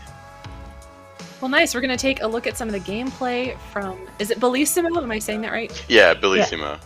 Bellissimo! So tell us a little bit about the game. Like, what's your little pitch at parties? So Bellissimo, you're basically just a little baby mushroom that woke up and wanted to kill a god one day. There's a little bit more depth to that, but yeah, you're basically just a baby mushroom that one day wakes up from a demigod coming and saying, hey, wake up, the gods picked you to go defeat a evil entity, so let's go. Let's go. Yeah, that's the story. So, and you know, we basically just wanted to make an homage to kind of all of our favorite platformers, 3D platformers that we played. So, you know, it's that type of genre with our own little twist on it, with Bello being a really cute little mascot and all the fun gameplay that accompanied it. What were some of the platformers that inspired you? Oh, we had a lot. We had just like all the masterpieces you can think of, like all the Mario games, Mario 64, Mario Odyssey, Banjo-Kazooie, Spyro. Some modern day ones like A Hat in Time 2 was huge. Battle for Bikini Bottom Rehydrated was a big one too, since our classic. Since you know, our target audience was for casual gamers and kids, you know, so we use that a lot for inspiration. And Astro's Playroom. Can't forget Astro's Emily, what Playroom. are some of your inspirations for this? A lot of my inspirations were Legend of Zelda and Astro's Playroom for all of the little moving things in the world. I don't play a whole lot of platformer games because I'm bad at them. But so Legend of Zelda was probably one of the biggest inspirations for me. Well, Legend of Zelda also has a bunch of cute little noises. So when watching this gameplay, I'm noticing some little voices and noises that are really adorable. It looked like from the credits there were 4 people that voiced them. Who were those 4 people? Yeah, so they were all theater majors that we got to know. They voiced Bello, the 2 gods in the game, the demigod Fessa, and Malkaz, which is our big bad guy, our evil entity, and they all did an amazing job. Me and Emily actually helped record them, like go through the whole recording process of it, and it was a lot of fun. And they're like one of the like bright spots in the game, really. Like they make the game come alive so well. So it was a blast to have them with. And Bello is actually voiced by my partner when they were over here to visit. So that's why we don't have extensive voice lines for Bello, is because it was hard to get back and forth to get them to record voice lines. But I think they did a great job anyway. Yeah, they did an amazing job. They really made Bello pop and just made a really, really cute character. It is an adorable character. I love it. And I think it really does give a lot of personality to the character. And can you tell us a little bit about all these different caps that we see on top of the mushroom? How many of those are there? Yeah, so right now, as you can see, you're in the wind level. And at the start of each wind level, the god gives you a cap. So in this one, you get the glide cap. And with the glide cap, you can fly through the air and shoot wind gusts at certain like pedestals, certain objects to activate things. And the second cap is a stone cap, where you turn into a boulder and just go incredibly fast. And we have various racing sections for that, and a stone slam, where you use it and slam through any obstacles below you. So, you know, those 2 caps were a lot of fun to use, and we wanted to make sure they had a lot of like multi-functionality that the player can use to really play at their will and really like tinker around with Bello and see like what creative ways they can use it. Seeing some Sonic influences here too. The gust cap is also based off of a real mushroom called the Earth Star mushroom, which looks like that. It's a really interesting mushroom. The centerpiece of it spits out some kind of like dust or like they're technically spores, but it kind of looks like something that's exploding, and that kind of inspired the gust part of it. Yeah, we had to do a lot of mushroom research for the game, so a weird amount of mushroom knowledge now, which is great. I love it. All right, I've been hogging this interview because I'm too excited about this game. Izzy, go ahead. Yeah, how did you decide on some of these powers? Was it based on sort of the research you did, or just like taking things from other games that you were big fans of? Yeah, it was a lot of thought and a lot of research went into them. At first we had 4 caps that we wanted to use. The ones that were actually cut and could come back one day is the goo and glow cap, and also the glide and stone cap. And we just kind of wanted something a little bit more free-flowing, like with the glide cap. That's kind of what it turned into. Being able to fly around the skies just felt like a really fun and natural and relaxing experience. It's just kind of what the wind level is kind of based around on. And then the stone cap, we really wanted that like fast-paced, like exciting gameplay, which is why going on the boulder and doing a race with friends, trying to beat times is kind of one of the core gameplays of the stone level. And I think one of our main inspirations there was Legend of Zelda Majora's Mask, where you get to switch between different masks that all have their own abilities. So the Goron mask, where you also get to like ride around in a boulder, was very heavily inspired. That's so cool. So you mentioned that you used the theater department. Were there other departments at your university that you tapped into to work on any of the game?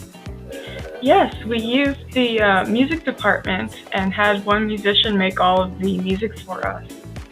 He did a fantastic job with some really nice orchestrated pieces.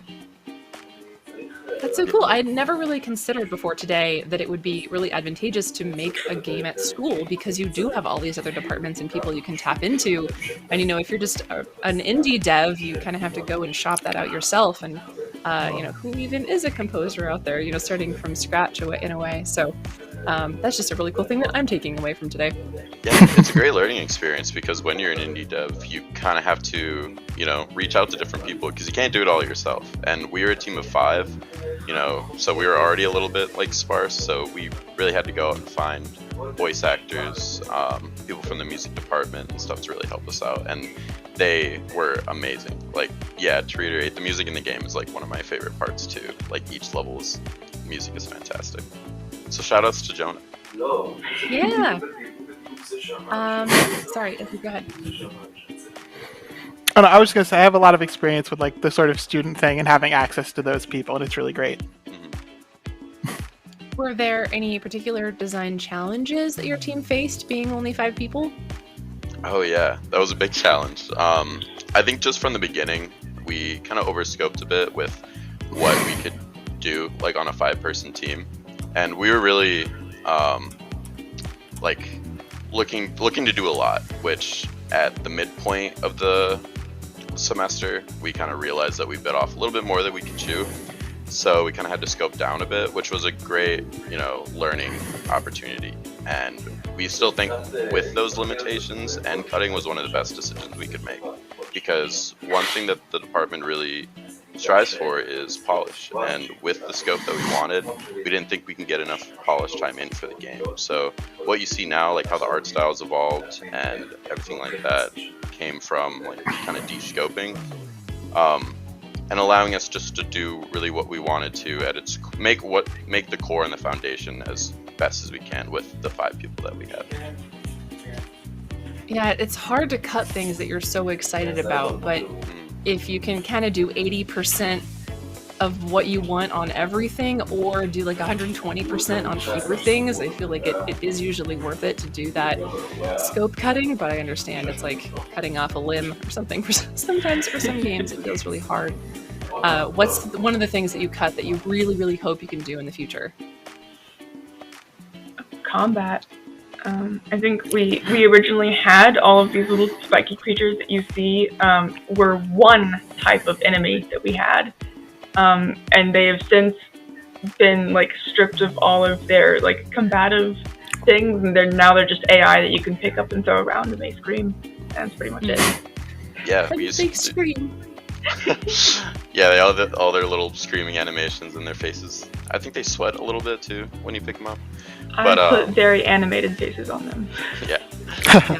But yeah, we leaned really far into an action platformer at first, so we had a lot of combat involved. We had a lot of different enemy types that we were testing out, and we realized, do we want to like go forward with these enemies in this kind of action-based thing, or do we want to continue with just the fun puzzle platformer? And we picked puzzle platformer, so we had to cut a lot of the combat from it, which would be cool to bring back, but I think if we were to go back, we would want to flesh out and add in more of the final boss fight with Malcolm that we weren't quite able to get in and fully flesh out towards the end. Yeah. And so, kind of along that same line, where is the game at now, and where do you see it going in the future? Are there more things you're going to do to it? Definitely, that's kind of the plan. Like we would like to go back to it. Right now, we're kind of in a busy time, searching for jobs, just having all of us graduated. And doing our own thing. But if we were to go back to it, we would love to revisit those 2 caps and add some more levels. Definitely flesh out an entire new level for the boss fight with Malkaz, which we were really excited about. Couldn't quite get it in towards the end, but we just have so many ideas on all of our whiteboards that we can just literally go back, just look at it and get that in. So it's an exciting opportunity. Well, great. And so the state... Sorry, go ahead, Izzy. I was just going to say, I think a great thing about games, even when you cut stuff, those are still ideas you came up with and you can do stuff with later, Yeah. So where can people find it? What state is it in right now to play?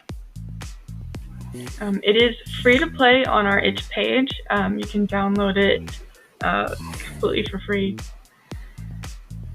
Well, great. Yeah, we'll make sure the mods put the itch page in there. And also as well, if you, Kevin, and Emily want to put any of your Twitter information in chat after you have to say goodbye here with us shortly, please go ahead and do so that people can find you. I wish you the best in the job hunt. That's always a challenge after school, but it's exciting to see where you end up next. So thank you so much for spending time with us here today. I am so excited for Bellissimo. Little Bello is absolutely adorable. And thank you again for your time. Yeah, thank you so much. I can't wait. That was really awesome. It is so cute. Those caps. I've become more and more into mushrooms. I don't know why. I'm a mushroom sweater now. I think it's becoming very in fashion. I keep seeing mushrooms everywhere on clothing now. And there's so much about mushrooms. I think the public is really coming into its own on understanding that mushrooms are up here, Yeah.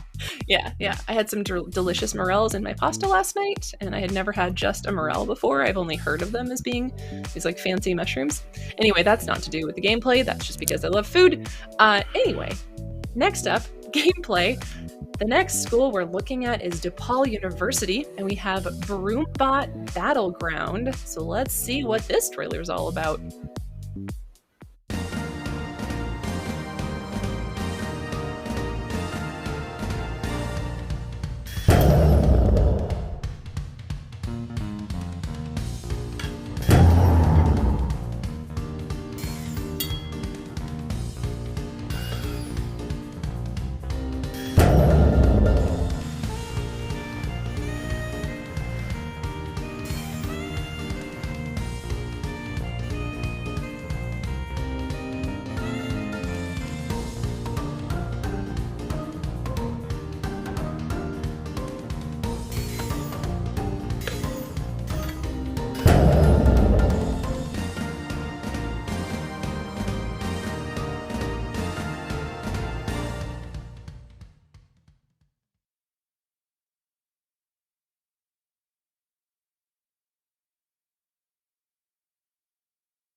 Broom, broom, broom. Okay, that was my really terrible joke that I wanted to start out with. There is something so satisfying to me about cleaning in video games. I don't know if it's because I don't want to clean my own house, so I would rather clean in a video game, but it's so good. Carter and Gabriel, thank you so much for joining us. Please tell us a little bit about yourselves and what your role was for the game. So my name is Carter Green, and I'm going to be graduating next week, actually, from DePaul University, BS in game design, and I was the lead game designer for the game. So a lot of level design and mechanic design, and working with our other designers to achieve the game that we see here. And I'm Gabriel Rickabaugh. I'm also graduating next week. I work in industrial design and game design, and I was the lead producer and a designer on this game. Very cool. And how large was the team? 9 people. 9 people. And are you all at the same school? Yeah. Okay, cool.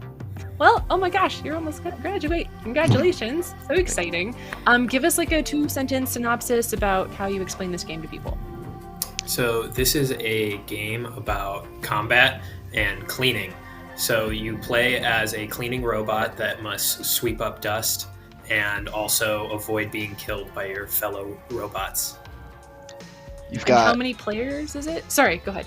Oh, you've got a knife, you got a balloon, and the whole objective is just pop those balloons and don't get popped. Don't get popped. Okay, so I'm very curious here. How many players? Are you going to have more players than you currently have now? I think generally we're sticking with the 4-player formula. We really like that couch co-op feel that we achieved with this game. Yeah. With this gameplay video that you're seeing here, it's a 3-player match, which we feel was like a good balance. But generally we're thinking like controller support with 4 players. That's when this game is the most fun. Otherwise it gets a little too chaotic with more than 4. I love it. It's so cute. Okay, so Roomba, knife, poppin', cleaning. What was the original concept for this game, and is it really different than how it is now? So the original concept came from a Rooster Teeth video released a long time ago, where they had 2 Roombas with balloons and kitchen knives duct taped to them, and they pitted them against each other. And I saw that video, and then I made a Game Maker demo in my freshman year of college for this game. So it was all 2D pixel art, and then once we got to our capstone class at DePaul, I decided to bring up this concept, and we brought it into Unreal, and it's now the game that you see before you. Oh, So I know marshmallow. Sorry, go ahead. So I know there are a lot of kart games like Mario Kart and Crash Team Racing that have like derby modes that have the same sort of balloon popping thing. Did you take any sort of inspiration from those, or what were your main sort of mechanical inspirations? I think the comparisons are very easy to be made with Mario Kart's balloon battle mode. Another game that was a big inspiration for us was Boomerang Fu, which is a similar party game where it's 4 or more players, a very fun combat loop, just kind of a party atmosphere. We wanted to create something that was approachable by everyone, like anyone can just pick it up and play. Other control inspirations were like RC cars. The controls are very reminiscent of moving an RC car around. And then all of the levels were pretty much inspired by domestic spaces turned battle arenas. So that was kind of the feel we were going for. We wanted to really make it zany and hilarious fun.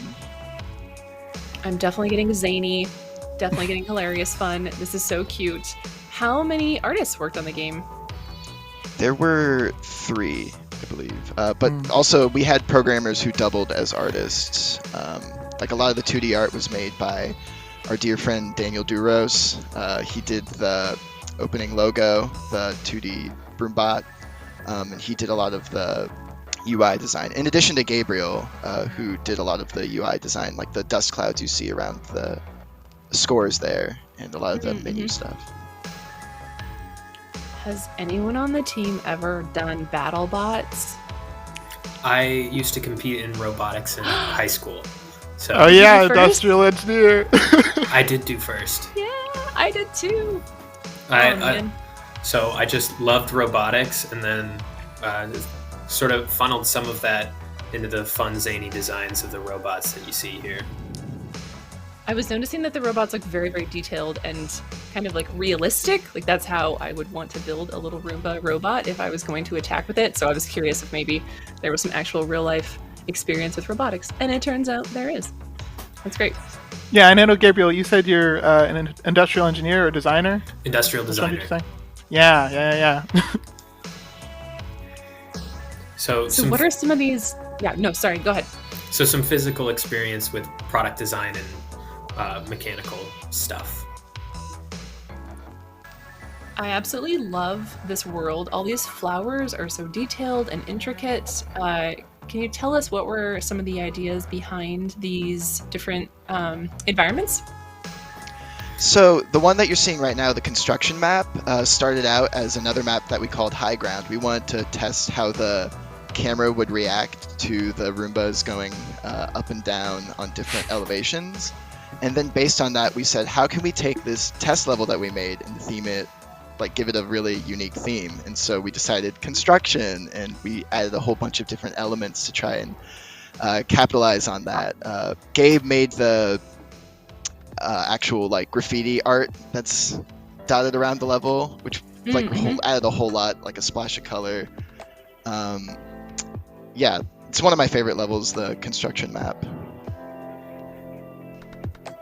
I'm just loving all of the particle effects and the action, and there's so many good things in here. What were some of the challenges that your team faced when building out this game?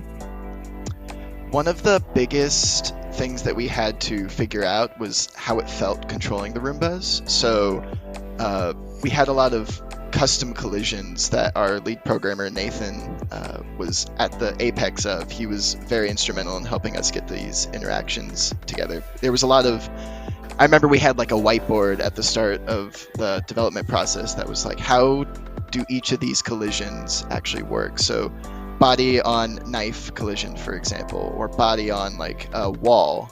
How we wanted to make it bouncy, but not unstable.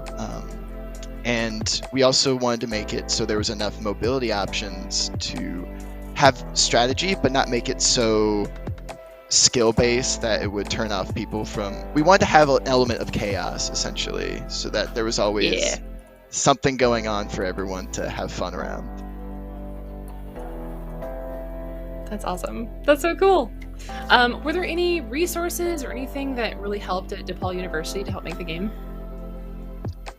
I would say our capstone professor Will was really helpful as far as troubleshooting problems with Unreal whenever we ran into them. A lot of our team was inexperienced with the engine going into it, so it was a challenge getting started with that, and Will was always there to give us like insight and say, yeah, this is accomplishable using this.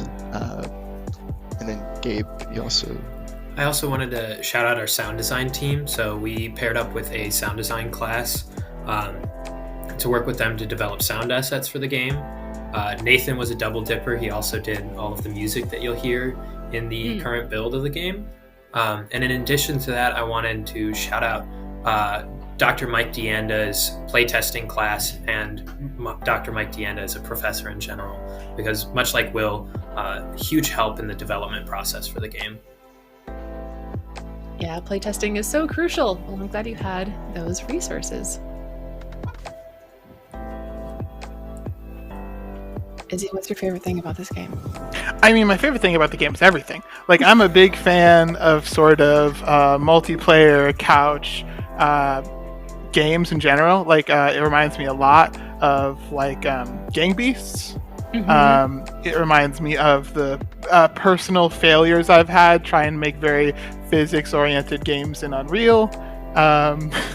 In general, just this is a very cool project. It's something I'd want to play with friends. It's similar to things I already play with friends, like again Gang Beasts, but also like Overcooked and things like that. They're very like frantic and very just like any little thing could sort of just send the whole game spiraling in a way that, even if it doesn't feel fair, is a fun story, you know?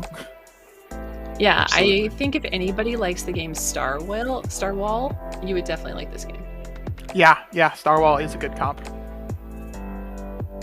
Well, what else should we know about this amazing, lovely, adorable game about robots and knives and sporks?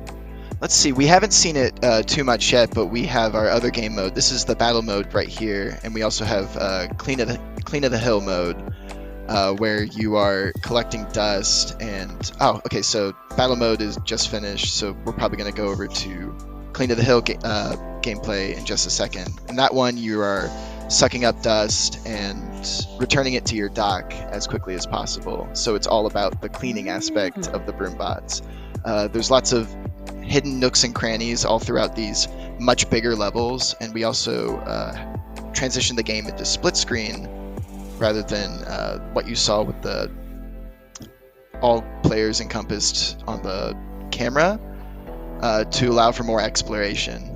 The catch is if someone pops your balloon, your dust spills out and they can collect it all. So similar to something like Slither.io or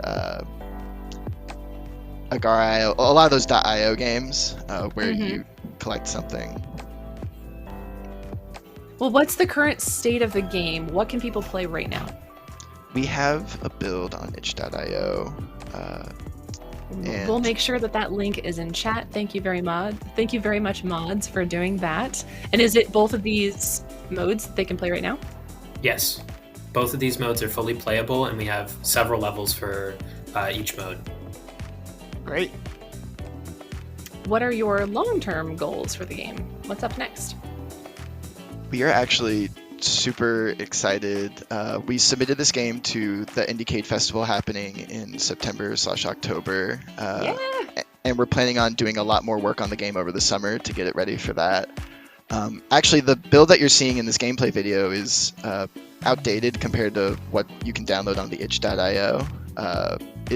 We're continually doing more work, and we're planning on really cranking out more for the summer, hoping for a Steam release, hoping for more than that. I'm sure Gabriel can comment on that too. Yeah, so we're aiming for a Steam release coming at the end of this year, start of next year, and then we're hoping to move forward into an eventual Switch release as well. Well, huge congratulations on where it's at right now. Can't wait to see where it is even further than what we're seeing right now, and I wish you the best of luck with graduating and Steam releases and all the rest. Thank you both so much for spending time with us here today and showing us BroomBot Battleground.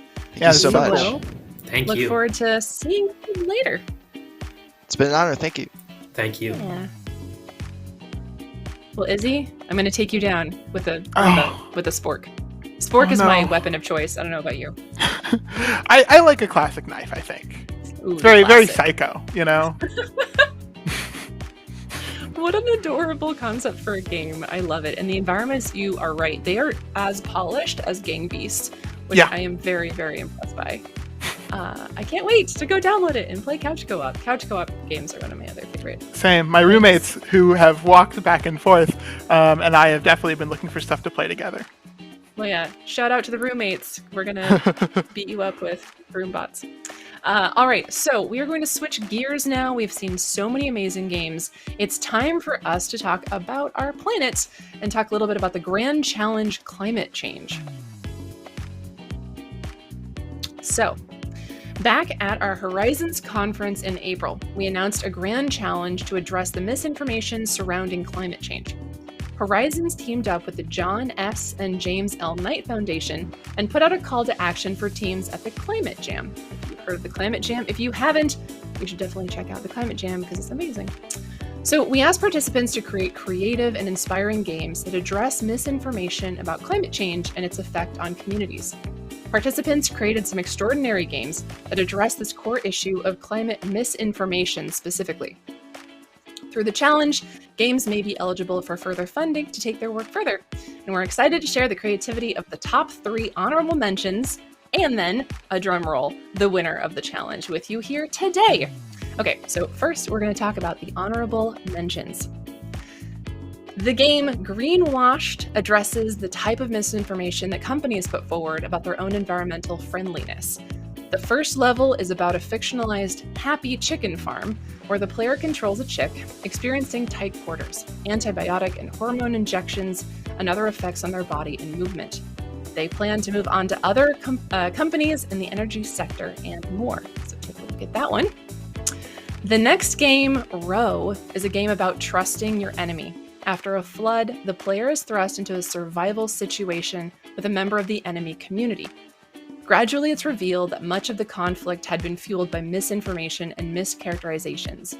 The narrative of this game is cinematic and powerful, and shows the harms that misinformation can cause within communities and by creating conflict between communities. The last honorable mention we have here is the conversation starter / storytelling game I Am to See It, I Do Not Lose You, which consists of questions about an alternate world in which players are allowed to speculate about what caused climate collapse. The game is imbued with deep implications that there were those who knew the problem was coming, but were silenced. And now, are you doing your drum roll?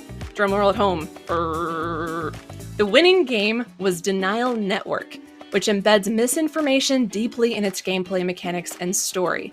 In each level, your opponents spit out disinformation, representing messages that could potentially misinform the public. The player must counter these with facts in various forms, including art, articles, and news.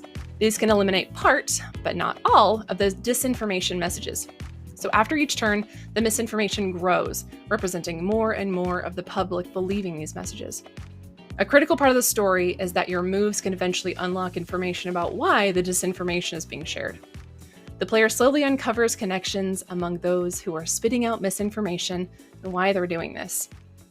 The final reveal of the Denial Network allows the game to address the critical question of the motivations of those who deliberately misinform. So huge congratulations to Denial Network.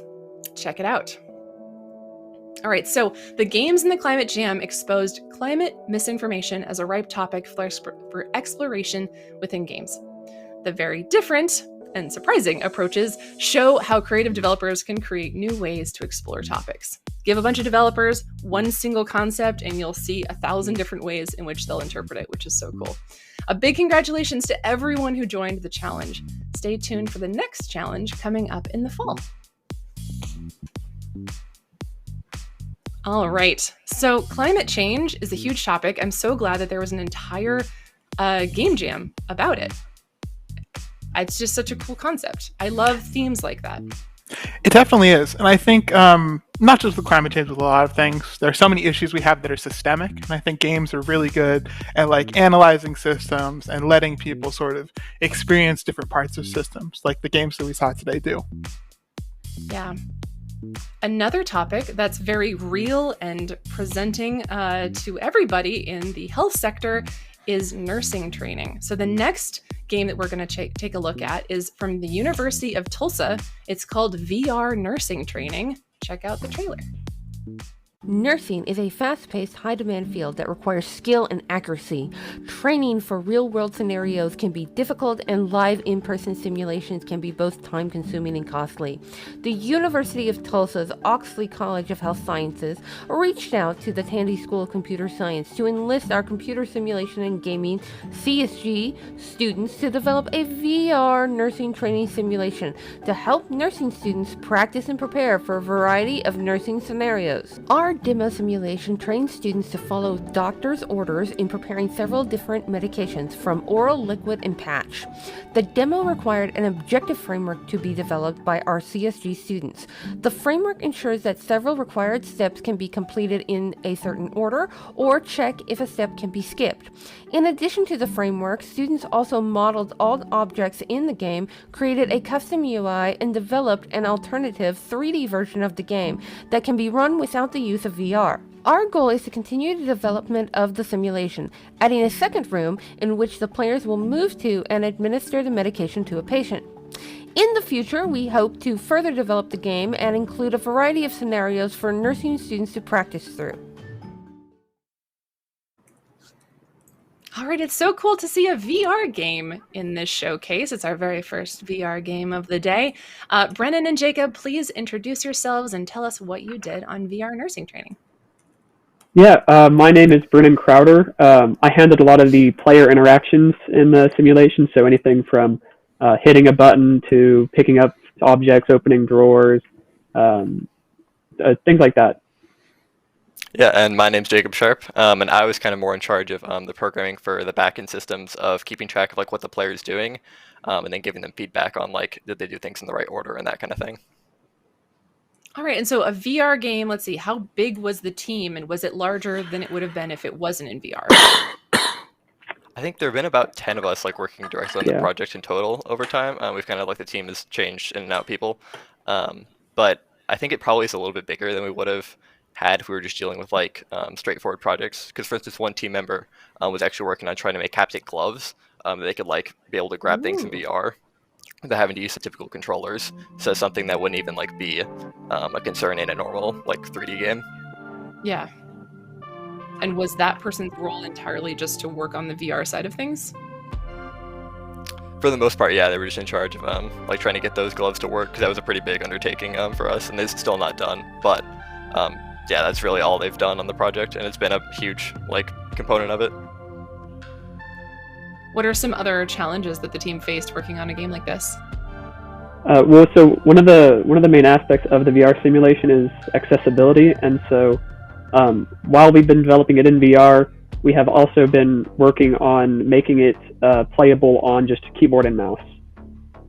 So having the exact same interactions, the exact same feeling, the exact same outcomes, but from being able to pick up stuff to being able to click on stuff. And so it's been kind of difficult to see like what works. It's like UI, we can't have stuff on the camera in VR, and also in 3D space. So we've kind of been working on how can we do that. So I know, especially working in VR, there are a lot of like open questions about navigation. How did you decide to do what you seem to have done, which is having specific teleport points? We experimented a lot with like trying teleportation versus kind of just like smooth movement, where you can use the joystick to just walk around. And part of what we noticed was that some of the students we tested it on were getting a little bit of motion sickness with the joystick movement. So that obviously is a pretty big issue for us. We want to try to make it, as like comfortable as possible.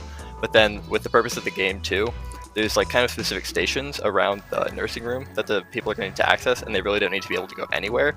So we figured that the teleportation zones would also kind of help make it clear what in the room is important and what's just decoration. So it kind of worked functionally that way too. I didn't mean to laugh at you, but what just went on with all of the medication and chaos? Was that intentional? One of the fun things about like working with VR is we discovered a lot of kind of like accidental features like that, where with the medicine, essentially the way it works is if you just like tap like a pill bottle or whatever like medication box to the blue cart, it'll tap it out. But then if you do it, like just hold it inside or tap it around really fast, you can kind of have bugs like that where it'll just spawn a lot. But some of it we've discovered is kind of fun to toy around with, and we have kept in kind of the for fun type of feature. Got it. Okay. Were there any other particularly amazing, not a bug, it's a feature moments? I can't think of any off the top of my head. Do you have any, Brennan?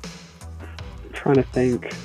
There's a lot of stuff with the drawer. The drawers were an issue for a while. Like the raycast we use on the gloves in order to pick up stuff in Unity, raycast all does not get the first thing it hits. It gets everything in a line and then randomly chooses, and so you were able to pick up stuff through the drawers, which for speedrun tactics is great, but for gameplay purposes, not so much.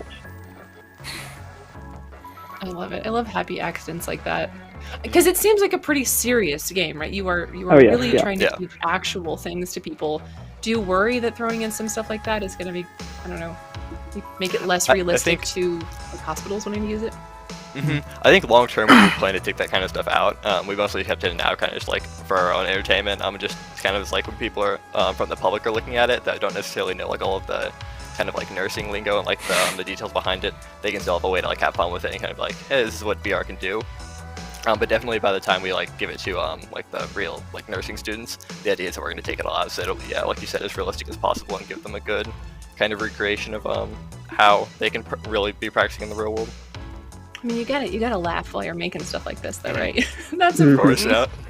I feel like you can't take all of the jokes out, or else it might be a little too stuffy. But I'm sure we'll leave some more subtle ones in. Yeah, I'm sure you'll find a good balance there. Have you tested this out with real nursing students yet? I believe we have. Yeah, we've done play testing with it just to see like how intuitive is it. Because all of this is mimicking a actual exam that the nursing students here at TU go through at the end of the year, and so we had a couple tests just to make sure that what we were making was working, and the feedback we got from it was great. We found stuff that was working, found stuff that wasn't working, and I've been able to improve upon it. I would say one of the big things really we had to worry about is working with an audience that is not really, for the most part, familiar with VR and like much less gaming. Like some, really don't even play games. And so for us, I think we've both played VR games. So was a lot of our team in the past, and so we're pretty familiar with like VR controls and kind of like those conventions. But for people that have never used VR before, it's a really like big jump to just suddenly be like, here, go into this room and do all this stuff. And so we really had to kind of go back through and work through like tutorializing things and making everything as clear as possible for people that may not have ever used VR before. So that's been one of the biggest hurdles we've run into, but we learned a lot from playtesting. Yeah, it makes a lot of sense. VR can be very like new and weird and scary for people that have never played it before, and then its ideal is to become very second nature, but there's that initial kind of gap there. Yeah, it really has been entertaining too to watch people test it and just kind of see like people's entering VR for the first time. It's always nice to see like how impressed people are with like, whoa, I can really like put my hands up here and grab things. It's fun to watch. So maybe to ask a big question, but I think a lot of people have a lot of hope that these sorts of games could be a big direction for like education and health services in the future. What do you two think about sort of that direction? Like, do you think this is something that's sort of generalizable and can be really useful in different contexts? Yeah, I think that virtual reality in medical situations in the medical field is a huge influence and something that really needs to start seeing more publicity. There's a lot of different opportunities for it, for rehabilitation and even treatments of different mental conditions, and I think that VR will play a great part in that in the future. I think there is something about being able to like show a person an experience in a much more like visceral way than you would, just showing like a video or reading a book or anything like that can really help convey a lot of information in a way that you couldn't otherwise, especially for people that are more kind of hands-on learners. It's a really good way to teach. Yeah, I'm working on some projects right now in industry that are trying to do the same kind of thing. People using VR to explain and train in real world, and I've done the voiceover for that. I didn't get a chance to listen to this trailer. Do you have like a tutorial voiceover?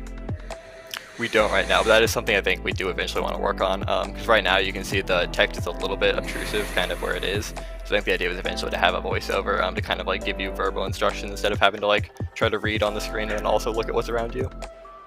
Yeah, that makes sense. Was there an initial, I think I remember from the trailer, there was an initial concept that, was it the nursing school that came to you and said, we need this thing? Mm-hmm. Yeah, they're the ones that came to us, and I think they have a very like rudimentary VR program right now that they're using, but it's just very straightforward of like like grab this and then like touch it here and then you're pretty much done. Whereas they wanted something that would be more flexible, so that way they could go back in later if they wanted to and change up the like sequence of events or add like new simple interactions. So kind of at the end of the day, we're trying to make this more a framework than like a just like a self-contained project that they would have the potential to build on in the future. That makes sense. What was it like having an end client? It's not just your team building something the way you want to necessarily. You're kind of also collaborating with somebody else that has like this final vision. Was there challenges that were presented with that? Yeah, there was a lot of challenges because we need to meet expectations first of all. So if we think one thing works, but then in testing they say something different, we really do need to go with what they say because they are the experts in this field. It's also been really helpful because we know almost exactly what we need to do. We know like what functionality we need to try to add to this game in order to reach our final goal. Yeah, that makes sense. It's just a little different. Oops, just hit my microphone. It's just a little different than any of the other teams that we've spoken with where, it's their concept, it's their creation, and they, get to do whatever scope changes they want, but you were working with someone else. So yeah, I was just kind of curious how that worked out. Izzy, sorry, were you going to say something?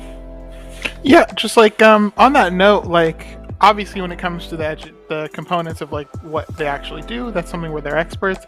Were there any places where you pushed back somewhat in terms of like design and keeping it interesting and keeping it engaging? I think one example of it was like with the like liquid medication. When you pour it out, you might have seen earlier in the gameplay, it'll pop up like a little screen where you can see like choose your dosage and stuff. And originally we talked about with them to like keep it realistic, trying to sort of almost like pour in VR like the correct amount of medicine into a cup and like watching it fill up. But we kind of quickly found that just wasn't realistic to expect people to be able to like hold it for just the right amount of time and like not tilt it too much, and the physics behind it were complicated. So that was kind of one of the areas where we had to say like, hey, we've got to gamify this a little bit more, and make it like a little bit more abstract, because that'll make it a lot easier to understand and just like interact with in the long run. And for the most part, they've been really good about like giving us a lot of flexibility for kind of like things like that, where if we know there's going to be an easier way to create interaction, they're okay with that. And you had mentioned that you were creating this to be more of like a platform or like a module sort of. Do you want to try and pitch this to like other nursing programs, hospitals? Yeah, we've discussed doing that and trying to like take it to other like medical-based programs, but we've also potentially thought about just using it for like general education, because kind of like one of the big components of the program is a system that can essentially just track like what the player does. So for instance, like, did you wash your hands first? Did you touch the pills? Did you pour the pills out in the right order, the right number, that kind of stuff? And it keeps track of like the order you do that in. It can give you feedback. So really, for any kind of like step-based procedure like this that people need to learn, this like kind of framework could theoretically be used for training in that manner. That's so cool. Yes, I love that it's expandable, and you're creating something that's like a base that, so much could come out of this one project. So congratulations. That's such a smart, forward-thinking way of doing things. What are your long-term goals besides that? Like, where is the game at now, and where would you like to see it go, ideally? I know that we've been working on the second room for the project. The whole game will not just be the singular room. This is meant to be the prep stage before you then go work with the patient and actually administer the medicine. So we've been working on that room, and we hope to, in like the short long term, get that second room out, and then in the long term finish this simulation and be able to use the framework to make more. Well, the game looks absolutely fabulous. You should all be so proud, and I'm sure the nursing program at your school is also really, really happy about what you've created here. So thank you so much for joining us. It was really lovely to chat with you about the game. And if anybody wants to find it now, is that something that like the general public can do, or is it just internal? I know we have an itch page up for it. I don't think we have the simulation publicly available yet, but once we finish the second room, I think we are planning to put it out there for anyone to be able to play. Cool. Well, follow we do have a link to the project. GitHub also. Sorry, Brennan, go ahead. We have a link to the GitHub on the itch page for more information. Okay, great. And if you too want to put any information about yourselves or the team, the GitHub, anything in the Twitch chat, feel free to do so. We'll make sure the mods put the itch page in there that we've got. And again, I really thank you so much for joining us. It was so cool to see a VR game today. Yeah, thank you for having us. Bye. Thank you for having us, yeah. That's so cool. I love realistic gameplay is another thing that I don't feel like I've done enough of, but has become really sort of in vogue right now, because there's all the simulators for all of the things. There's like the super realistic Power Watch simulator. Why is that the first thing that came to my head? Anyway, there's so many different simulator games, and everybody wants to kind of learn what it would be like to be in the shoes of that person. Truck simulator, and I don't know, have you played any of them? I've played Viscera Cleanup Detail, which is just like, it's just you clean up a bunch of bloods and guts and stuff, and it's just very, like, fun's not the right word, but it's something engaging. It's satisfying. Yeah. Yeah, because I could see I'm the weirdo that would sit there and I want to like count out each of the pills, and I want to put them in like a little container, and I want the physics of how I place the pills, and I like little detail nerdy things like that. Okay, I'm a big nerd. I like these kind of games. Even if I'm not a nursing student, I would enjoy playing it. So anyway, we have more to do. I hear, Izzy, you have a surprise coming up for us. Maybe. We'll see. I don't want to give too much away now, Izzy might have worked on a game in the showcase. Stay tuned. Don't go anywhere. But right now, there's a bunch of other schools and a bunch of other games that we're going to see. So let's check out some other games that students have been working hard on. We will see you in a few minutes.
Oh no! They have your mother! Milo, my boy! We need to get after them! There's not a moment to lose!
And we're back with more of IndieCade Horizons. I'm your host, Catherine Toll, voice actor and streamer.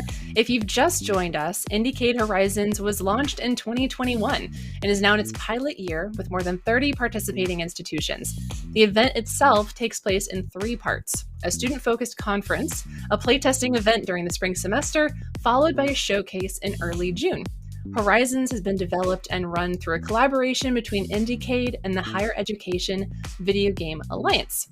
A few things I want to plug. If you haven't heard of them, you really should visit the website IndieCade.com for more info about all the schools and the games that you're seeing here today. There's also an itch.io page, so everything is all conveniently just in one spot for all of the Horizons Showcase. You can click on them all and play all of their itch.io sites. Also, IndieCade late submissions, you could still get them in. They are open until midnight, Sunday, June 5th, which is tomorrow. So you've got a little tiny bit of time if you still want to be a part of that. And the IndieCade Anywhere and Everywhere Festival is absolutely amazing. It is on Twitch, right here on the same channel, so make sure to follow the channel. It is going to be September 30th through October 2nd. Now I'm going to be joined back here again with my co-host, Izzy Jones. Welcome back, Izzy. What's up? Hello. So did you see anything through that break that you were particularly excited to play, or anything from earlier today? Yeah, I mean, I think a lot of stuff in the break was stuff we'd already seen, and so much of it is cool, and I've talked about it on stream already. Like Infiltrain, which was before I was on the stream with you and Rafa, is really cool. I'm a really big fan of like sort of run and gun stuff, and I feel like the game just has so much personality. And then of the games that we talked about, I really liked everything, but I think Disaster Golf is the game that really aligns with the sorts of games that I often play in my own time. That and the Roomba game that we just saw a couple segments ago. BroomBot. Yeah, BroomBot. That was another really great one, and it's something I'm legitimately going to download and like try to play with my roommates. Yeah, I mean, such a variety of games. I'm so impressed by the fact that we had VR, we had mobile, we had co-op games, we had, couch co-op games. There were so many different sorts of things that we've seen today, which is just to show how, if you involve an entire world of game developers, how much you can put together. Have you personally done any game jams recently? Game jams, not necessarily, but in terms of making games, working towards like a certain goal, I've worked on like big team projects, and I've worked on small projects. I think the most game jammy thing is I'm working on like a really small sort of interactive marriage proposal thing right now. So I've done a lot of different scaled development with different people in these sorts of contexts, Yeah. It sounds like if you are still in school, there's an opportunity, even if you aren't in game development, to get involved in game development. If you're in theater, if you're, a programmer, a computer science major, maybe there's something for you to be a part of, or a game development club. Are you involved in anything like that? Oh, yeah. I mean, I think any sort of school with a strong games program, I think one of the big things about it is like there are going to be other people at the school, because so many people want to work in games, who will just like come to you and be like, hey, I'm looking for an opportunity to do something. So you get to work with actors, you get to work with like composers, like the composer for a game that I recently worked on, which is somebody like sent an email out to a bunch of people in the games department and was just like, hey, I really want to take my skills and put them on some game projects. And I worked with him, and he was like really great. And there are all sorts of people like that when you're in an educational institution who just want to find ways to become part of it and to like make something, you know? Yeah. And I think even for people who aren't a part of school, you know, maybe you've already graduated or you didn't go to a college with a game development program, there are so many game jams out there that are fostering learning and creation of small games. It's a really great resource. There's IndieCade.com lists a couple different game jams. One of them is going on right now. There's some other ones that happen throughout the year. We had already previously talked about the climate jam that IndieCade was a part of. I personally have learned so much through the process of game jams, and it's really satisfying to spend a weekend creating something. And by the end of it, or maybe a week, there's like multiple week-long ones if you want to do a slow jam. But this concept of you get together, you have this idea, you create this thing, and over the course of a maybe sleepless weekend, you've created something beautiful. And a lot of the game jams, too, that I've seen have been really, really meaningful. I just wanted to plug how amazing game jams are. If people are seeing these games and they're like, oh, but I'm not in college anymore, how do I learn and start from scratch? There's a lot of really great resources out there. And every time I've ever been a part of a game jam, people just want to learn and teach and help and guide. So I don't know if that's been your same experience. Yeah, and it's such a great way to connect with other people, especially in like an indie space or an experimental space. Like game jams are a great way to do interesting work, to see new interesting work, to meet new people who do things in different directions, who think different ways. So I totally agree. If you're not in school, like game jams are a really, really great way to just like get out there, do something, like get messy, you know? Yeah. So get messy, learn something fun, you'll be better for it. All right, well, thank you so much. Welcome back again to everybody just tuning in. We are going to take a look at USC. This game is called Monster Haven. Check out the trailer.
Izzy, what are you doing here? Fancy seeing you in these parts. Did you make a Well, game? I'm the co-host. But yes, I am also the creative director of Monster Haven, which was my graduate thesis project. Fantastic. And Annabelle, introduce yourself. What did you do on the game? Hi, everyone. My name is Annabelle. I am the lead producer for Monster Haven. Excellent. So Izzy, tell us a little bit more about your role and how this game got created. Sure. So at USC, for the master's degree, every person in the master's makes a full game over the course of a year and a half. So Monster Haven was mine. It's a farming game where you found and build a community of monsters and help feed all of them.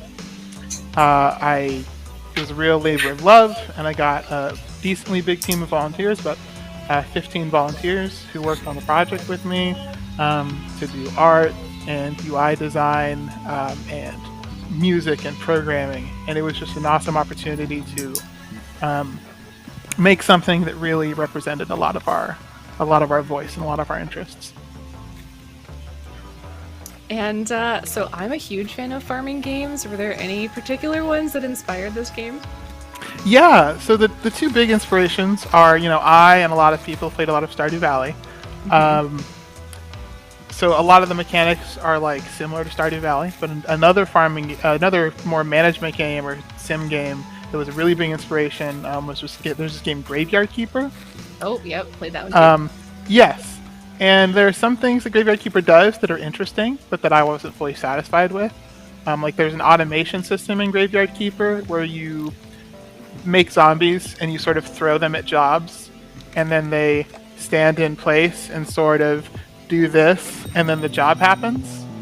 And I think for me, it felt almost like a promise unfulfilled in terms of like having another character in the world who's like helping you do jobs and helping you do the process and like building something with you together.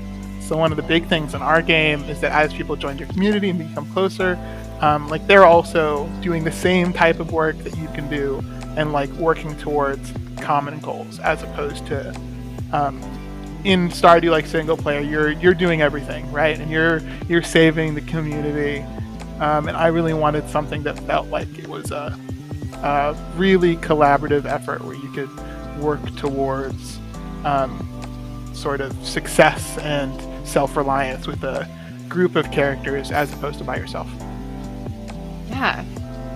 Well, that's so cool. I can definitely see how rewarding it would be to play a game that you really, really enjoy. You're like, I feel like I could do this differently or better, or, I just want to make my own version of this thing so I love it even more. Was there some other things maybe you took from Stardew Valley that you wanted to kind of turn on their head a little bit? Yeah, so I mean, the main thing is what I said already, which is that like Stardew Valley is very much about, it's a single character story about sort of saving the town.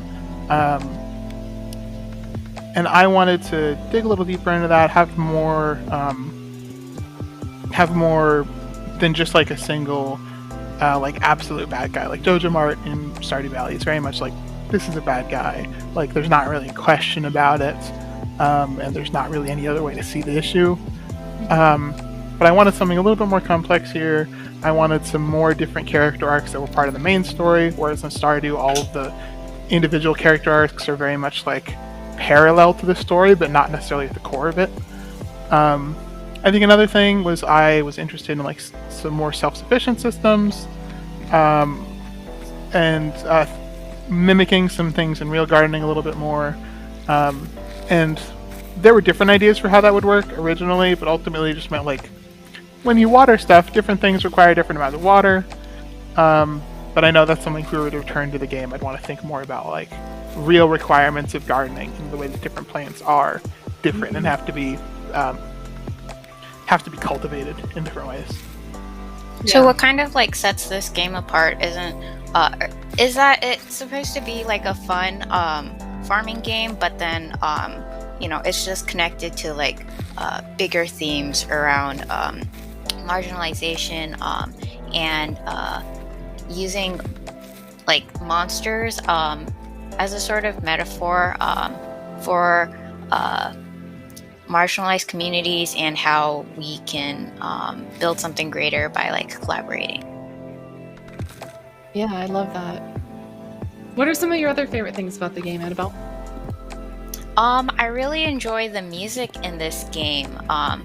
There's a bunch of like great work that everyone's put into it, but the thing that I'm probably most disappointed that isn't coming through in the gameplay here is probably the music, because we have some really great audio from our sound team, and our composer Simon wrote a lot of great music with like different themes for our characters and things like that. So it's pretty cool if you have the chance to check it out. Yes, well, and Simon was the person I mentioned earlier who sent out an email, and I took him in on this project, so I was really happy about that.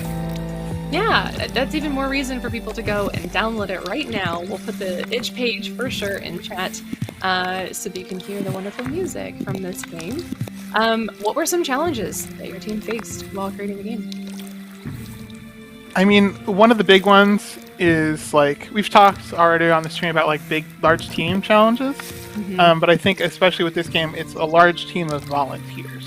Like me and Annabelle and one of the other people on the team were the only people that were doing it for credit, which meant that everyone else, I really had to be flexible about their time. I had to be flexible about their interest, and it was a real production challenge.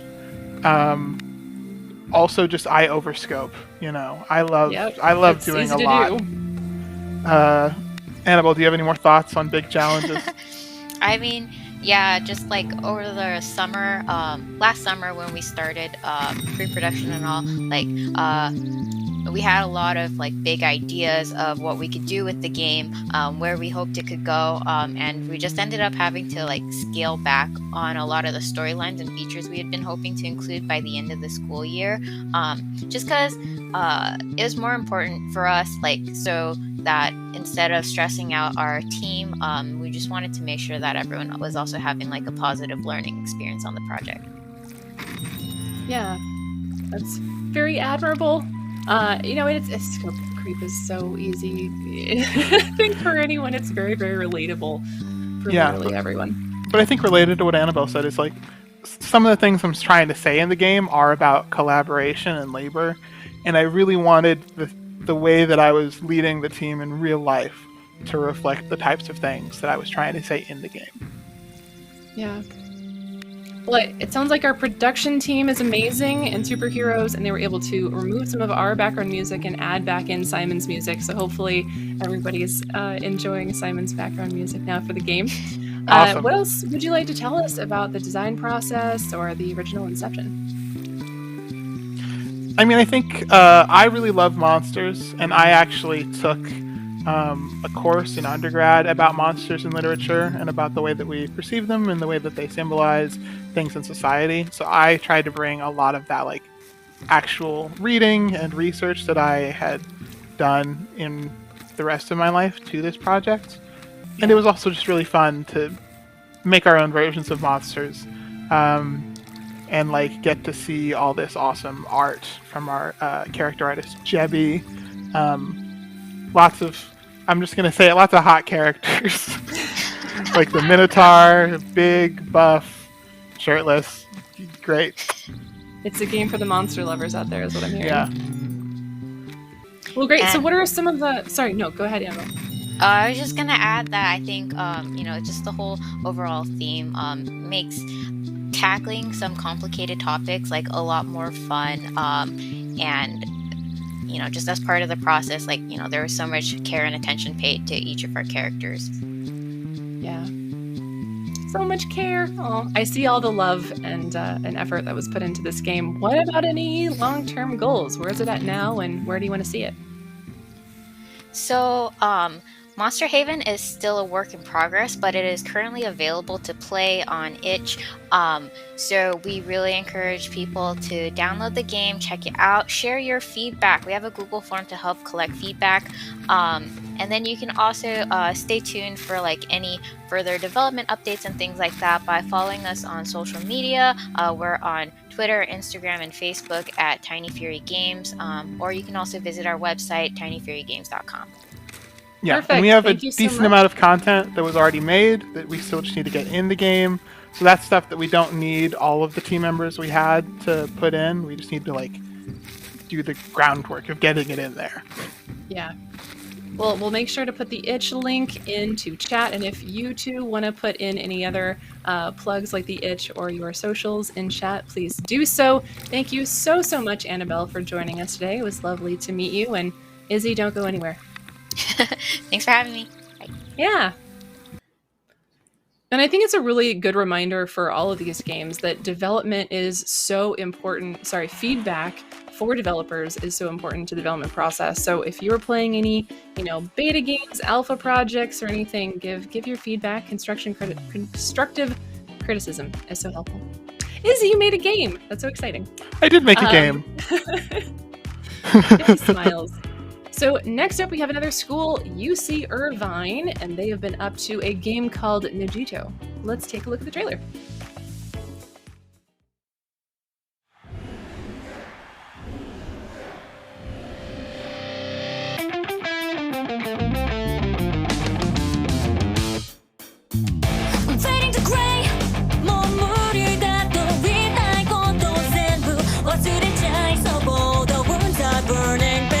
In my mind からまた探し始めたなんでこんなになっちゃったんだろうぐるぐる回ってくるタウンの You shot my heart from a distance You angel ただの波になるまでもう時間ないよ I'm falling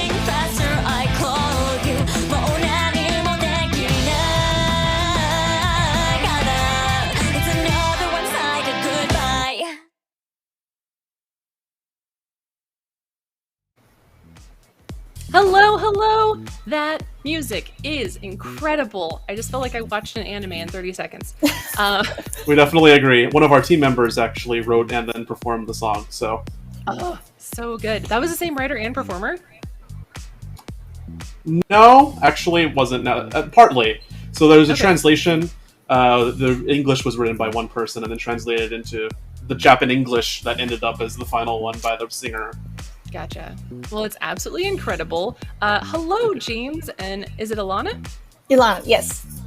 Hi, nice to meet you. Please introduce yourselves and what did you each do on the game? So my name is James Bates. I'm actually the game's director and principal designer. My name is Ilana. I'm the producer and artist on the team, so I help Wango our developers as well as make UI arts and graphics. I love the artwork. You did such an amazing job. Were there other artists in the game as well?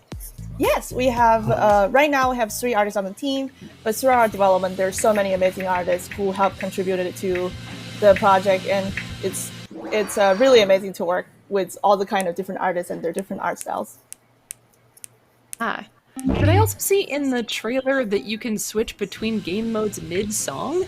Right, yes. So the pitch for the game, honestly, it started somewhere differently, but where we ended up is, how I would describe it is, you've all played Rock Band. Everybody's played Rock Band, right? Yep. Well, the idea is it's Rock Band, but you can play all the best parts. You know where they are. So throughout the song, you do, as you can see on screen right now, you do actually switch the position of yourself and all of your other teammates, who are all AI, who have stats that you can level up, items that you can equip to them, to try to get the best score overall. Because overall, the score isn't just your performance; it's everybody's together. Okay. I think the combination of like multiple different rhythm mechanics is like super interesting. Very unique. Super technically challenging. Yeah. The game. I'm sure. The game is actually you're following kind of a band of characters that this is actually in universe in the story. They're unique, kind of their tricks on the stage is how they generate hypes, and we kind of think that it's a cool thing that we can kind of make into our core mechanics, and has been a journey to wrangle all of the interesting side effect of that, and all the kind of different strategy you would come up with this kind of really rapid and frantic switching experience. Doesn't look rapid right now. Oh, sorry. Oh, no, I was going to say, you said this is different from the original pitch. So if you want to talk a little bit about, I'm interested in what was the original pitch? Well, this was pretty much what we ended up in when we wrangled the current team together. The game that you see now actually came from Alana and I had worked together on a previous title, and we wanted to work on a new game. And I knew I wanted to make a rhythm game. It's just one, so I choose this one. And I had 2 ideas. One of them was like you were performing as you were doing kind of bard battles with another person. You're trying to switch between instruments and be the most hyped individual. And the other one was like an RPG style game where music was, magic, and you had to perform a rhythm section in order to, cast a fireball or whatever appropriately. And we did the Por qué no los dos, and like, well, why don't we just have a, this rhythm swap mechanic in a game that has a heavy RPG emphasis, and then that will also, allow us to have much more strategic gameplay in a rhythm game. It's a combination that just doesn't exist on the market right now, to my knowledge. It seems incredibly unique to me. I don't think I've seen anything like this, especially just like being able to switch between them at any point in time. And sorry, did you say that it's multiplayer, or is it single player? So we do eventually want to have a multiplayer version, kind of like how OS handles multiplayer, where you're both kind of you're not playing on the same band necessarily, because, for example, you push a button to switch. Well, who gets to have the button if you let multiple people play, right?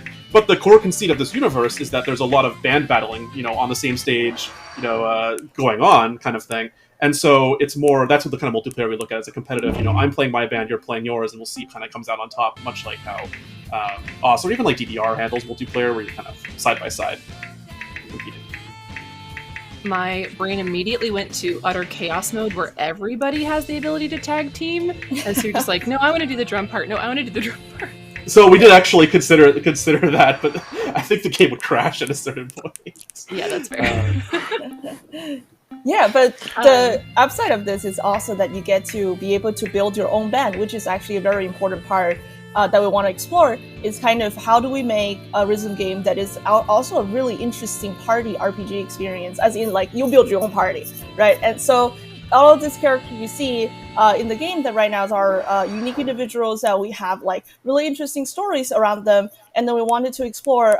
So they have their own unique skill sets, and then they have their own specialties and skills that might influence the game dramatically. The way that you would kind of build your own band and utilize their different skills would ultimately decide like kind of what kind of strategy you will employ and what kind of game players you are.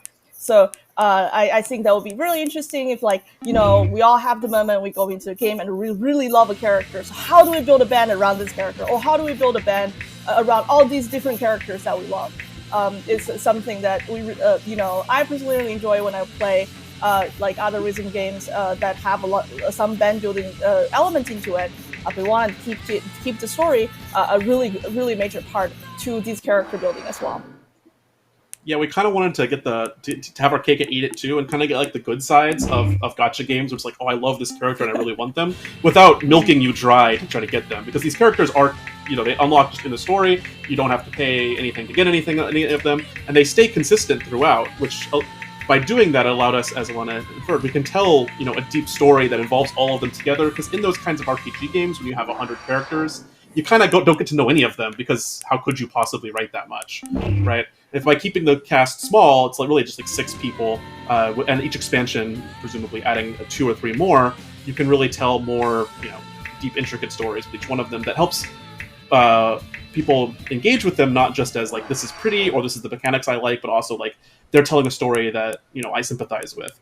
And the setting also helps us a lot with that, because we couldn't figure out a way of explaining how these people are switching instruments in the middle of singing a song. That just doesn't make any sense in the real world. And so we're like, okay, they perform in VR. That's just what they do.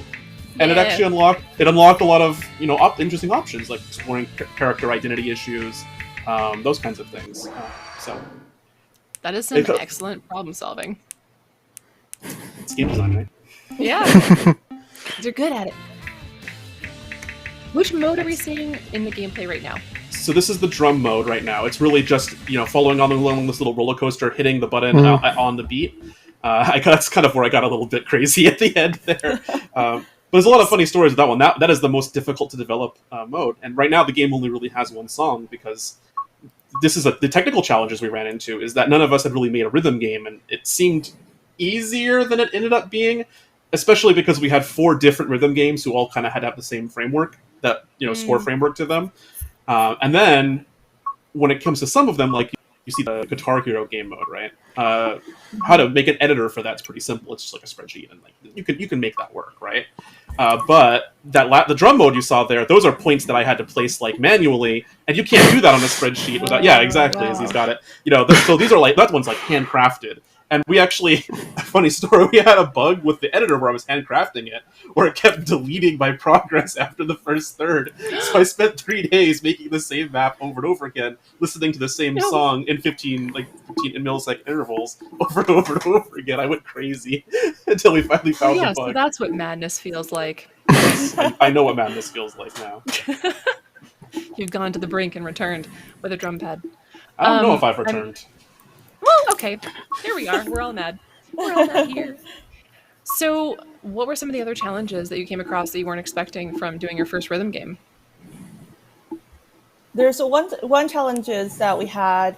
It's not so much as a rhythm game, but one of the as a producer, I kind of the challenges that I really see that our kind of team overcome is that Nijito is started as a really simple and but very ambitious idea, and as a result, there's actually a lot of turnaround on the team where you have people joining midway through the project. So there's a lot of artists and engineering coming to the project and then looking to see how the development going on. So there are a couple of challenges here where it really encouraged us to kind of keep managing and changing the target that we're hitting rapidly and adapting to our team and our talents, and also keep a really good standard of kind of onboarding and the documentation straight. We have documentation for not just design, but good art and programming as well, just to help us to communicate throughout all the way. And then we also work hard on our build process and our pipeline. So it's really our kind of ceaseless attempt at communicating clearly to each other in this really the loneliest time in the world, in our history, and that carried us this far in the project. And I really appreciate developers, old and new on the team. It's really amazing to work with all these different people and from different backgrounds, and kind of trying to work together on this challenging project. Wow, 3 cheers for the developers. That's awesome. Yes, definitely. Yeah. Were there There's been a lot of particular... them over the years. Yeah. So how long has the game been in development? So we actually... Go ahead. You go.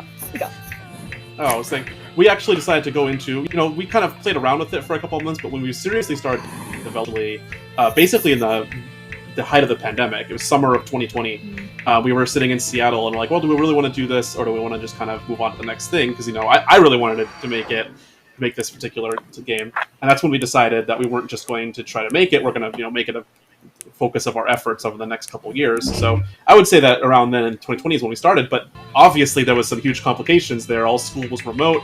The video game development club at my school wasn't even meeting in person. And we got very lucky with some of the people we met. We had some people that we'd known from before. We actually have a lot of students who worked with us from Laguna College of Art and Design. Some amazing artists that we've met there who saw an game and they're like, yes, let's let us in. And then a couple of people that I ended up just sort of lucking into working with them on school projects and being like, hey, we've got this project we've been working on for a long time. We've got some really great art resources, UI resources done, but we need some engineers to bring it all together. And they ended up joining our team and brought it together. So. Well, the game is phenomenal. It looks fabulous. I can't wait to play it. Where can we find it? Is it on itch?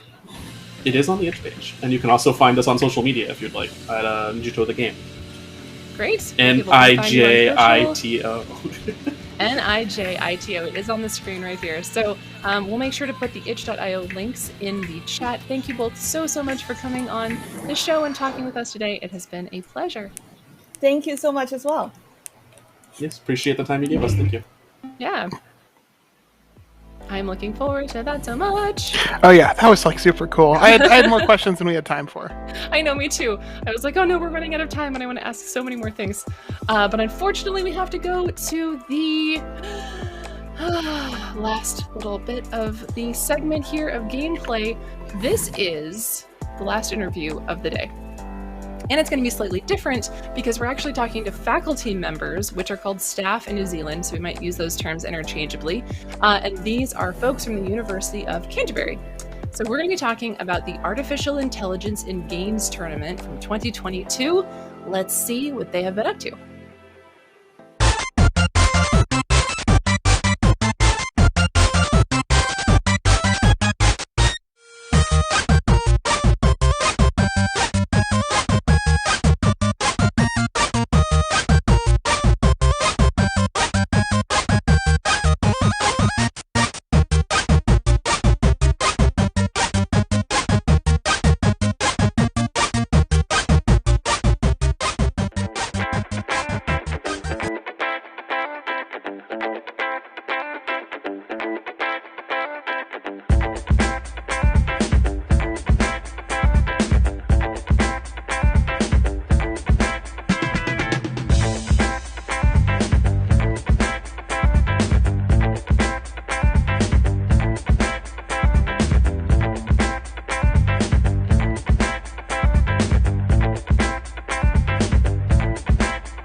Wow, that was so many cool projects. Was that like a hackathon and then a tournament?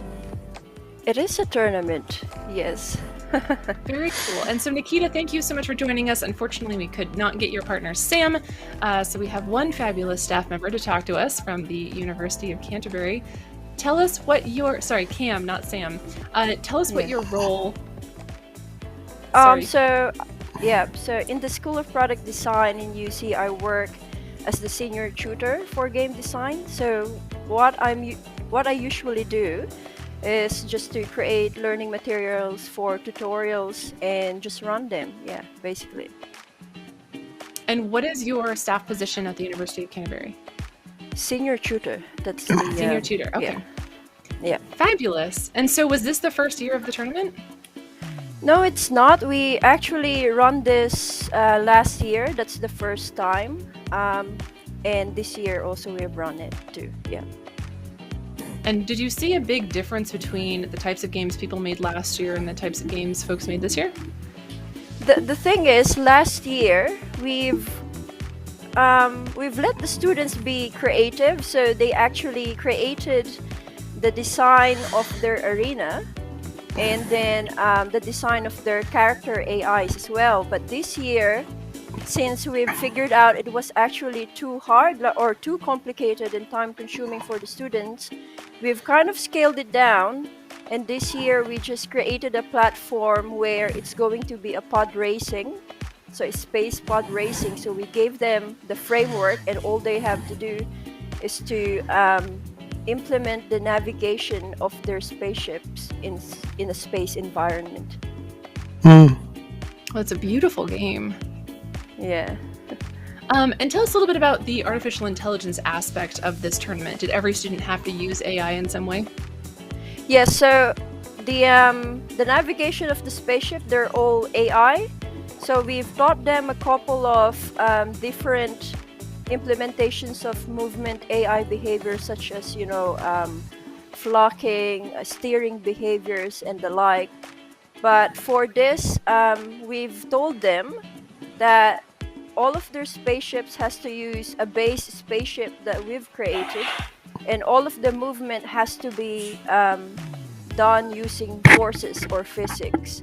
And each spaceship would have a certain amount of, we can say, like a nitro, and if you use your nitro so much, your spaceship is going to blow up. So they have to create a smart agent to be able to manage this nitro and to finish the race at the same time. So as someone who's done a little bit of AI, both with like physical robotics and digital stuff, were there any AI techniques that were particularly interesting, or I'll say funny? Because sometimes people come up with like funny heuristic strategies for these sorts of things. So was there anything like that? A little bit. In our previous tournament last year, a lot of the students were playing around with their heuristics, because we actually it's a little bit different than the spaceship one, because everything is on ground, and we gave them the code for an A-star pathfinding. So they keep changing their heuristics there, and you have very funny. It was very fun. It was very funny outcomes of the AI. Yeah. I know. I'm looking at the behavior of some of these ships, and like some of them are just like sort of waddling. I know. Yeah. One of the spaceships, he was like so slow. He wasn't using his nitro at all, but he ended up third place, or in the finals, just because the others were moving so fast. They got stuck, but he was so slow. He was taking his sweet time. The turtle wins the race. A classic proverb. What were some of the challenges that you helped students with during the event? I think most of the challenges is like when students ping me like the day before the tournament, because they said, "Oh, my ship always gets stuck. What should I do? Can you please help me?" Sometimes in the middle of the night. I think that's the challenge. But but more than that, we tried to simplify this tournament this year, so it wasn't too bad. Any particular learnings that you want to implement if you do this again next year? Yes, definitely next year. I think what we're gonna do is maybe move a little back to the creative side, and maybe just let the students or give them more time to create more creative spaceships, because at the moment they kind of all look the same. It would be really nice if they were customized. Yeah. As a curiosity question, I know here very clearly it's a race is the tournament. What did you do last year? Like, what was the challenge then? Was it also a race or was it something different? It's also a race, but the difference is that last year students also create their arena, and then we just put all of their agents in that arena, and they uses a star pathfinding. It was a little bit more, I guess, competitive last year, because the students can create their agents, so they can either, some of them created so that it will attack other agents as well, so it's almost like Mario Kart. But this year, yeah, we just said no, it's just racing. You're not allowed to destroy any other agents in the environment. Give them a little bit of boundaries. I know. Be nice. Yeah. It reminds me of in undergrad I was in a robotics class, and we made a robot, and we had to do an AI competition thing. And our robot got to the semifinals, even though it basically just ran around in random patterns. But it beat other robots because it would run into them and eventually complete the objectives by just hitting walls and turning. Yeah. Even a Roomba can clean a whole room just by running into walls. That's true. What do you see as kind of the next step for AI in games? Or what would you like to see ideally? Well, right now, I think we're already on a good start, but maybe we could add a little bit more like techniques, maybe a little bit of machine learning, as we've started to teach that as well. I think that would be really interesting to see. Yeah. Is there sort of like some guardrails you want to make sure students don't hit when you're tutoring them in this? Not really. I mean, it's fun to see whatever the students create. Like usually when I'm tutoring students, I don't really want to box them like, oh, this is the only way to do these things. I really want them to explore, because that's when you see really good results, when you let them play around with it. Yeah. Well, that's amazing. Well, thank you for all of the help that you gave these students in this amazing tournament. I wish you the best of luck with the AI in Games Tournament 2023. Thank you so much for your time today. Yep, thank you very much for having me. And congratulations to all the winners of the tournament. Yeah. So AI in games, it's a really interesting concept, and I feel like most things these days have some form of AI, or at least some kind of AI on rails, like NPCs and things, but it would be really cool to see a lot more machine learning in the future with like much more lifelike types of AI. I think it'd be kind of cool. And I know one of my friends pitched a game to me that's interesting, which is the idea of like letting the player train sort of machine learning models in a game as a sort of like management style. And I think like those sorts of things, those are like really cool, innovative ideas that aren't things we're seeing out there yet. Like the most we see is like amiibos that get better at beating you up in Smash Bros. Yes, entirely. And speaking of faculty and amazing staff, we have some awards that we would like to give out. So Izzy, don't go anywhere. You will be right back. And we've got a few things I just need to say before we do. So this whole showcase was mainly about the students and the work that they did, but none of it would be possible without the support and leadership of phenomenal faculty and instructors. This year, we're announcing a new award series to honor their work called the Horizons Faculty of Excellence Award. Awardees are selected for excellence in one of the three categories: teaching, innovation, science, and a special Lifetime Achievement Award.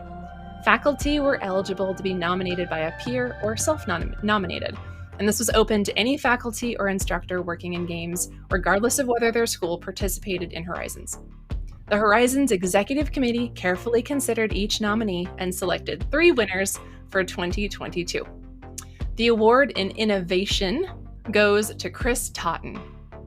Chris Totten is an assistant professor of game design at Kent State University and the founder of Pie for Breakfast Studios. Great name. With a background as an artist, animator, designer, and project manager, the goal of Chris's work is to build a wider appreciation of games in the context of other arts.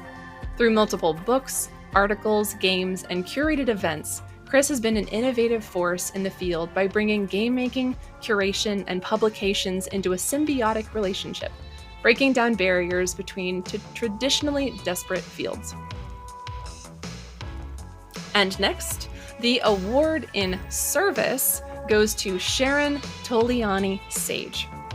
Sharon is an inspirational educator, researcher, and coordinator for the Women in Games Educational Ambassador Program, which works to support institutions and educators in championing diversity and increasing the numbers of women and girls engaging with their curriculum.